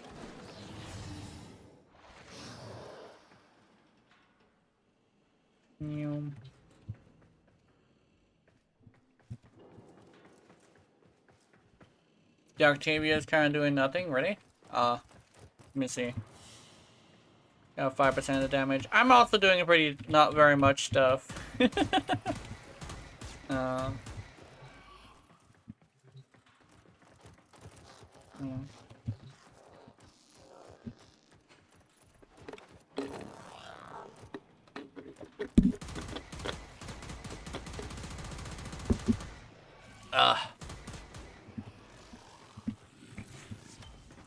Mm.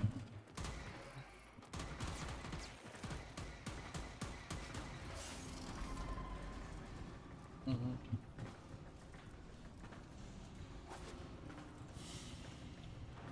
And so we learn the importance of clarity and purpose. The importance of clarity and purpose. Oh yeah, I want to show something. So I have this. I think I'll do a space. Then I do. Where is it? This. And then an I and this. Not that. This. And then. Boom. Boom.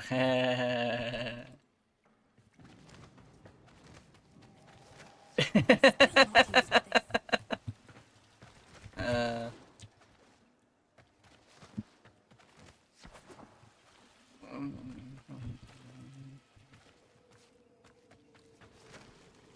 Only place to find decent weapons on this And then you just add an extra space if you want it to be wider.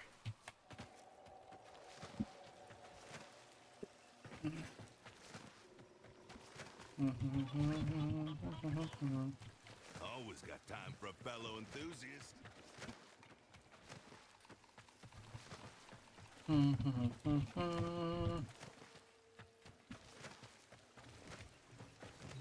Buy stuff, kill stuff, repeat.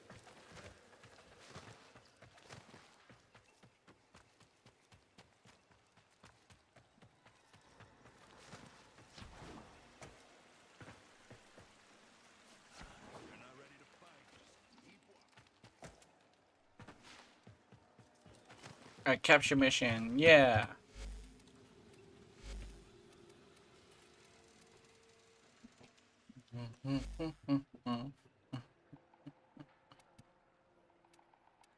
Okay, let's see.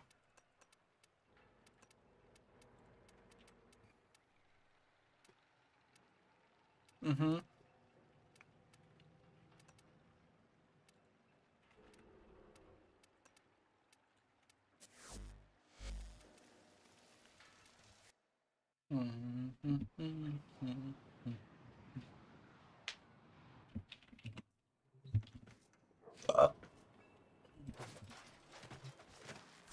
I think the one, I think the one thing about being like a nobody that I really do appreciate is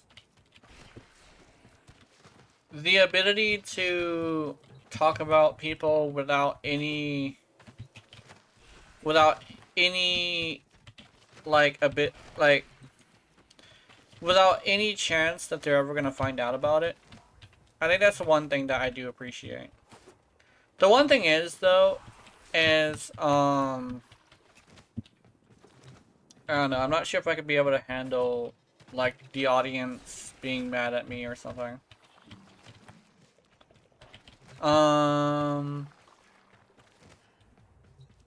Then again, I do very much understand that if you're gonna have an opinion on the internet, you open yourself up to scrutiny because you made it public, right?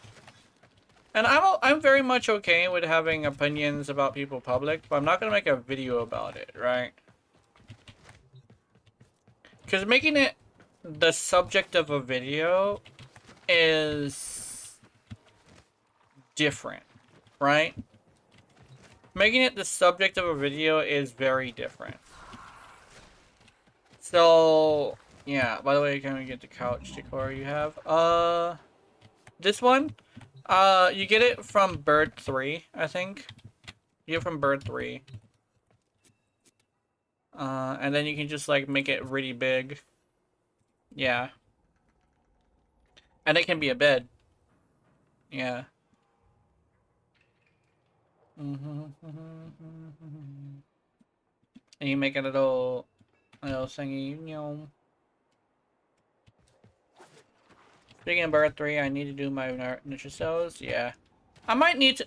I was actually considering bringing back nature cell Saturdays and what you call Sundays. So yeah, let's go do a nature cell.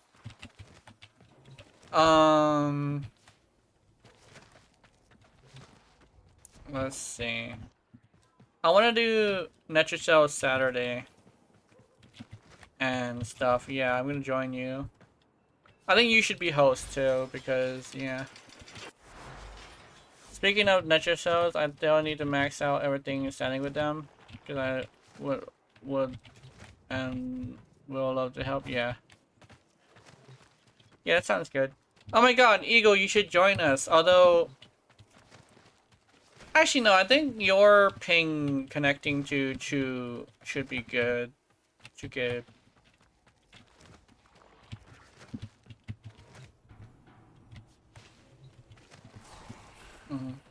I'm bummed that the couches disappeared. Yeah.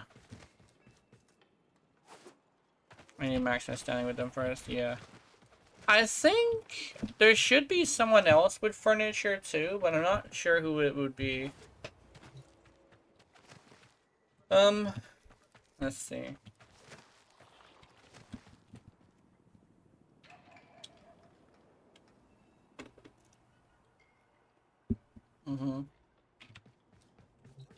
Oh yeah, if Bird Free has more stuff, that'd be good. Void Lady, yeah. Combask, yeah. The one who sabotaged the food. Yeah, hold fasts. There's the lady, and if I remember correctly, she sabotaged the food, but she apparently made it up by making Verdi. She made Verdi to like take care of the place, which is why there's so many Verdis everywhere. But the fact that she sabotaged the food, yeah, I'm actually not a huge fan of that. If it actually, yeah, it's there, man. But like, the even though Yanta caused a lot of this, I honestly can't forgive the food sabotage even more than causing a lot of stuff, because you know I'm poor as shit. Food is extremely important to me, you know.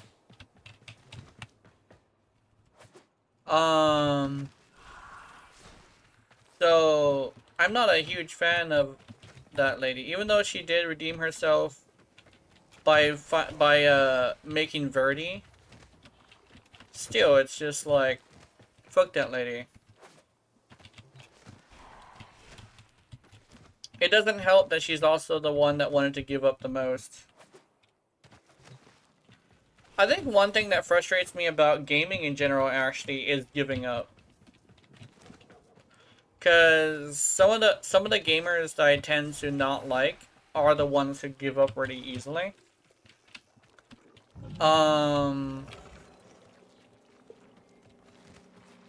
Like when I made that like I may have given up on like the Valby farm, but like I didn't give up on it like as in like, oh, it's hopeless. I gave up on it because that was making me mad. So what I ended up doing is taking a break, and I actually managed to get it eventually, you know? Yeah, you finished your item. That's good. But, I don't know.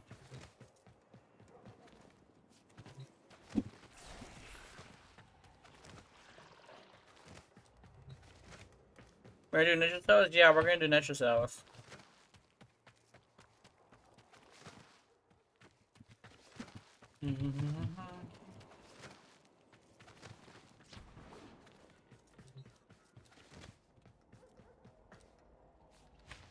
There we go.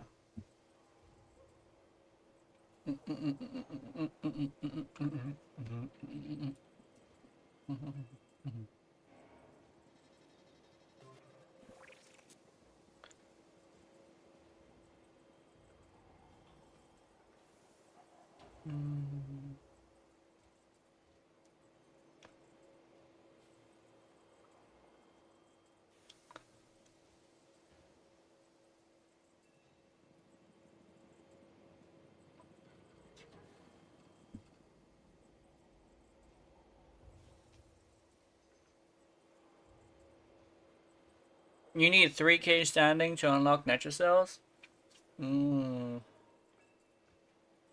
Oh yeah, you never unlocked Ninja Cells?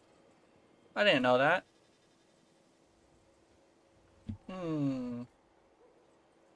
What could be a weird way to do that? Oh. Okay.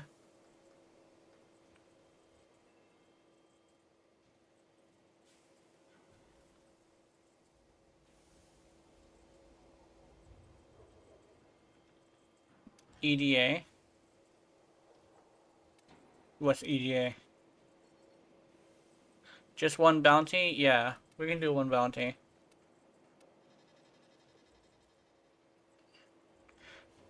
I've been trying to riz Letty only to realize that I need to be rank with the hex before those dialogue options show. Oh. Yeah.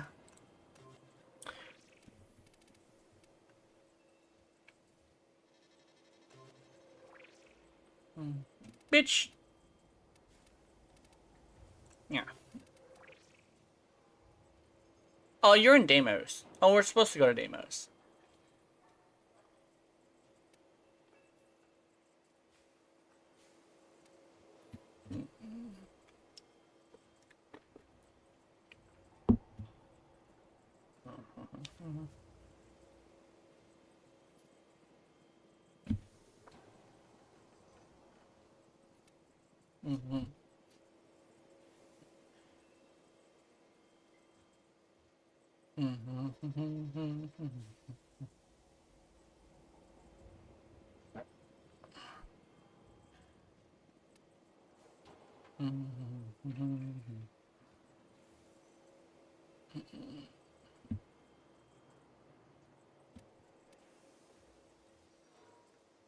Yeah.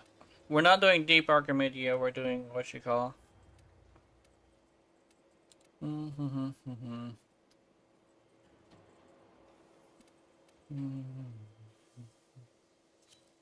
There he is.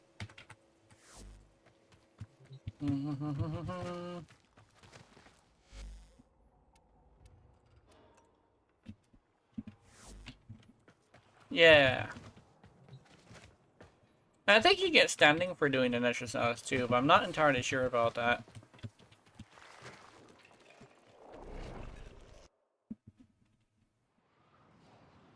Oh, let me straighten my back.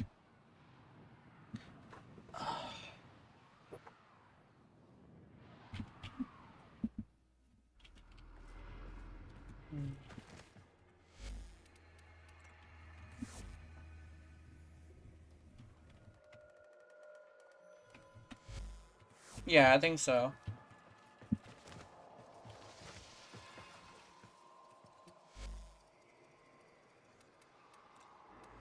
What the fuck? What is happening?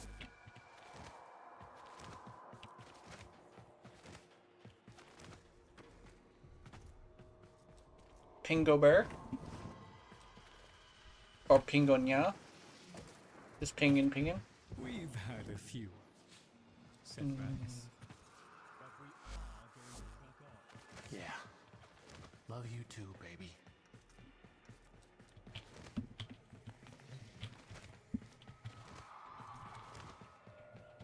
Yeah.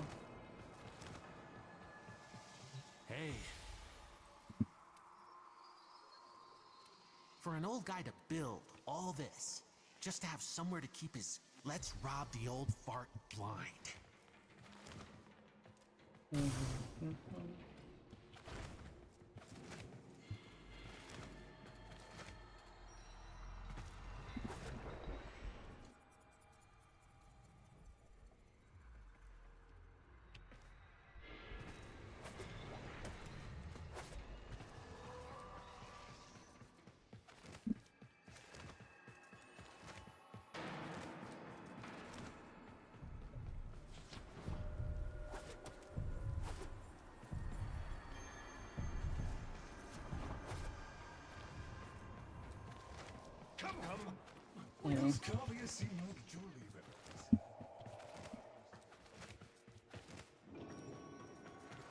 I kind of want to see what I got for this. If I don't get your Raleigh, I'm gonna be upset.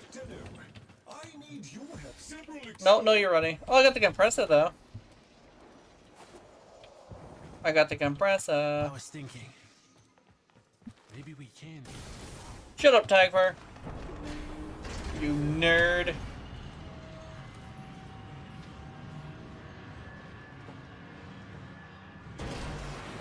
Yeah.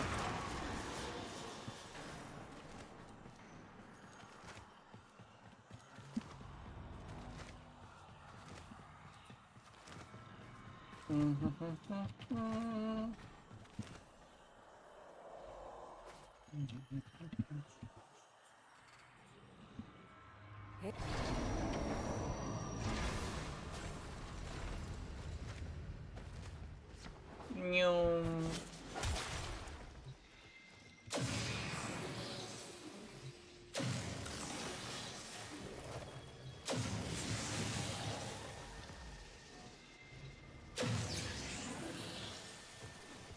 Got your glyphs.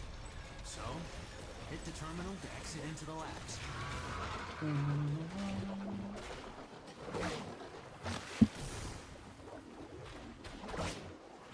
The Netracell is hidden somewhere in these labs. Sniff it out yourself or get control of terminals. They'll tell you where it is.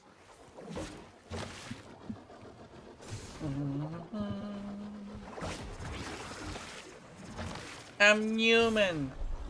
I'm human.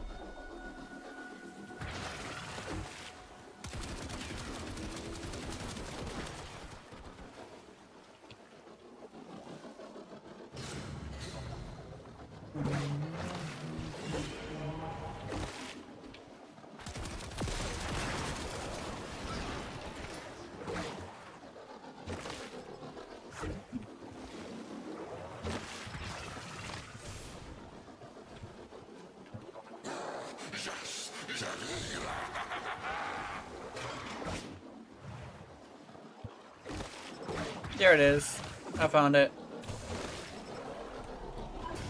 That's the Netracell. Open it. Security's freaking out. The Netracell doors won't open until you clear out the uglies around the entrance.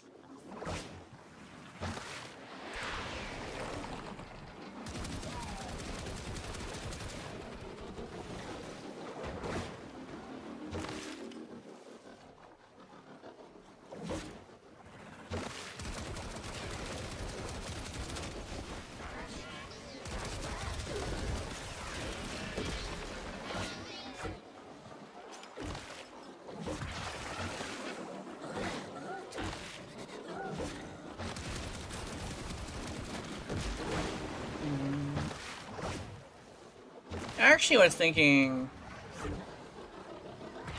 that the video I'm gonna make today is probably gonna be pretty good. Don't you miss your Switch account? I do. I very much miss my Switch account.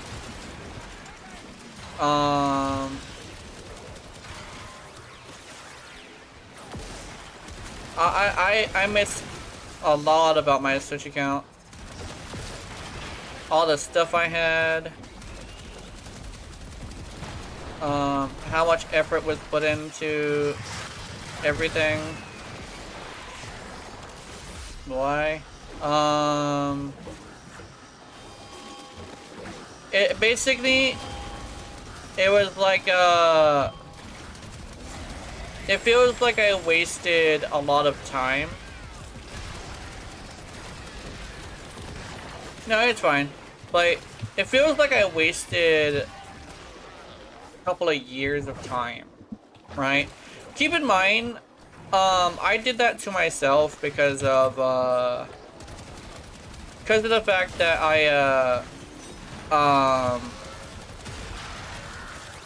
I basically did this thing where I was just a hoe, and also I was doing stupid shit, like, and stuff. And, I did that to myself. But, like, what I do miss about it is the fact that I was really close to level 30. And the fact that I wasted, like, a lot of fucking effort and time. And it's like, the reason why is because having it didn't feel like a waste of time, right? It's losing it that it was like. Yeah, people, we people take different things when it comes to losing stages, yeah. Like, the whole reason why I never redid all of the missions, like, I've actually only done one mission, kinda. Yeah. The reason why is because, this is the reason why it's different with you. You deemed all of your time on Warframe as a waste of time, right? I don't see it that way. You deemed your time wasted in the game as time wasted. I didn't feel it that way about it. That's probably like the biggest difference.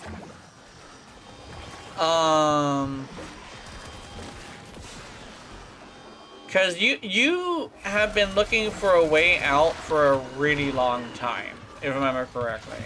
Yeah. With me, not only was it my channel, right? Because I even rebranded my channel and everything over it. But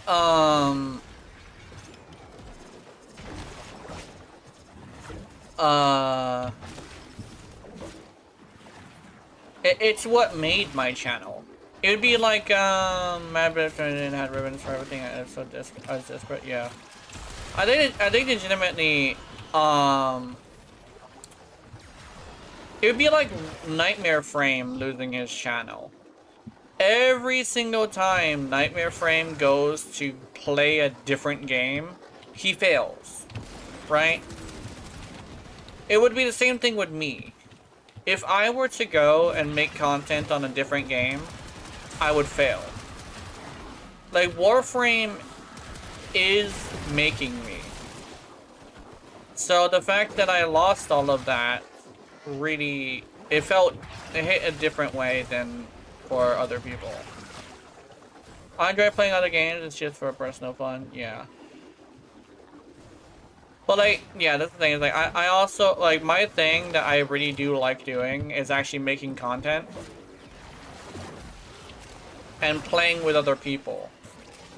So, not only at the time was everybody playing Warframe all the time, but, my channel needed this. You know, it needs Warframe. Like Left 4 Dead 2, yeah. Like, it hits different because it is different, you know?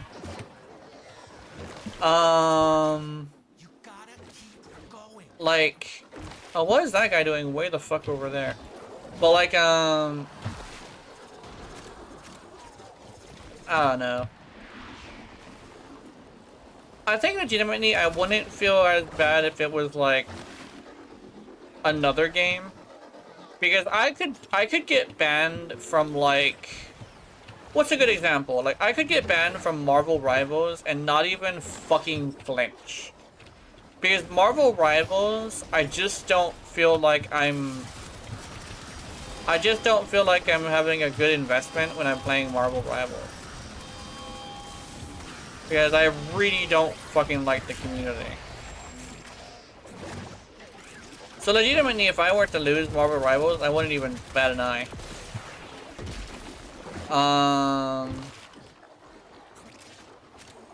Did it ban you from there? No, I didn't get banned from there yet.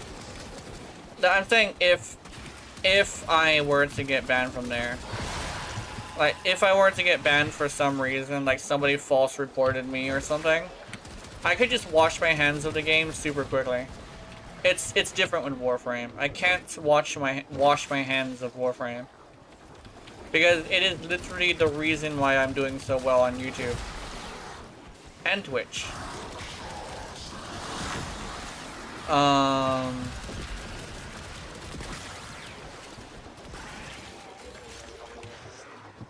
I think legitimately, Zenithstone Zero is another one, right? Zenithstone Zero.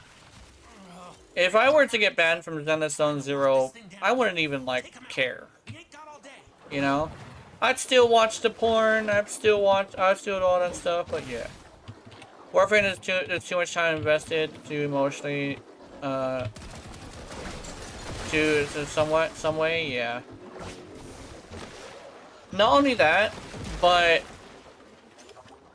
it provides me a benefit for my stuff. Like, Marvel Rivals does not provide me with enough benefits. Like, even like, what about First Ascendant?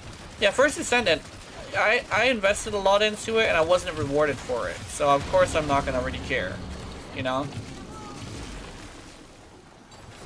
Monster Hunter, I probably would feel a little bit from Monster Hunter. I'm not gonna lie. If I was banned from all, so huffing on Warframe, how? Only thing was the new butt skins were added. Feeding on Warframe.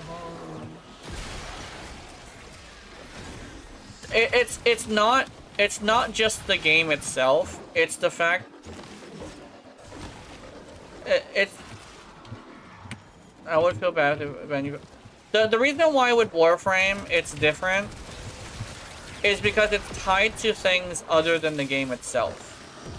Like, my Warframe content is the only content that really matters on my channel, so it's like my channel is what it is, right? And my yeah, like legitimately it's tied to more than just the game, right? All of the friends I have were from Warframe. All of the content that really took off and actually ended up being watched by a lot of people was Warframe. The only game that I truly enjoy and have very, very few, if any, problems with is Warframe. Like, legitimately, when I wasn't enjoying Warframe, I legitimately considered quitting playing video games altogether. Because Warframe is literally the only game that's worth my time and worth my money, you know? So in Warframe, you see my name when I can over 10 years? Yeah. Like, with you, it's different because not only are you not a creator, but you also had a resentment for Warframe because it took up a lot of your time and you wanted to spend it somewhere else and stuff like that. But for me, I have true enjoyment for it, right? I did, but I loved it, yeah. I think legitimately, instead of like a freeing situation, it would be more like I would lose a lot of stuff. Yeah, I don't want to spend any more time on no other games, yeah. It's kind of like that for me. Like, there's very few games that I will waste my time on and not feel like I'm wasting my time, you know? And I think that's probably tied to it. the fact that I can waste my time on a game and it doesn't feel like I'm wasting my time is probably what is good. I have my problems when I had to max everything max. Yeah. I think that's probably what it is for me. That was bothering me, yeah.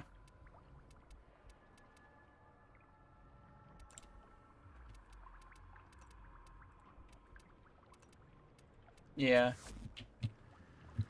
I know with like other people as well, they have this thing where they've done everything in Warframe, so they don't want to like. Are we heading out then? In my humble They opinion, they don't want to do anything else in it.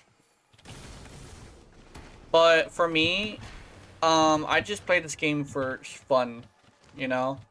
I play it because I enjoy it. There's no real like magic. There's no real like magical excuse that I can have to play the game. It's just I was thinking. I don't enjoy anything else. It's like, oh, but you like Marvel Rivals. Yeah, and then the community rears its other head, its ugly head. At least with Warframe, Simplicity, you know? it doesn't happen as much. When I mean Max, I have everything with Forma 100, Forma 11, and Inventory Defend. Yeah, exactly. I remember you saying that.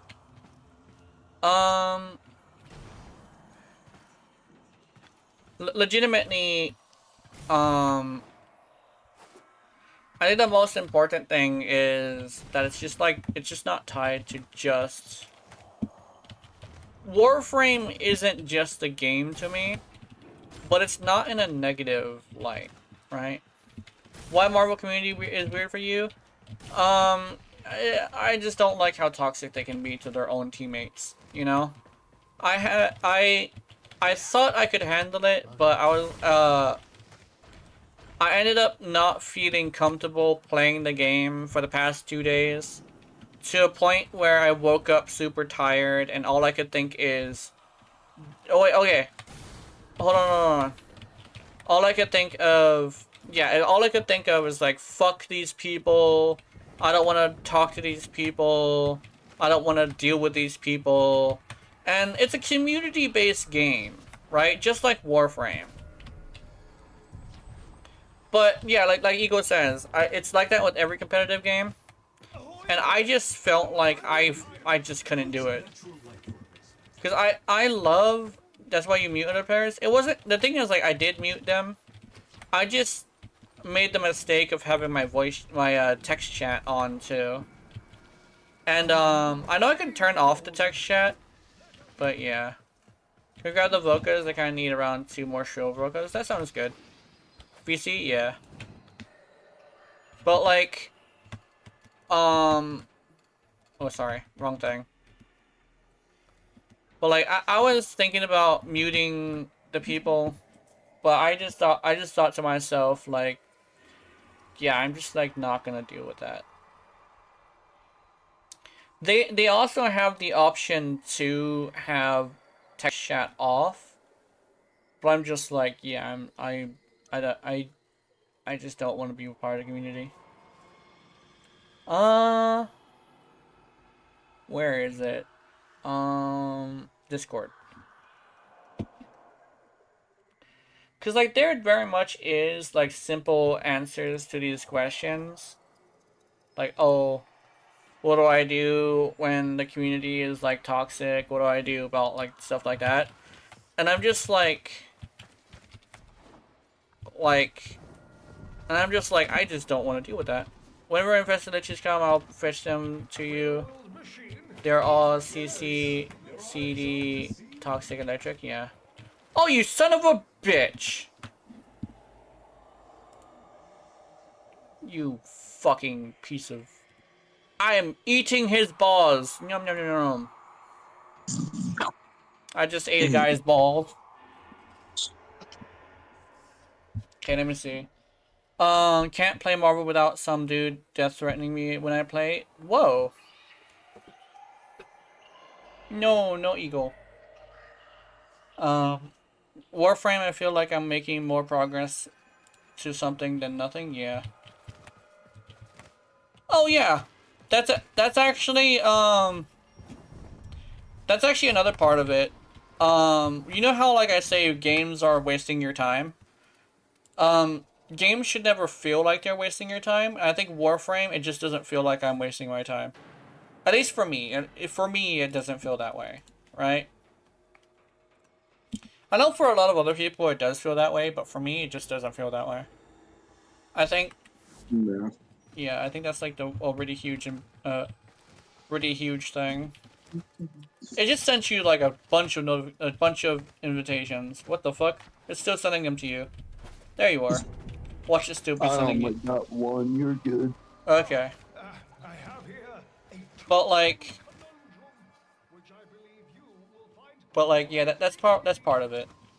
I think but yeah, I will say, Doc, that I might have given up. Oh, the beam infested weapon. Okay, hold on.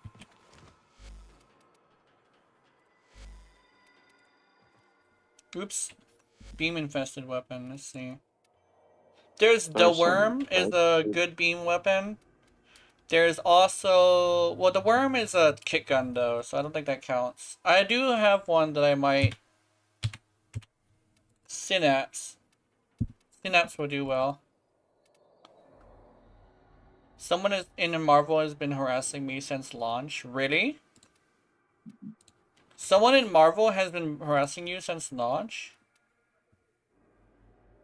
What the fuck? Jeez.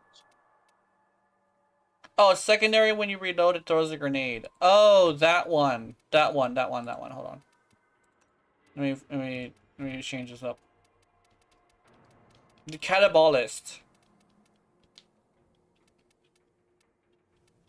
I remember the Catabolist. I made a build for it a long time ago. Where'd it go?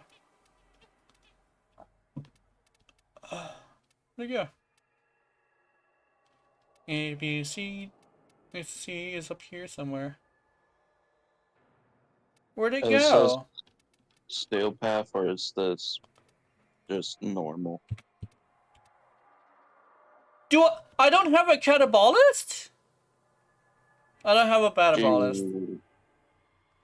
I thought you did. Yeah, I thought I did too. I apparently don't have one. Damn, I'll go with the Synapse then. No. I Okay. think I don't know. I might have trashed it. I think I know what happened actually. I probably trashed it because the new liches were coming and I figured that I would do that. Yeah, hold on, check again. I'll show you.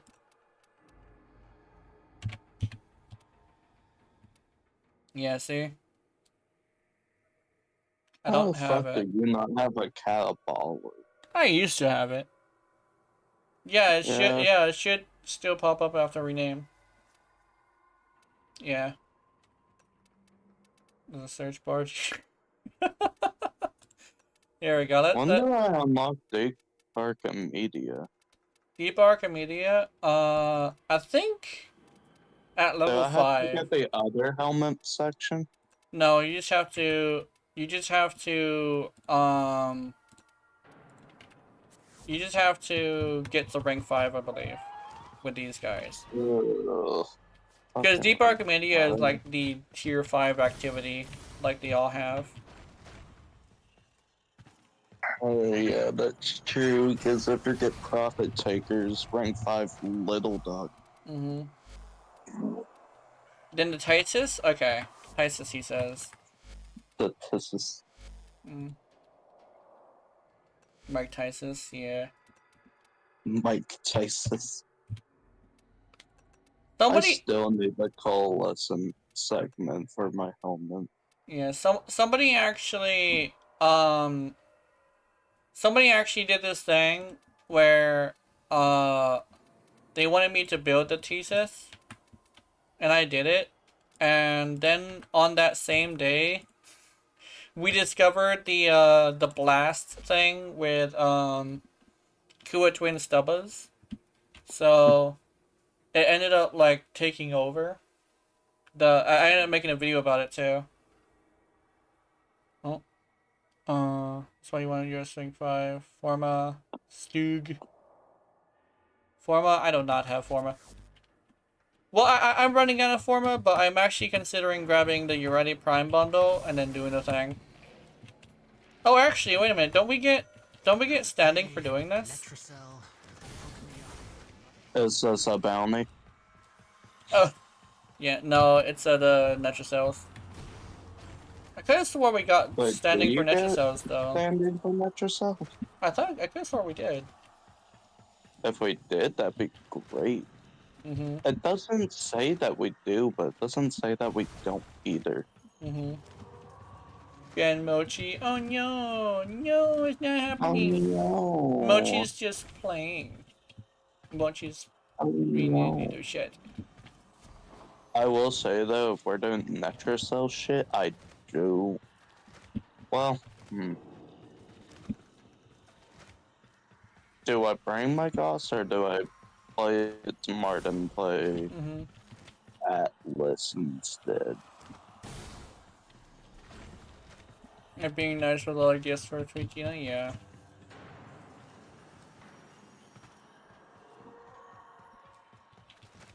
Mhm. I could play my Speed Goss, Mhm. and just my only survivability is just don't get hit. Yeah, OnlyFans. I actually have an OnlyFans. No, not an OnlyFans. Do I have an OnlyFans? I think I do. No, I don't. I have. Do I? Fansly. I could have sworn I think I Whatever. do have a. I think I do have an OnlyFans, but I never.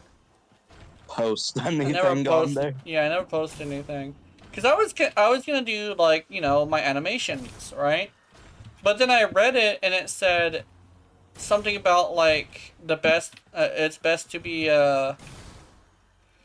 It's best to be a porn creator. like do not it's a best to be doing creator. something every month. And obviously you're like, I don't think I can handle doing something every month. Yeah, that's something like you have to, Yeah. or else nobody's gonna see your shit. Yeah, they do something and it's like what I don't think I can do animations every No, month. I don't blame you. Like, it doesn't sound difficult, but it probably is. Yeah, because the thing is I think I mentioned this before, but like there's a difference between being an artist and being a professional. Because you could be a really good fucking artist, but being professional means you pump things out on a schedule. And that's why like some artists that actually do get jobs as artists are not very good artists. It's because they can just pump out shit when they're told to, right? And a lot of the people who are really, really, really good artists don't have the professionalism to them. Also, we're ready. We're in the thing. So, like, what? Yeah, I was wondering when we were gonna start. Yeah, we're all in here. But, like, Yeah, I read it up. I'm waiting for the other two. Oh, we're in here. We're waiting for you. Oh, it says that y'all are voting for missions still. No, we just have to go. We invited you after we readied up. So it's gonna do a thing. There we go. Yeah, for me. Oh, shit. Something I'm gonna try whenever Warframe mobile comes on. Log into my account. Yeah. The thing is I still don't entirely know how Doc got banned. That's like a big mystery too, because I don't even think Doc knows. Doc just randomly got banned, and so we're over here like, oh, did you do something? And he's like, no. I was like, do you want your account back? And he said, no, because I just, like, he says like something along the lines of like it felt like he was wasting his time, and like I get it. He felt free or something like that. Coom White Atlas, yeah. This isn't Coom White, this is toothpaste. Toothpaste? Oh. Yeah. So he's like white, red, and blue? Wait, am I thinking of the right colors for toothpaste? So, Hit the terminal to exit into the It lab. isn't just white, red, and blue. It can sometimes just be that shade of white and then random assortments of blue. That's what this is supposed to be, is the white and then the random assortment of blue. Oh my god, I'm doing blast? What the fuck am I thinking? Oh, I mean, I think it might be doing damage. I have no idea. Rad, I did 1.1. Yeah, like I understand how people can get bored of the game, because I may be somebody who's like, I may be somebody who does say that I play for fun, but not everybody has the inclination just to play for no benefit, right? Or play for no progress, right? But that's kind of the same thing with Monster Hunter too. You have a lot of motherfuckers, who just quit playing Monster Hunter after they finish like Fatalis or something. But you also have like the, I guess there's we would call them the true gamers. Not true gamers. I think that's a little bit too like what's the word? I guess it's like the Monster Hunter like players, like the stuff like that. But like the ones who like spend a lot of time in the true farm. I don't think it's like farmers. It's more like the people who just enjoy it. I think the word I'm looking for is also pretentious. It's like too pretentious to call it true gamers. But the thing is when it comes to people who play video games for fun, you see a lot of them playing Monster Hunter just to play Monster Hunter, right? A lot of people would say, oh, that's like, it's weird because like you're not gaining anything.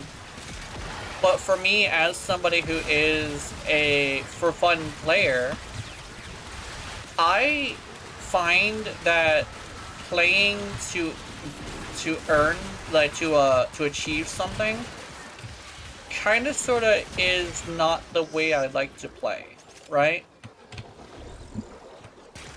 I was kind of forced into that mindset. Yeah, and that's why I was trying to get. That too. Yeah, and I'm over here like trying to get you to like play for fun, alright? By having you do the exercises that I did for me to switch to a different mindset.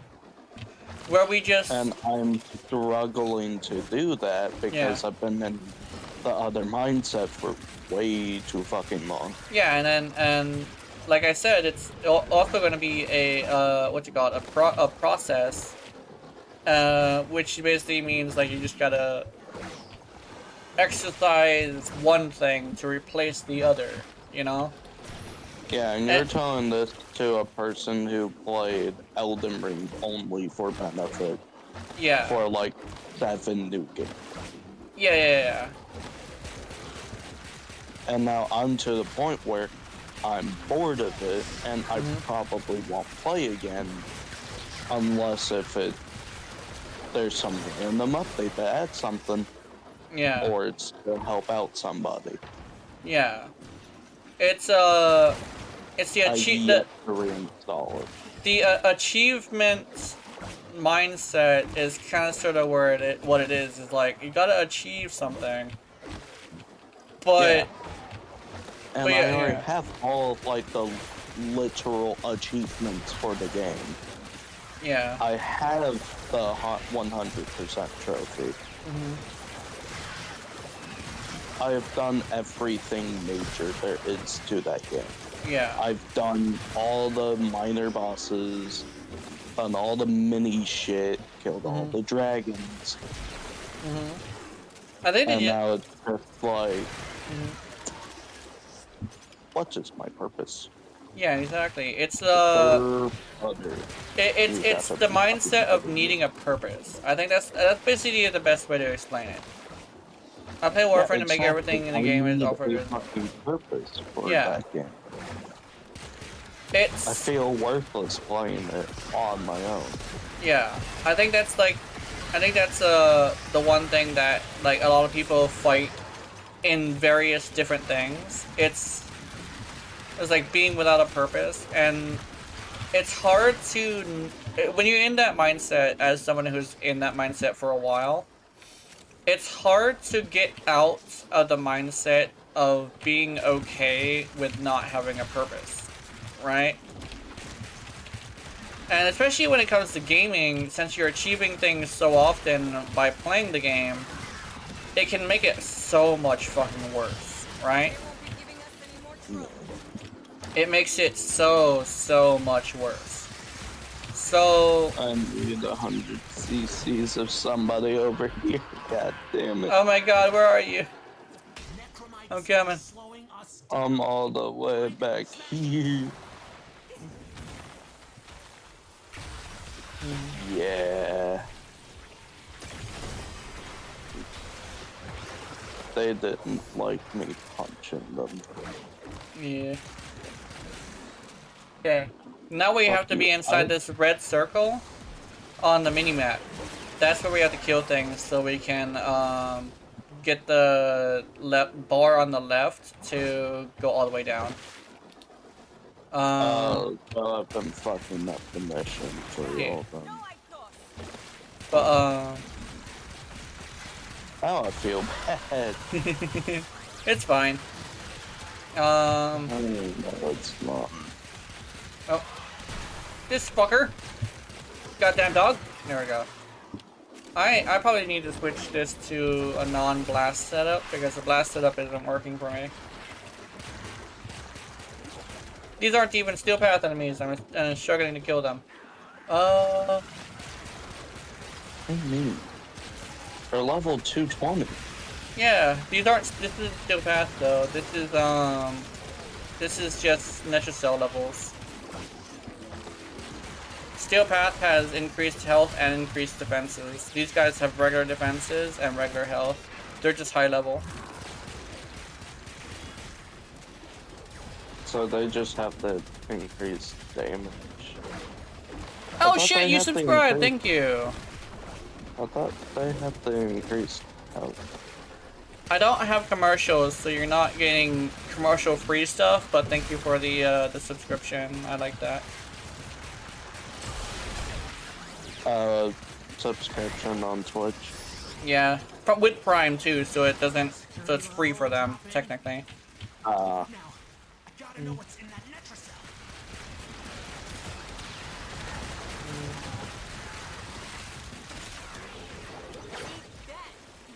How you feel getting like probably $3 from that? Well, it feels good when it comes, because it comes in intervals of 50 whenever it hits 50. So every once in a while I just like get a $50 check and it's like, oh shit, McDonald's time. Oh shit, food. Did you try the ribbons I gave you before I got banned? Yeah, I tried some of them. They're pretty good. And I also managed to like see if some of my friends were also like, oh, I would like to have some of those, and I said, okay. And so not only that, but they also use them. They use them. I don't think anybody has sold one yet, but I do know that we have been we have been playing with them. I do believe most of us have been. So we're not wasting them. I don't think I have been. Yeah, I think Keith and Ninetales have been. Yeah. But they're being used. They're being used, which is nice. At least most of them are. I still have most of them though as well. I think. I still have your bow ribbon. Yeah, I think I also wanted to buy MK1 bow just so I could fuck with it. But I don't Make have... the Mark 1 bow still viable. Yeah.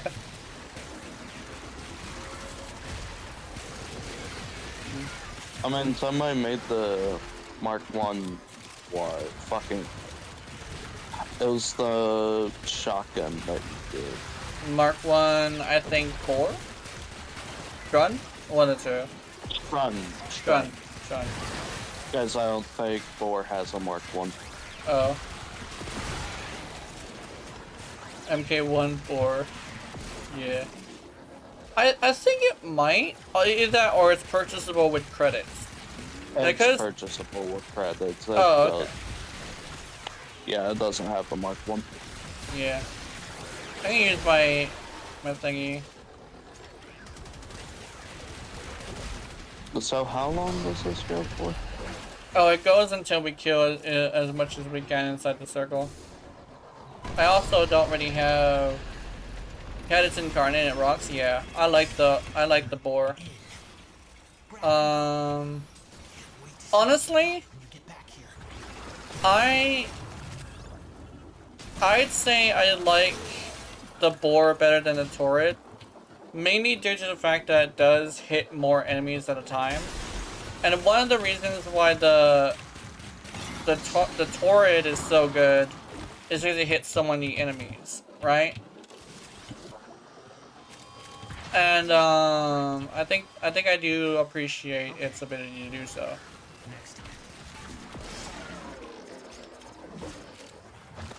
Oh, we're staying, or... Hey, we gotta go now. I'll leave.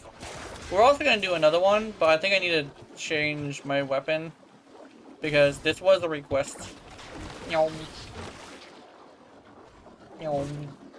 Yum. Yum. Yum.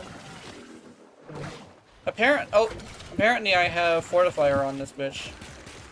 I don't know why I have Fortify on it, but I do. I still need to get me some fucking... Well, I need to get 2 things. A fucking ceramic dagger incarnate. And Keith says this is better with a fucking ribbon. The ceramic dagger. Excellent. I don't know if it's absolutely needed or what.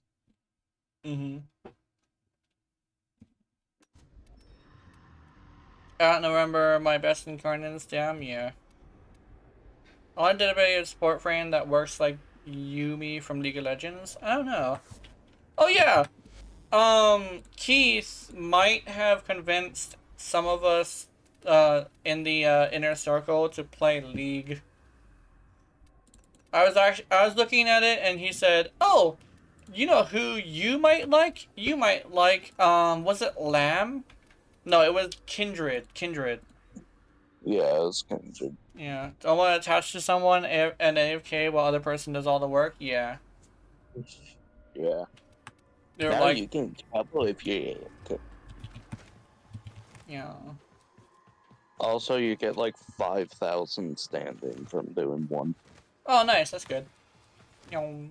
Yum. I need void gel or... Apparently, the reason why he offered Kindred was actually because of the fact that I said I liked mid lane and that I liked basic characters. So she does basic attacks and she summons, right? And what was the other thing? Pretty basic. Yeah, like basic attacks, summons, and that she was super simple to get. But because I wanted mid lane so I can get into a lot of fights, then it was really important for me to do that. Oh yeah, Darius, yeah. And not only that, but I've already ran into Kindred in the adult animations. So I already have a weird attachment, a weird little attachment to Kindred. So yeah. Honestly, I think I think the ones that I like the most is probably Kindred, at least from adult animation standpoint, is Kindred and that fucking lizard. I don't know her name, but she's got big fucking lizard face and a fucking... I'm not sure if she's supposed to have a gorgeous body, but she does. And I don't even know if that's like a canon body type, but yeah. Yo. I The old man forget kept a lot of perks I for forget me. her Beautiful name. boy. Nico, that's her name. Fucking Nico. And I'm over here like, does Nico actually have a body like that? And I'm over here like very curious as to whether or not Nico has a body like that. Because I know Kindred doesn't have a body like that. But they made Kindred not only really cute in the actual like face behind the mask, but they also gave her... Oh, she does? Ooh. Some of that Mm. optimism. That's adorable. They're like the Also, cute body. that's how Nico. Forge yellow from that. Yeah. Also, let me see if I have anything I could, like, do here. Nico is canonically a lesbian. Is that why she's a part of so much fucking Futa? Okay, that's... I mean, I probably won't get too far into that, but she's a part of a lot of, like... Yeah. She wants that cougar lady so badly? Yeah. Yeah. Love you too, baby. Lesbians. Oh! I'm not gonna lie. She wants Nidalee? Nidalee, yeah. That's nice.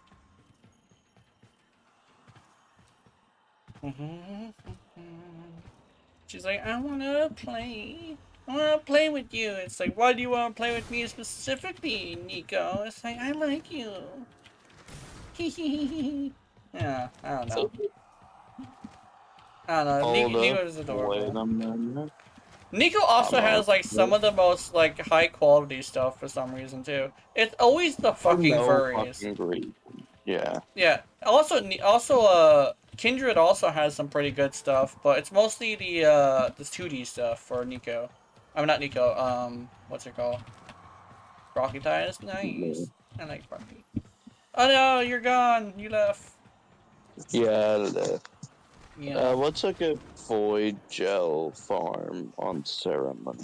That's a good question. I think Void Gel... Maybe Void Gel, you can get that from Survival, I think? Hold on, we might have to go in and out again.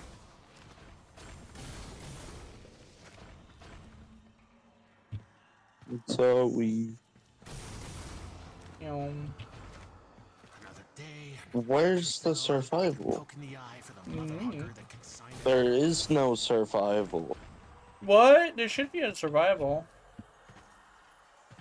Void Cascade. Void Flood. Oh, there you are. Exterminate. Void Armageddon. Mobile Defense. There's no Survival? That's dumb. Maybe... Do I do the Void Flood? I think the Void... Cascade? Void Cascade? Oh, it's alright. I got gas. From the gut. Fair, but also there's a Omnia Fissure. Ooh, yeah, Or do the the Omnia Fissure. They'll probably stay a lot longer. Also, Yeah. if you focus on getting the balls, they'll probably like you there. Actually, no. Gosh, You have to get the things first before you get the balls. Okay. What Ghost Relics for his Now it's relics. Goose Relics? Oh, there it is. I was tripping. I went to the wrong door. You're not getting the anchor hold without all 4 key glyphs. Goose Blueprint, I have a Goose Systems. Goose now. That's the rare part. The fucking Ready? Christians. To leave the anchor hold, Right when I don't access got that jack terminal. shit for fucking the upgrading tool thingy. Metrocell is hidden Whatever. somewhere Mm-hmm. in these labs. Sniff it out yourself. or Finding get control of the squad. terminals. I thought I was tripping, but I think And it's actually so true that the new factions are super easy. Because I just blasted these guys in the head with one of my most powerful weapons, and it took more than one shot. Oops. Fuck. Get out of my way! damn, I don't think anybody likes doing Void Flood because I got almost immediately sent into an empty squad. Yeah. Oh, somebody joined.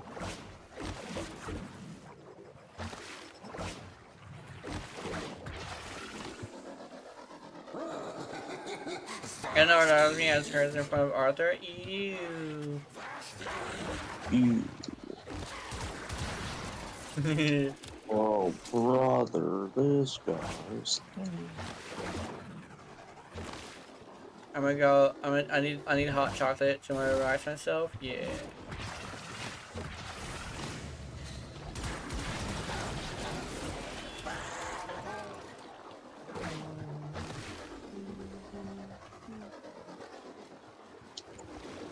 Am I going the right way? I don't think I'm going the right way. Oh, am I in the fucking gut? Ra-ta-ta-ta. It's like, hey, would you like some pound cake? I'd like some pound cake.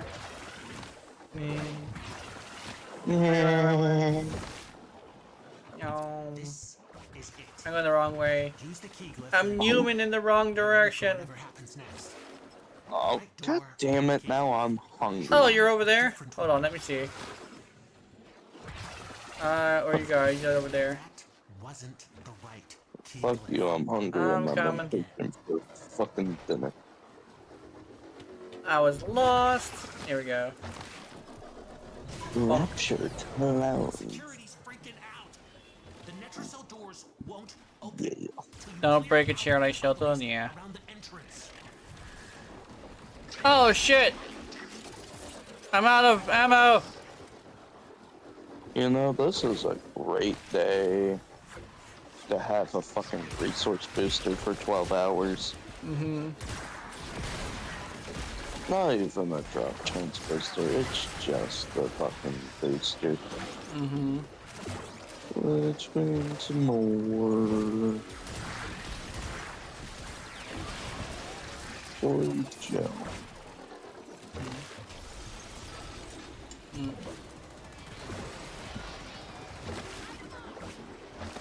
This is gonna take a while because I have 18 and I need 60. So I need to collect 30 total. You're like, that's illegal in my state. It's like, what? Not in my state. Like, it's not illegal if you don't get caught. Illegal if you get caught. Yeah. Someday we gotta do that. Sometimes we just gotta find that We one gotta random. fucking Yeah. do that. Yeah. Yeah. We gotta do that. I mean, you have the mic, you have the headset. I have a headset. What's truly stopping us from doing that? Yeah. And we just gotta have 3 Urellis and just be all like, yo. Like at the very end of a mission, just say the out of the pocket shit. Like, yo.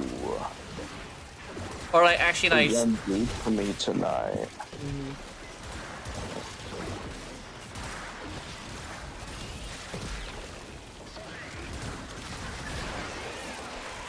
Oh, do we have to extract the void blood? What are you doing? What are you doing? What's I already happening? have a first. Well, good thing Necromite. the receiver. Actually, you know what? Fuck all y'all. Oh, my on your butt. corner. all my fellas. Give me a plastic bag. Ah, get you a plastic bag. It smells like chocolate for some reason. Always has. Where'd he go? Where'd the little fucker go? I hear him. Oh, I got him. I don't know where he was, but I got him.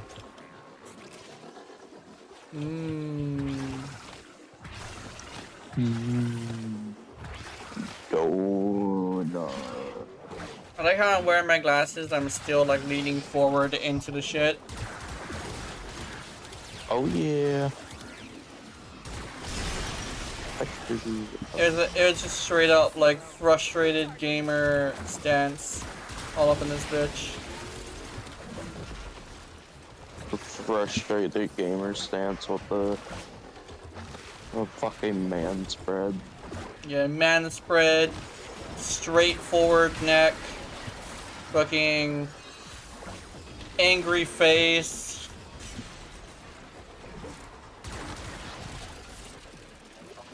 Mewing for no reason. Look like you're about to bite your fucking lip off. Yeah. I had to like do my own posture check too. Because my...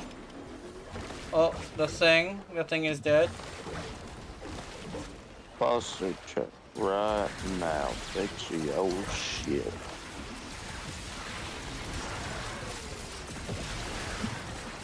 I will make sure you do a posture check if I got it.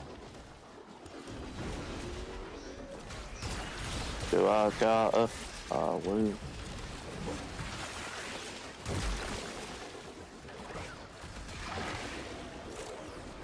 I am decently tired. I don't know why.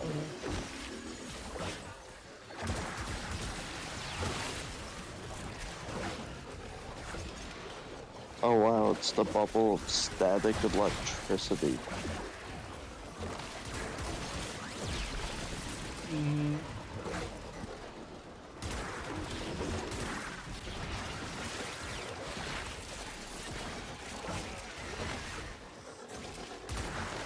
I wonder what he's using there, so would be. Oh yay, health drain. Oh. Health drain. Avoid complications, clear. Necromites are slowing us down. What the fuck was even my thing? The Is it just thingy. increased? It's increased melee damage again. No, double ability strength and range. What the fuck?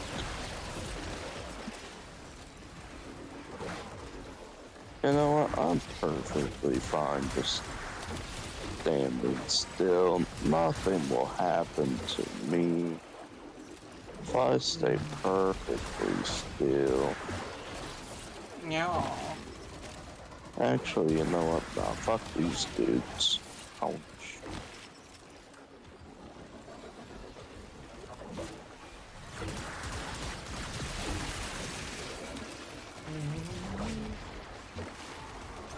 Dude, apparently the Tyrannosaurus Rex was a giant chicken.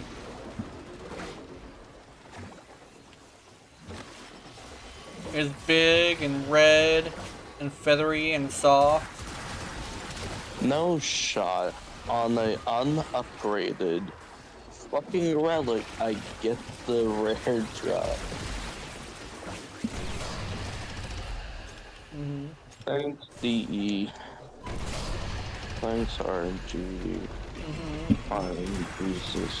Albrecht didn't want anyone in here. I want to know why.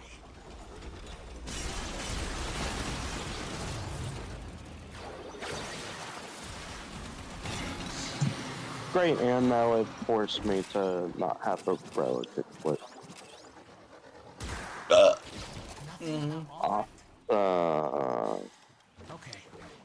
Now I just don't get a fucking reward.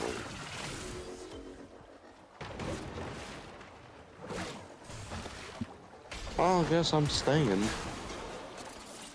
Because I only have 8, no, 10 void gel ore. Maybe about 50 more.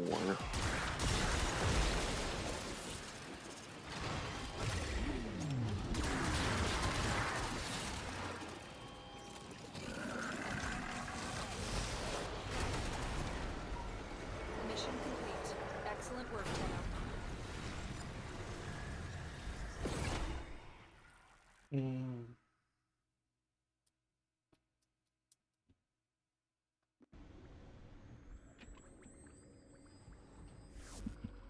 Oh, I have here. Yeah, more yellow shards. Word to the wise, Tenno. Do not ask about me going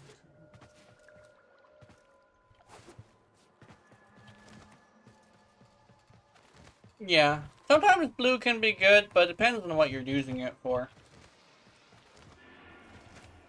Bird 3. What I wouldn't give for some of that optimism. Mm-hmm.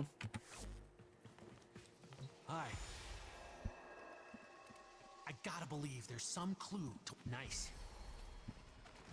I don't know what Nice, he says.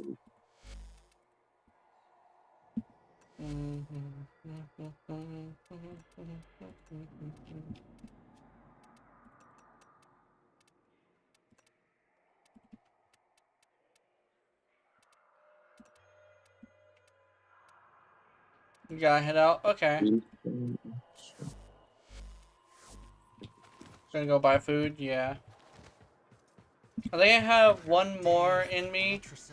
Then I gotta go as well.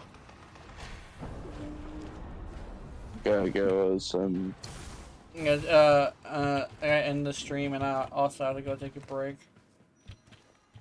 Oh. You boar? Yeah. The boar.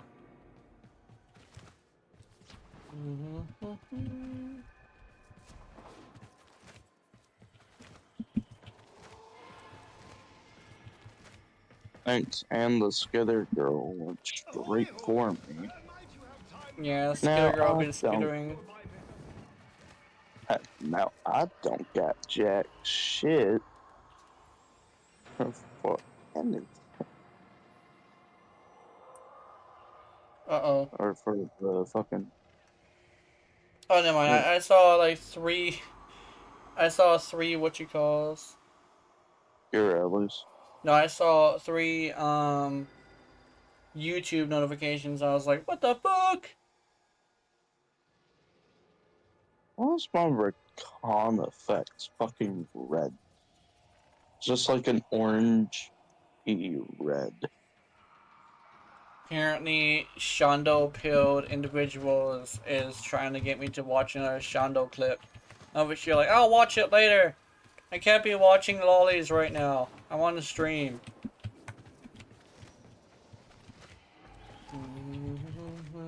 Oh.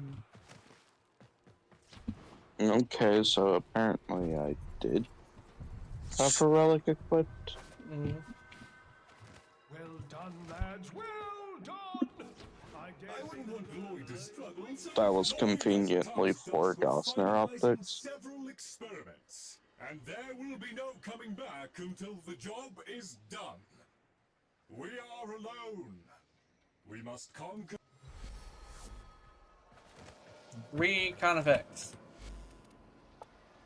Actually, you know what? I want to change some stuff up. Okay, we're going. Changing your build.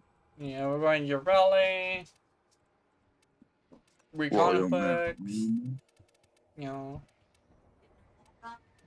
I don't know. Oh, I want a drink of your soda. Yeah, it's a little warm though. Oh, geez, you got food a long time ago? Yeah. How did you get food if you don't have money in your bank account? I had a $20 bill. You could do it with cash? Yeah. No, I was with the lady today. Oh, huh. Yeah. I was with the lady today. I gotta do a fucking video today. Oh! Oops. Yeah. Got the chills. A video and a stream? Yeah.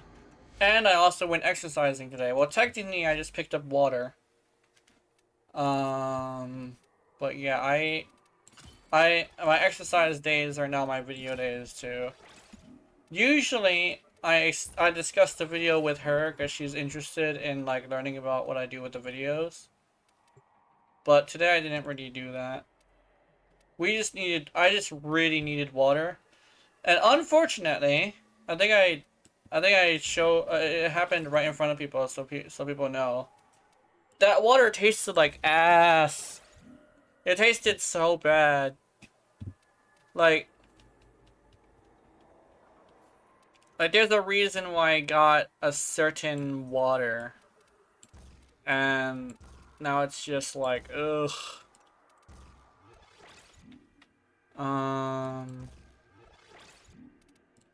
That's why I don't get the Sonic. Yeah, Dasani is fucking disgusting. I hate the Sonic. Actually, did you know? Okay, this is probably gonna sound terrible to anybody who likes Dasani, but did you know Dasani is actually purified sewer water from California? Yeah. No wonder why it tastes like fucking nickel. Yeah. Did you see her? What? Did you see Nicole or Maya or No. Ari or anybody? No. Oh, well, they were here. Oh. I was busy.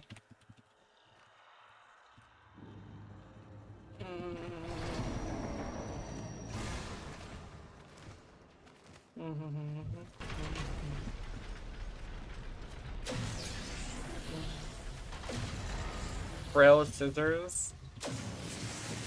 Is that like a petite lesbian? Got your glyphs. So, It's that hit the terminal to exit into the labs. Jesus Christ. Oh my god. That reminds me. That reminds me of gushing over Magical Girls.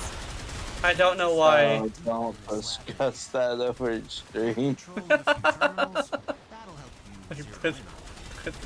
Petite That lesbians. is not an overstream discussion.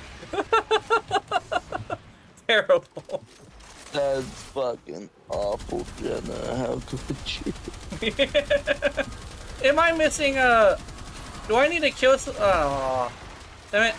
I didn't kill anybody with this, so I have to build up the thing.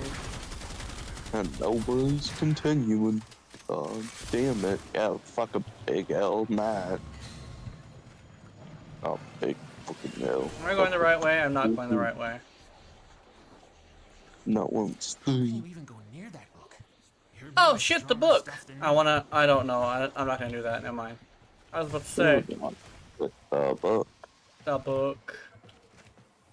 Do not the cat. I am going to the cat. No, don't. Do not the cat. No, I'm going to the cat. Why do you want two cats? Because the cat is so cute.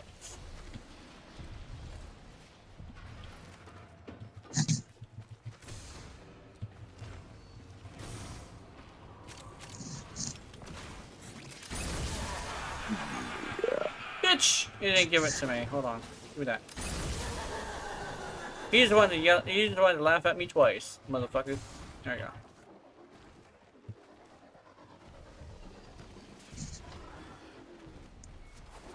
I might actually make a what you call build.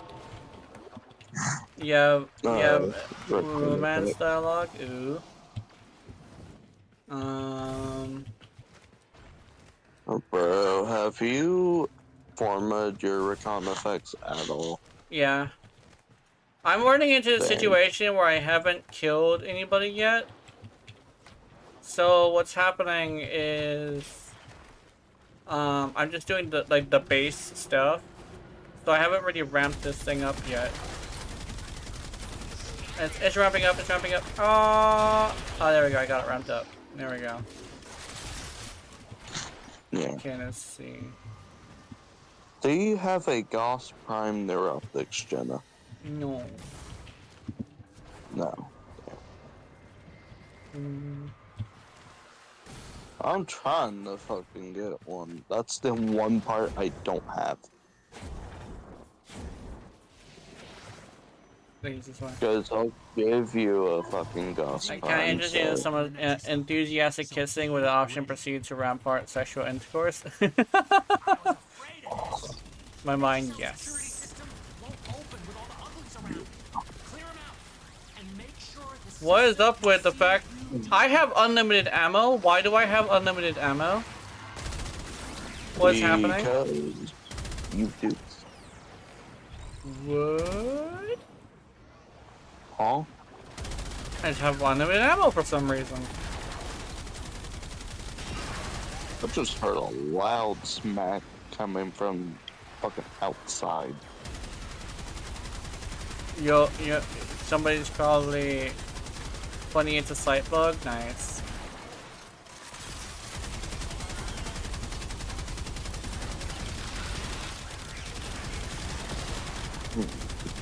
One, two, or three? Three. Three around and the Paragale stop first. Son of a bitch. You little fucking bitch. I got it. I killed somebody. I hate you. Why you do this to me? Okay.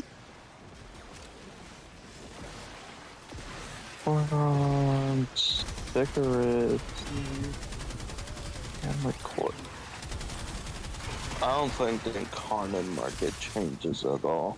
Mm-hmm. Huh.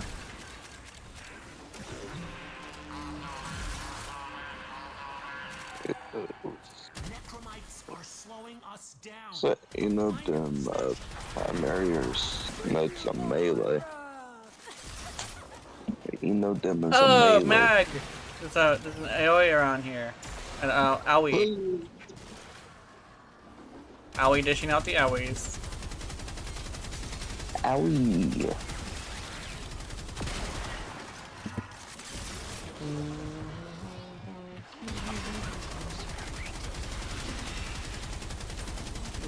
Real love goes. Yeah.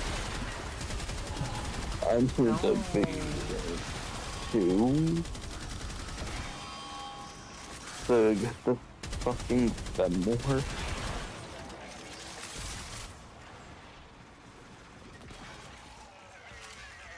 Oh my goodness. Dude, ask her if she will use the tongue during sex. It's like, hey, can you use the tongue during sex? It's like, oh no, I don't want to hurt you. It's like, She is? Wait a minute. Hey, yo. She is and can? Oh my goodness. She is and she will. She is and can. Alright. I will do that. Being tight with that tongue, so you know, yeah. Yeah.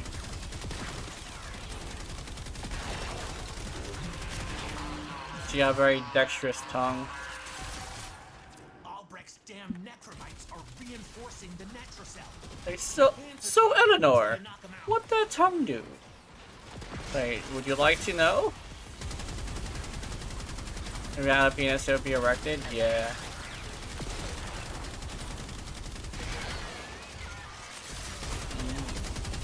Ah!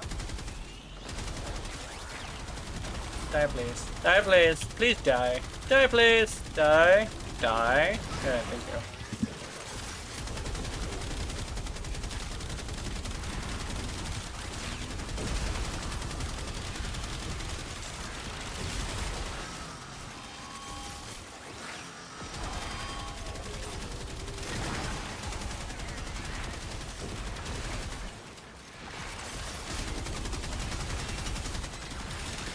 I'm telling you, what the tongue do? Yeah.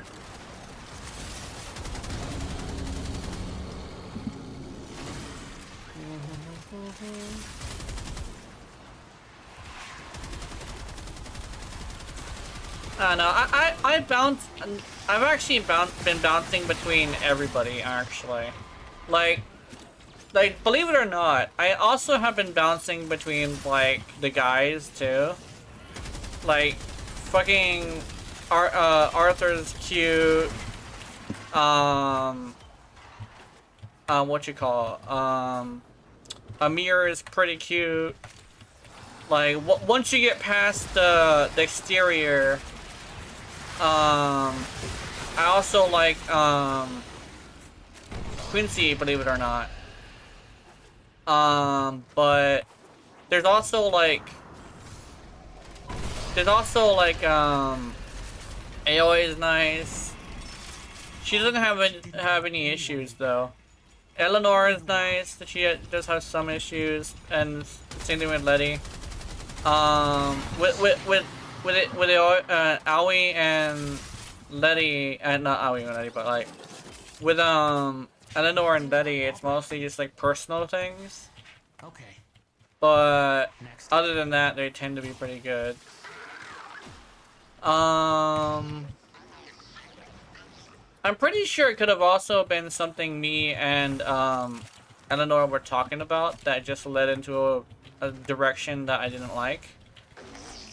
Yeah. Then again, I might actually end up getting over it eventually. So, yeah.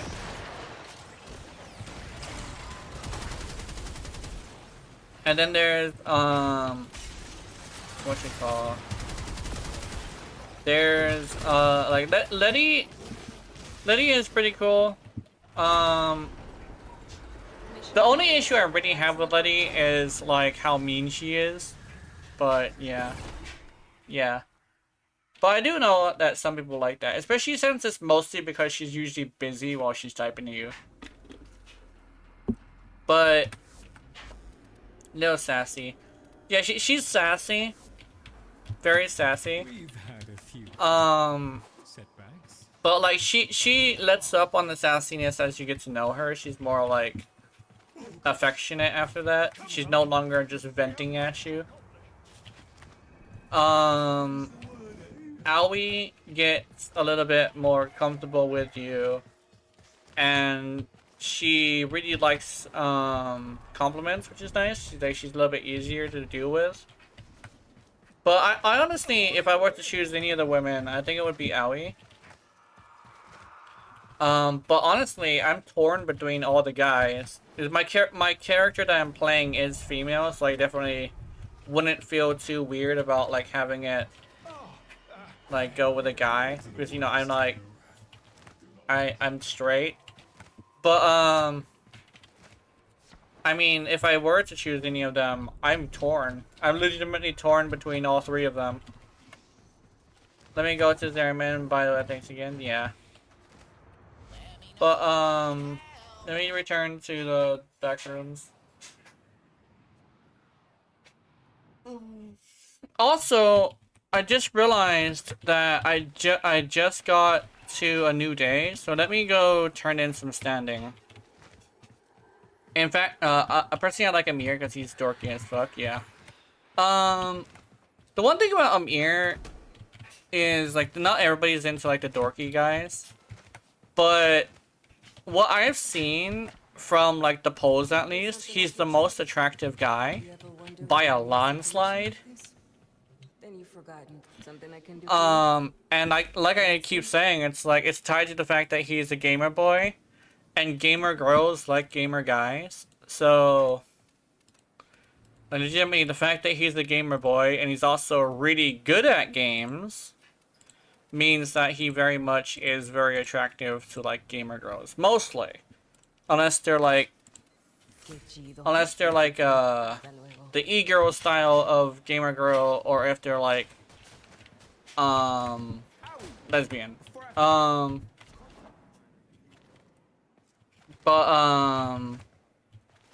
by a landslide, Amir is, like, the favorite. And it's like, see? So what you trying to do? I mean, one of the, I wish I pulled that he's like Amir, yeah. The one thing that I noticed is, like, it tends to be a thing where it's mostly the, like, getting out of the house thing. Like, I remember, like, every single story I've heard of gamer boys getting a girl mostly stems from them going to, like, a convention or something, or, like, somewhere that a lot of gamer girls gather, and just being confident enough to ask for someone's number. Because, like, if I remember correctly, there's, like, 3 things I remember hearing that was, like, keys to, like, dating. Cleanliness, which means you gotta be clean. Confidence, which means you gotta be willing to take a step forward. Oh, yeah, and then the last one was comfort. Like, the ability to offer comfort. Because no one likes a dirty guy. Ladies do like you to make the first move. And you do gotta have to be not a scary dude. Like, you gotta be, like, a really, like, you gotta be approachable enough to, like, not feel dangerous, right?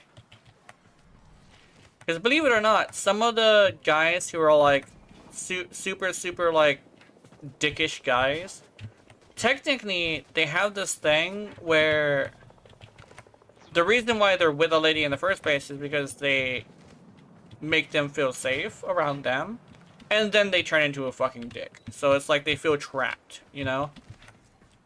But that's, like, the thing is, like, those 3 things. Stay clean, stay confident, stay safe. Does that make any sense?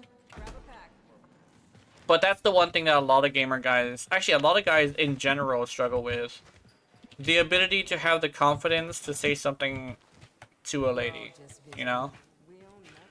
I kind of have the confidence, but I also make it obvious that I don't have interest in a relationship. But I've had several people come to me for stuff sometimes. Although they did go date somebody else because I did let them know, like, you know, I'm not interested. But the fact that I also have, like, a lot of, like, lady friends is pretty telling that I could probably land somebody. It's just I don't feel like it. Like, I know the 3 keys to it, but I don't want to put any of them to use just because. I have a resting bitch face and people get scared of me, yeah. Like, the resting bitch face can be an issue, I think. The one thing is usually with something like that that's surface level, you do kind of sort of need to get to know somebody before that becomes not an issue. That's when chemistry comes into play. Because, like, if you have those 3 things, you can get started really easily, but it still comes down to, like, talking to them, right? Talking to them about their problems, your problems, things you like, things you don't like, things they like, things they don't like, stuff like that. Because it's just fascinating, yeah. Also, I just realized I might need to extend the stream a little bit. I need to do some, bounties. When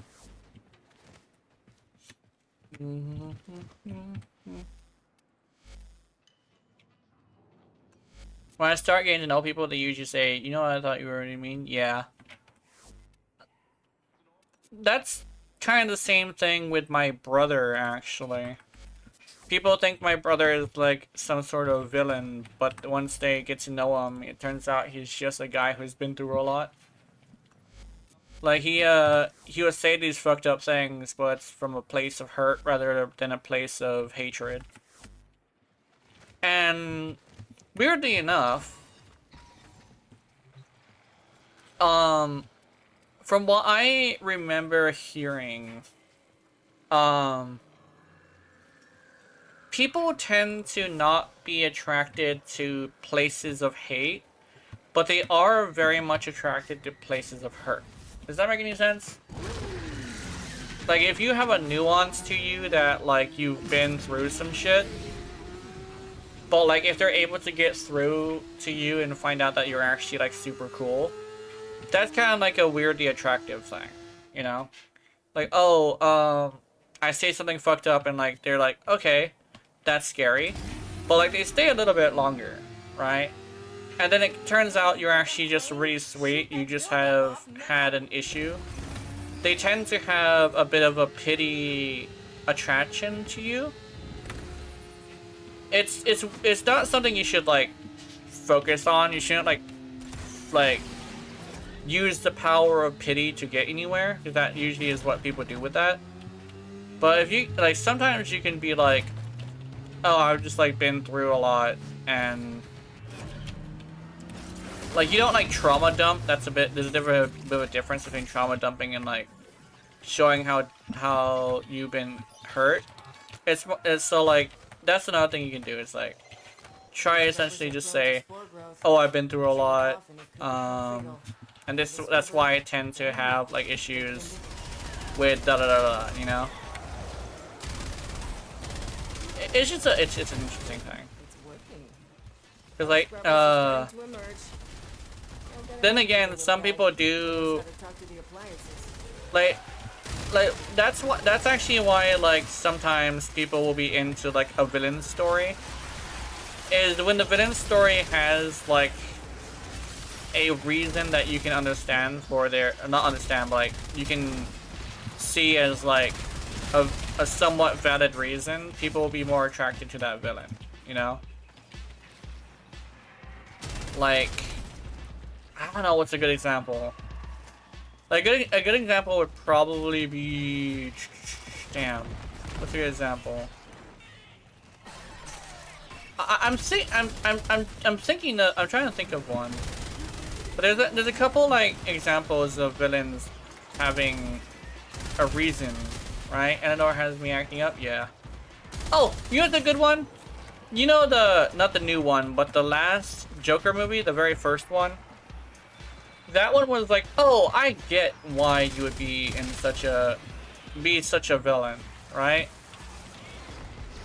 Because, like, he's punished for being a good person, but he's rewarded for being a bad person. What makes you think that he's not going to continue being a bad person, you know? And his whole thing was, like, his whole villainy thing was like, oh, the reason why I'm doing this is because no one spends the day to understand you. They just deem you a monster because of some arbitrary thing. So why not just do that, you know? Like, he even got, like, the whole entire city acting out because they agree with him, you know? And then they had to have the second movie and ruin it, unfortunately. I don't know. I don't really like the, I'm not a huge fan of the new Joker movie. I was a huge fan of the old Joker movie, though. Legitimately, it's the thing of, like, I can understand where he's coming from.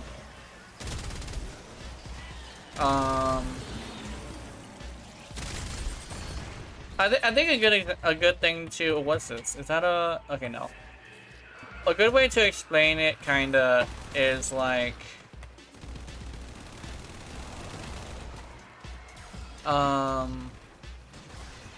it's like a weird thing where, like, it's not relatability, because I can't really relate to him. It's more like understandability, you know? Like, it makes sense how he could come to that conclusion.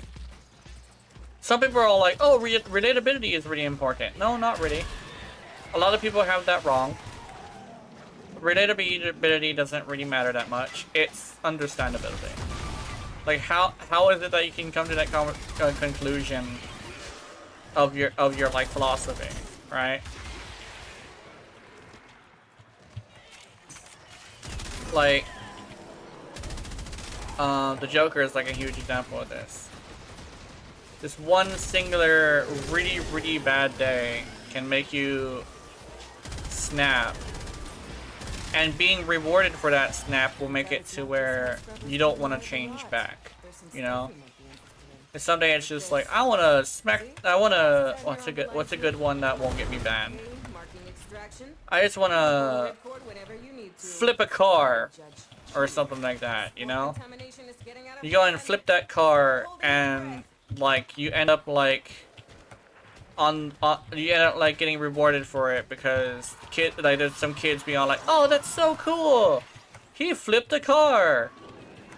It's like, then you're gonna want to flip more cars, you know? Then you can be a car flipper man or something stupid like that. But then again, being a supervillain called the Joker is just as silly, but people take him seriously because, you know, he's the Joker. Situation critical. He's the dark side of humanity, technically.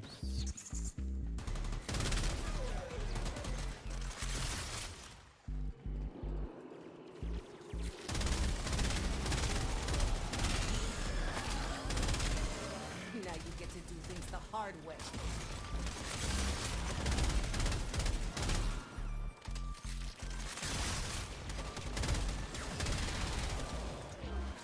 Well, I want that. Ding that. Vroom vroom! Tech Rot motherboard. Times 8.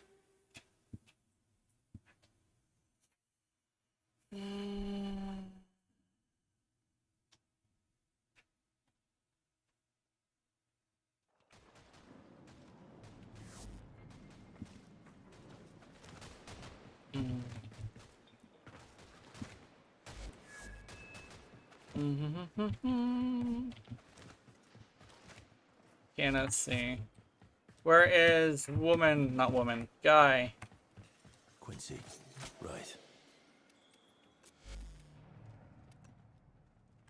I have, okay. Be safe. I think also one thing that has a bit of a effect on whether or not I like Letty is the fact that whenever I talk to her on here and then I don't give her anything, she gets mad about it. But this guy, he doesn't do that. Assassination, scourge of front containers. Let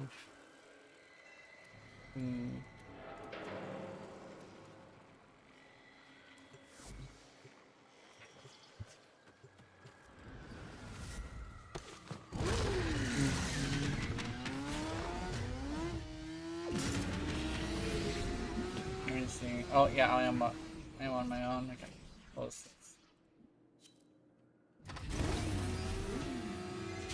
You know why they call them hell scrubbers? Because if you don't blast the build up fast enough, you're gonna learn what hell is like.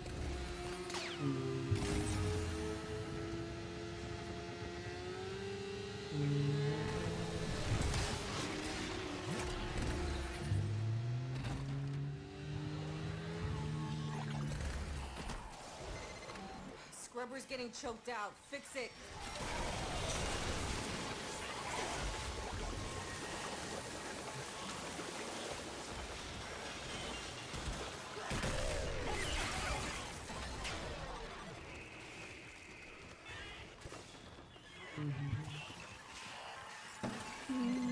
Hey, I need 20 cc's of fix your damn shit. Meanie. Let's see. I'm coming. I'm coming. I'm gonna do the thing.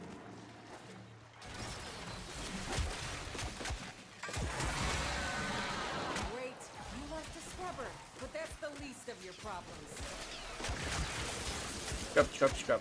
Scrub, scrub, scrub. Scrub, scrub, scrub.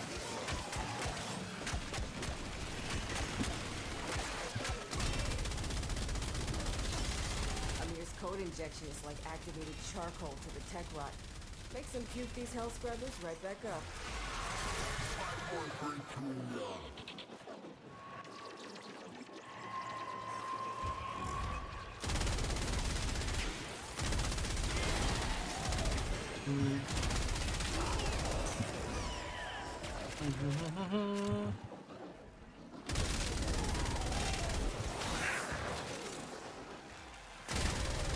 Oh, you fucker!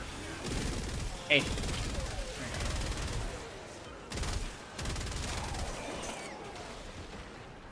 I has food. I eat food, yeah. I might be turning it in after this. CPM Jungus, nice.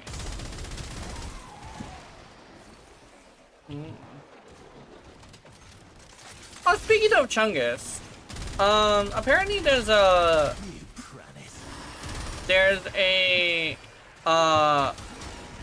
trend. Yeah, apparently there's a trend that of like VTubers getting to know IRL streamers, right? And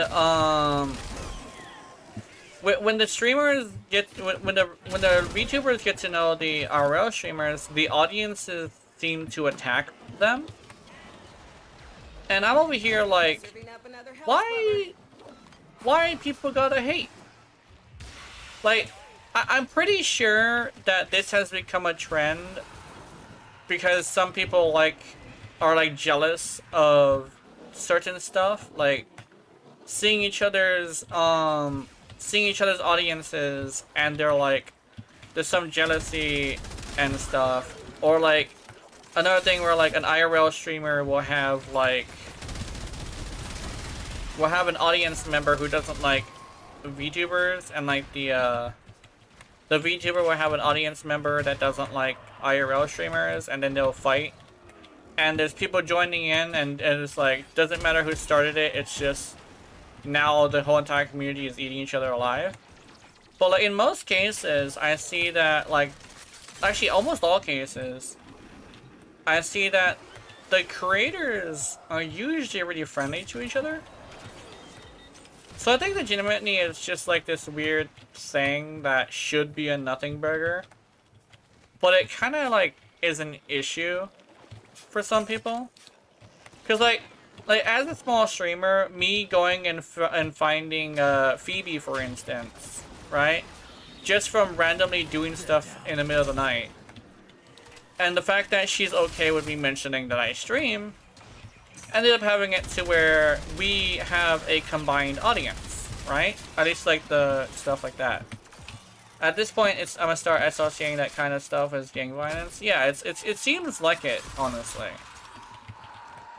It's almost like a gang violence thing, where it's just a creator's audience trying to attack another audience because they have some sort of like loyalty to said creator. But like the creator itself actually does not have any problem whatsoever with the other creator. So like, yeah, I mean like, the reason why that reminded me from like Chungus is because there's another situation with, I think, I forget who the person is, but there is a creator that's like really chubby.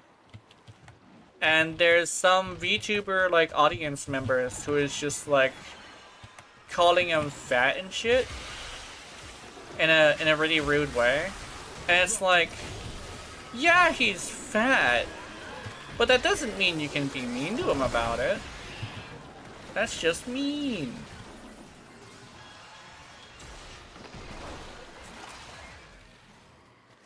Why my violence is rated E for everyone? Yeah.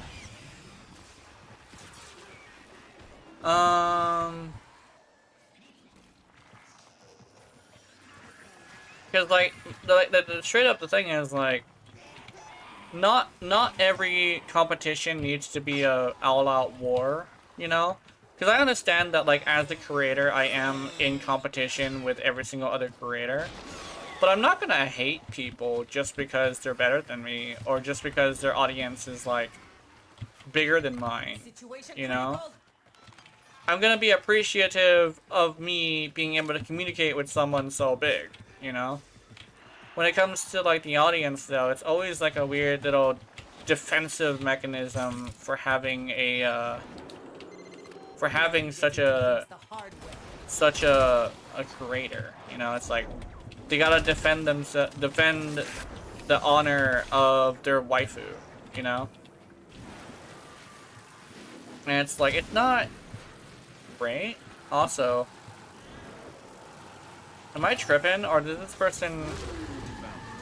Did that person put fucking, Did that person put... Oh, hold on. Ivara's subsume on Quincy? Did that person put Ivara's subsume on Quincy? That's what I'm wondering. Because I think that might have happened. How's it looking out there? There is a Quincy out there with Ivara's subsume. And I have no idea how I feel about it. I don't know if it's a good thing. I don't know if it's a bad thing. I just know it's a thing. Nice enough shooter. I don't. My brain is melting down. My brain is melting down. Situation is not at your side. Ivara's subsume. Oh man, I miss. Oh, god damn it. Oh, I need all the thingies. I personally think Sight's entire build is perfect and it's floor space. Oh yeah, I think so too. I need a chug-along 6-pack and an online CD. Yeah, let's get the fuck out of here. Quincy.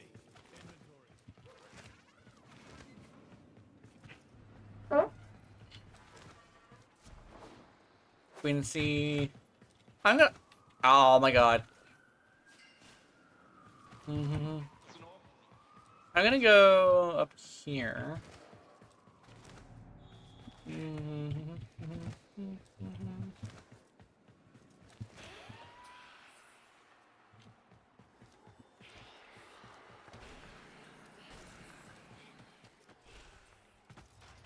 Nyom.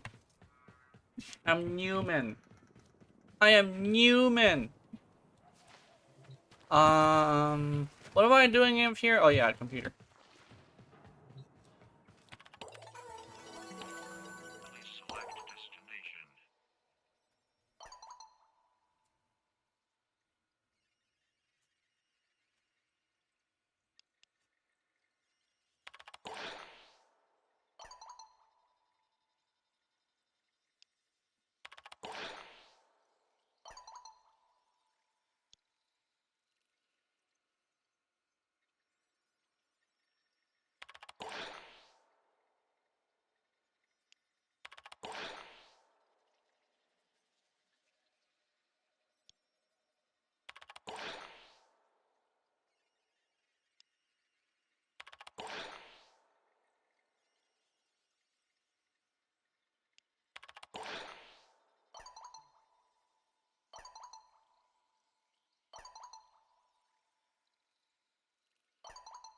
Yes, eating your burger, very nice.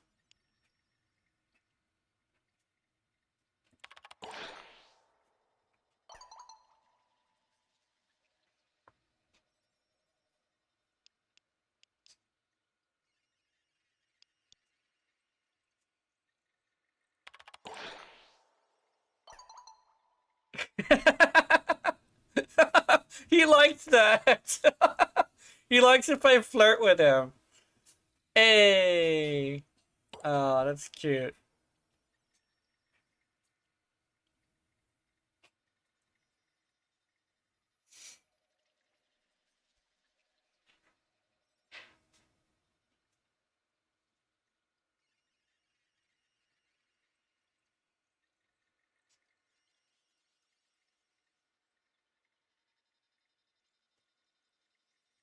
Hmm.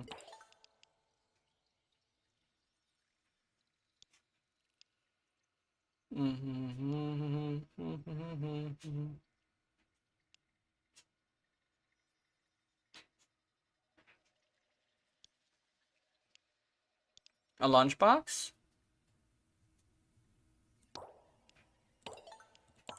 Fucker! Ah.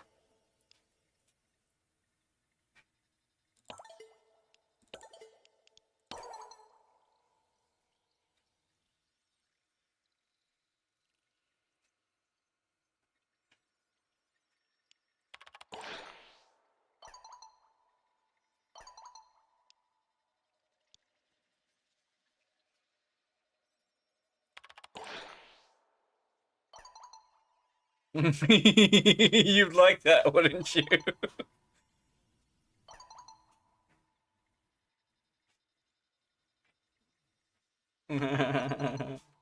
How do relationships work out?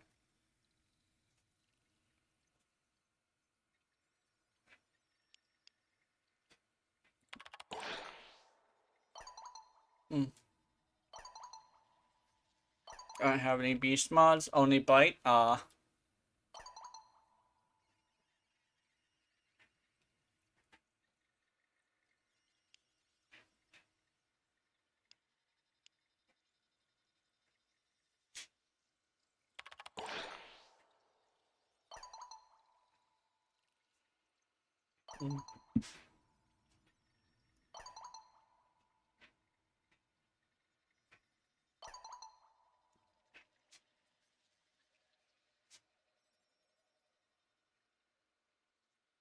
You love her? Yeah.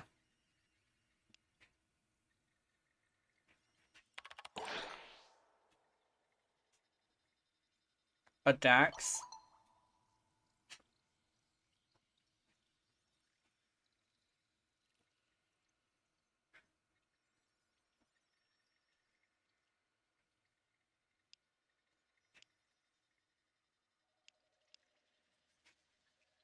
Yes, but it would be hard. Mm-hmm.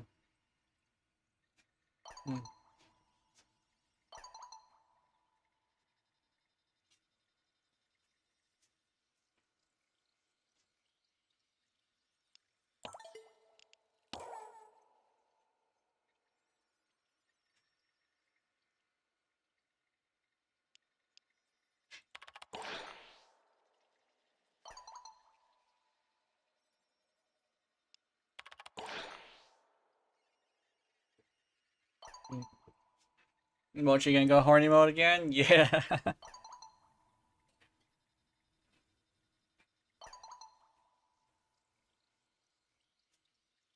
Mm.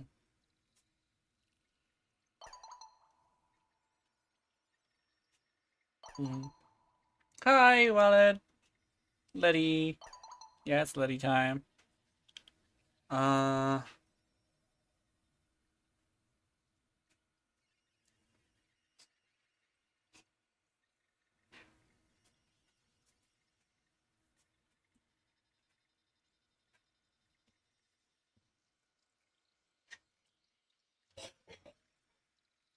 Mm.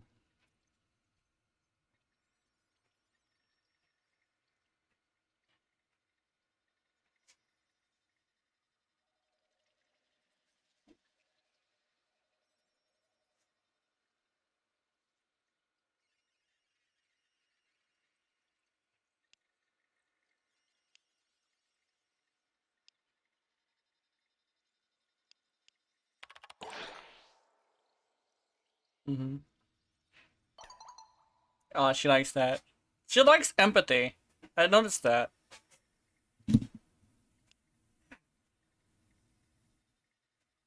Mm-hmm.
Mm-hmm.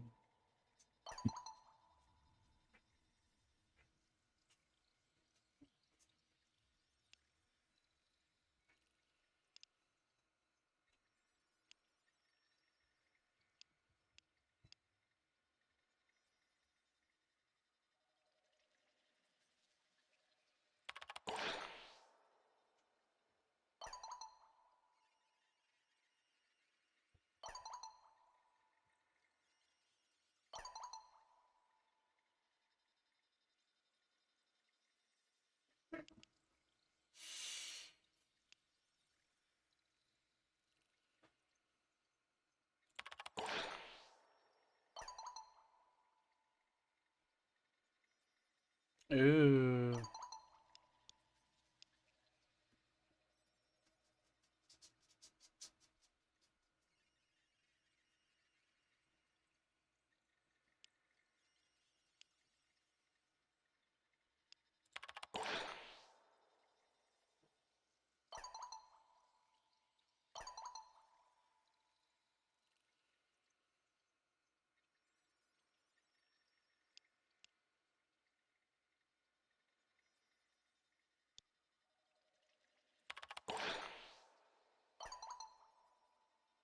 Mm-hmm.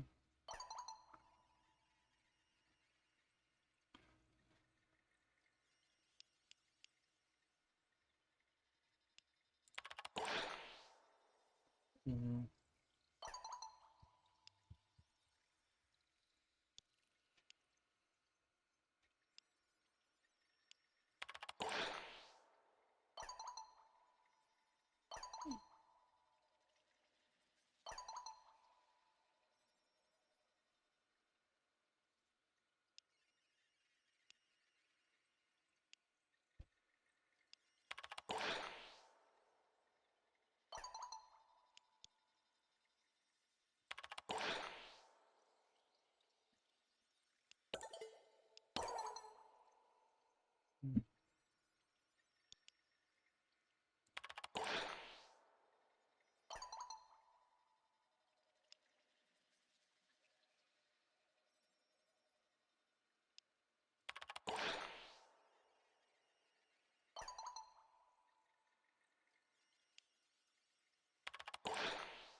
Mm.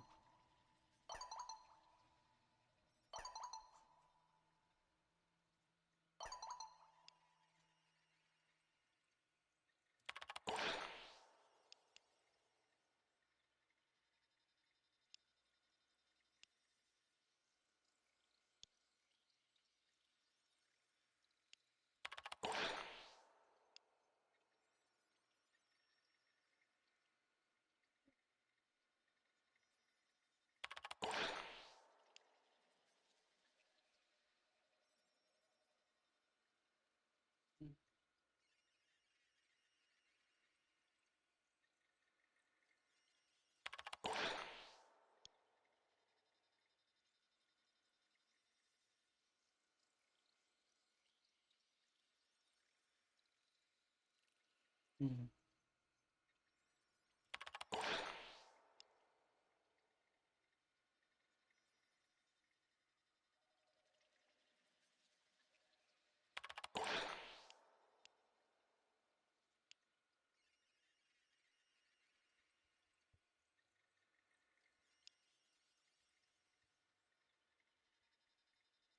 Mm-hmm. Looks like it using Iseto 9? Yeah, I might as well because I gotta shoot heads and stuff. I'm not a huge fan. I'm not very good at that.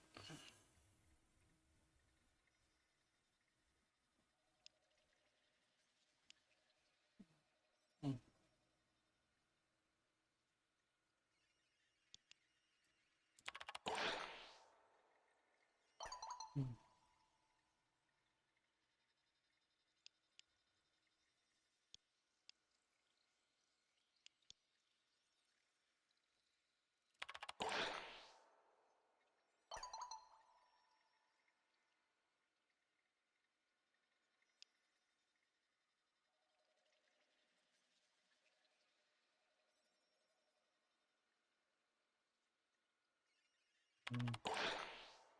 My issue is bro has nothing in terms of survivability except for the invisibility with the necessary long cooldown. Yeah, that makes sense.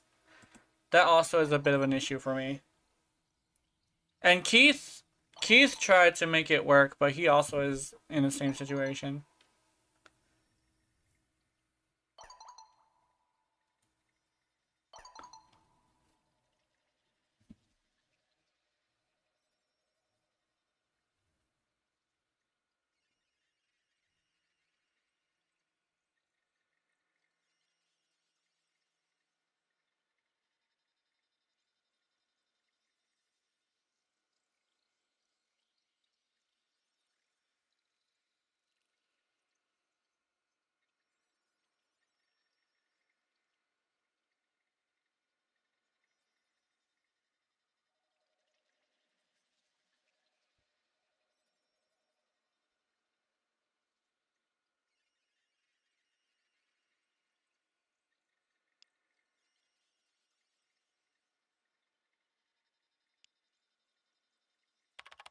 Mm-hmm.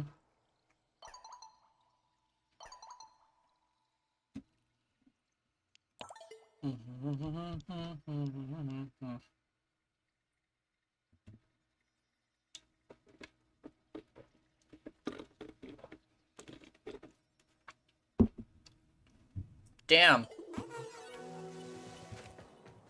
How is it that the guys have like a lot of like logic written into them? I don't know, I really like logical people. Then there's Aoi, who also is pretty logical in her own right. I'm okay with superstitious people, but like the more I think about it, the more I think superstitious people are not too bad.